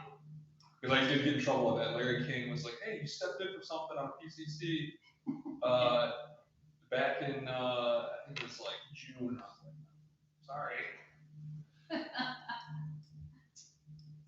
How you doing, Heather? I'm doing just fine, how are you? Good, good. Haven't seen you since the picnic. Oh, yeah.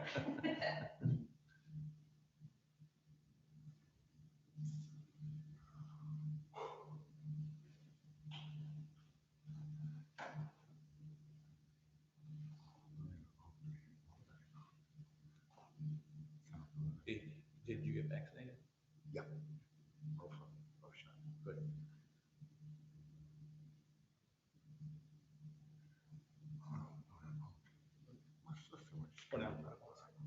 Alex, so is it mainly, I'm sorry. No. Oh, that's that. Is it mainly just you and Jane here, not Norma or Elizabeth, or? I think for now, it's gonna be me. Right. Jane, Elizabeth. I think it should just Have a seat. Right here, Judge, or at the table, or right here? You're, either way, we're gonna weigh in. Yes. Come up front then. Okay, come on. Appearances for the people versus Johnny Rice. Alex Curry, on behalf of the people, Your Honor, P84950. Hello, Your Honor, Murray Duncan appearing on behalf of the defendant, Johnny Rice. At this time, Your Honor, Mr. Rice wishes to waive his right to have an exam, and he's asking that this may be bound over to circuit court. Thank you. Mr. Rice, you understand the purpose for the exam, sir? Yes, sir. You've discussed your rights and options with Mr. Duncan? Yes, sir. You understand those? Yes, sir. You understand that a waiver means the file goes downtown? Yes, sir. You want to waive and you're doing so freely and voluntarily today? Yes, sir. All right.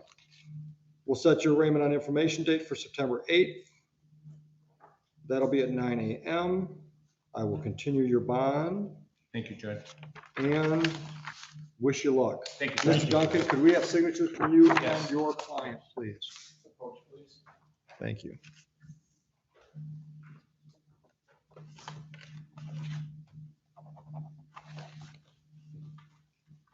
I've got one more file after that. Areas. Yeah, Tony Duncan in there. Yep. I should have had him come early, Judge. I apologize. I didn't. That's all right, no problem at all. Is Mr. Duncan here or on his way? He should be on his way. It's That's scheduled fine. for 2, so. Yep, let Dan know when you're ready, please. Good luck downtown, sir. Thank you, Judge. You're welcome. John, you can go ahead and go out, fire. Good seeing you.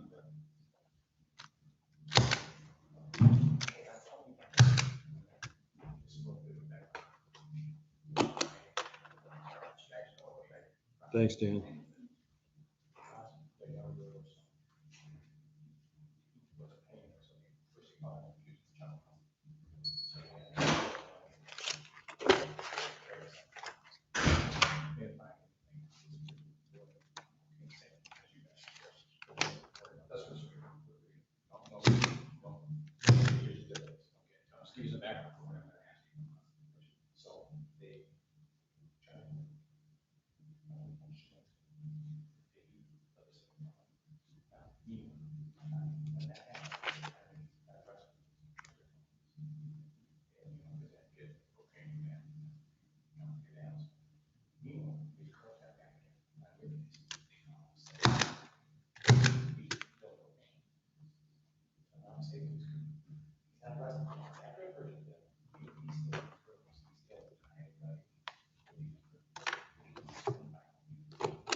He wants to, so I'm gonna ask the judge to allow him.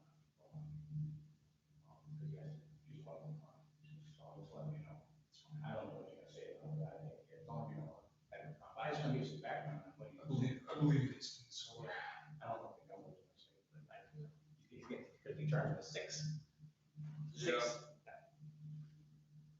So I'm gonna give that same story to the gun board and hope that they see the light on it, you know?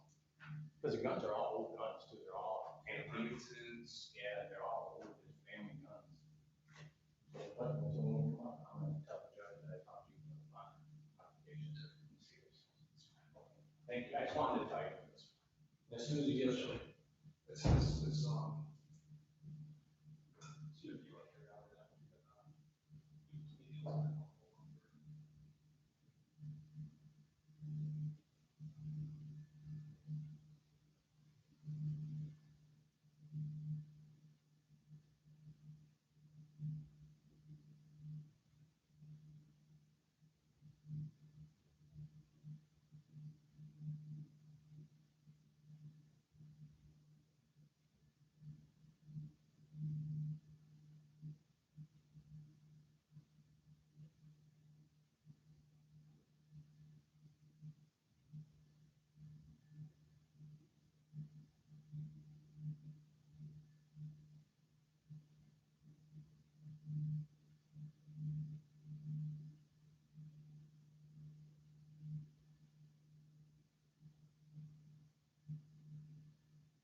it's, Mariah's gonna tell Justin to send Shannon over here to talk to me or you, so I'll tell you, show you what I'm thinking. I mean, there's no way it's settled that much. Do you think would move No, those? here's what it is. And Danielle, I don't know, were you involved with Danielle, we looked at these ones with my out. Danielle suggested we take them off because the hardware's great. Thanks. That's the problem, so there it is, okay? Now, I know you're good with your hand launch. A little flathead, fix that? No, I'll show you why. See it? Yeah, I see it. Right, look. Okay, so Dan and I already took one apart. All that does is that has top width thread that catch this. Right. The bottom is just a pin. Right. The pin goes into a sleeve. So there's no adjustment. You have the sleeve is slopped out already? It's already slopped out. So my only thought is, because, you know, if we take them off, then we're gonna have those holes. You don't mind taking them off. So, my only thought was, if Shailen, can come up with some kind of shim, That's what I was thinking. and it's gotta be metal, you know, you wrap it for tape, and it's gonna last for a couple days. But, I mean, depending on what, I don't know what, how sloppy it is, but even if you wrap it in wire, Yeah. you know, the pin, Just enough to get it. put it back in there so you don't have a slop. So if you went back each way a quarter inch, you're good. I think if you just got them for moving, and I would actually take it out, you think about it, it's gotta go that way. Yes. Maybe what we need to do is just try to shim one side, Yeah, that's. like in the hole. Yeah, that way it doesn't ride that. I don't know what keeps it from right now, right? That's too bad. This. Or maybe Shailen can find some better equipment, or better, maybe you can find So replacement. you and Dan already dug in. Yeah, we took this right out. So you already know what it is. Fit right in there. It falls into a small pit. Exactly, this, This reading out. what we said. Okay, if they come over here. Oh, I doubt it will be today. But when they do, at least I'll be able to explain to them what's going on. Yeah, if I'm here, that's fine, if I'm not around. So whatever, comes to their mind that they possibly work, I give them the, okay, let's try it. Try it, because that don't work. And I don't think you should take the doors up. They're nice looking doors. Well, the problem is, that's loud. When those things hit, I heard it once Yeah. already. Okay, thank you, Judge. Thank you.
And when the judge calls the case, we'll just walk up here, okay? Okay.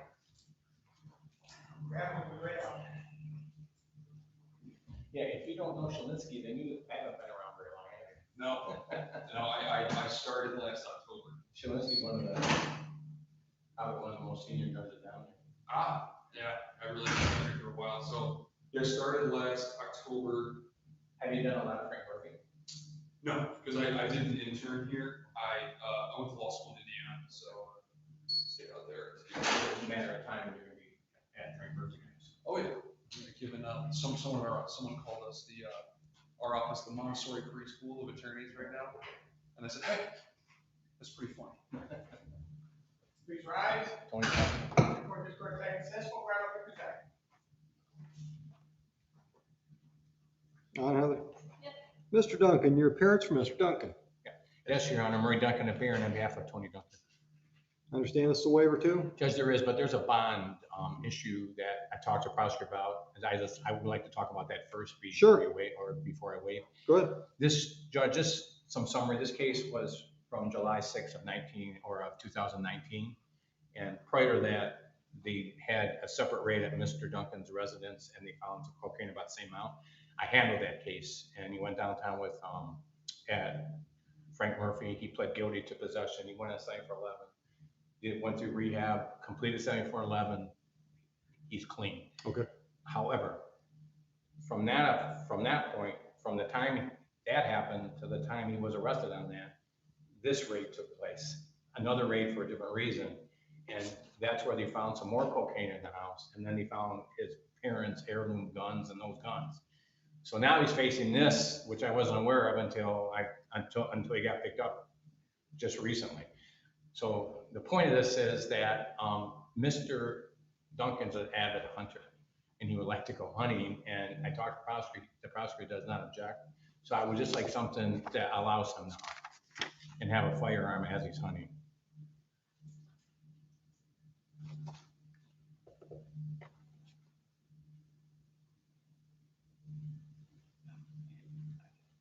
I don't see any conditions on the bond now, are there? I just assume there was, because usually there is, so I Just standard though. Yeah. We ones add extra. Or was this Snout County arraignment? this It was was. No, they didn't say no firearms. Usually they're the ones that do that. Mm-mm.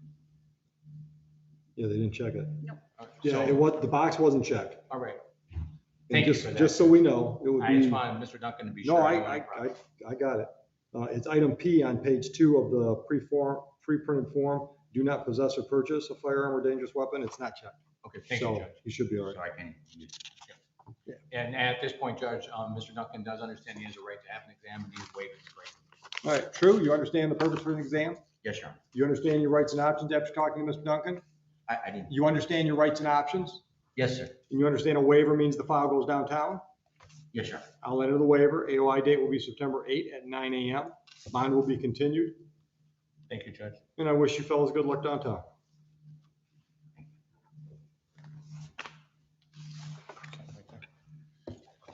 Have a good afternoon, Judge. You as well.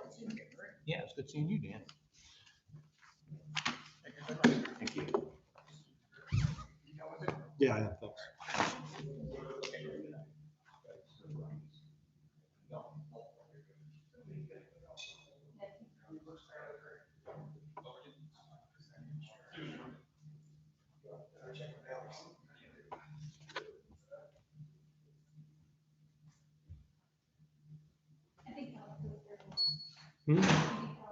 He does, yeah. I'm trying to figure out a way to say it. I haven't decided yet. There's a way to say it without, hurting his feelings. If you don't mind, call that attorney and tell him we're ready whenever. Oh, okay. He talks too much. When we're doing the PCCs, he's trying to give you background information on everything. It's like, just tell me what we're doing today. Yeah. And I'm trying to figure out a nice way to say that, because I do think he does a really good job. We're talking about Alex. He does a real good job, but he talks too much. He's trying to give me too information, like PCCs. Just, are we adjourning it? Are we, where you at with discovery? I don't need the background stuff. Yeah. Good afternoon. I think he does a great job. One. Are you Mr. Adams? Yes, I am. Hi, how are you doing? How are you? Counsel, we're ready whenever everybody else is. I appreciate that. My client tonight, I'm gonna give him a call. Yeah, no problem. Everything's, you know how that happens. Everything's moving a little faster today. Yes, thank you. You're welcome.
Use a waiver for an example of my.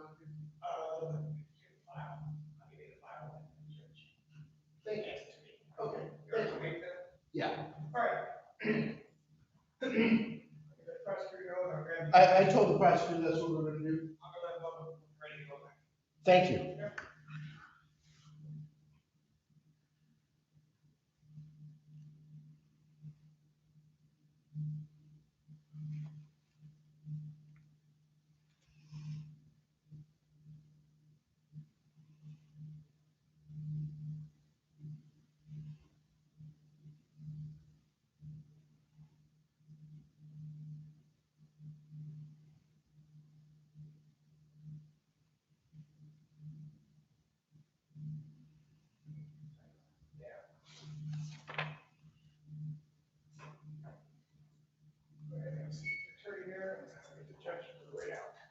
Okay, thank you.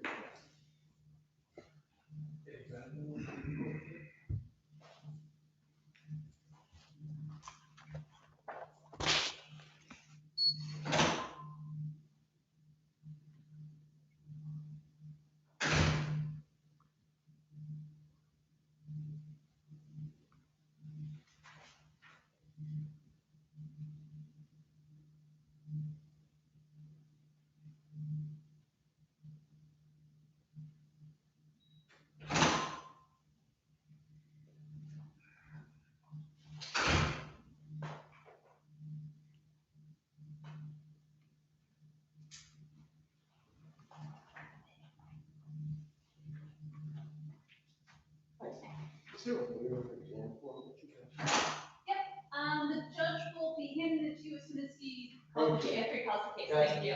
All right. Please rise. Report this court back to session, right up presiding. All right, gentlemen, People versus Jose Arias. Alex Curry, on behalf of the people, Judge, P84950. Stephen Adams for Mr. Arias, P 37724. Thank you. Mr. Arias, you can sit down. And what are we doing, Mr. Adams? We're gonna waive this, Your Honor. All right. Mr. Arias, you understand the purpose for the exam? Yes. You understand your rights and options? Yes. Understand that if I enter a waiver, the file goes downtown? Yes. Understanding all of that, are you waiving freely and voluntarily today? Yes. Gentlemen, you satisfied with the waiver? Yes, sir. Mr. Adams, I'm sorry, I didn't hear the court. are you satisfied with the waiver? Yes, Your Honor. All right, I need you both you gentlemen to sign this and then we're on our way.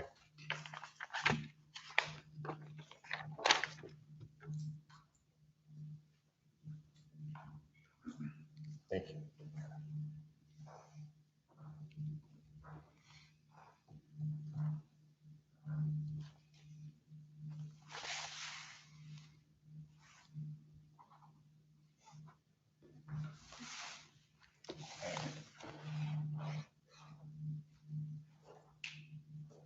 Good luck downtown, gentlemen. Thank you. Let me check that. Dan, I'm not sure how they do. Very nice to meet you, sir.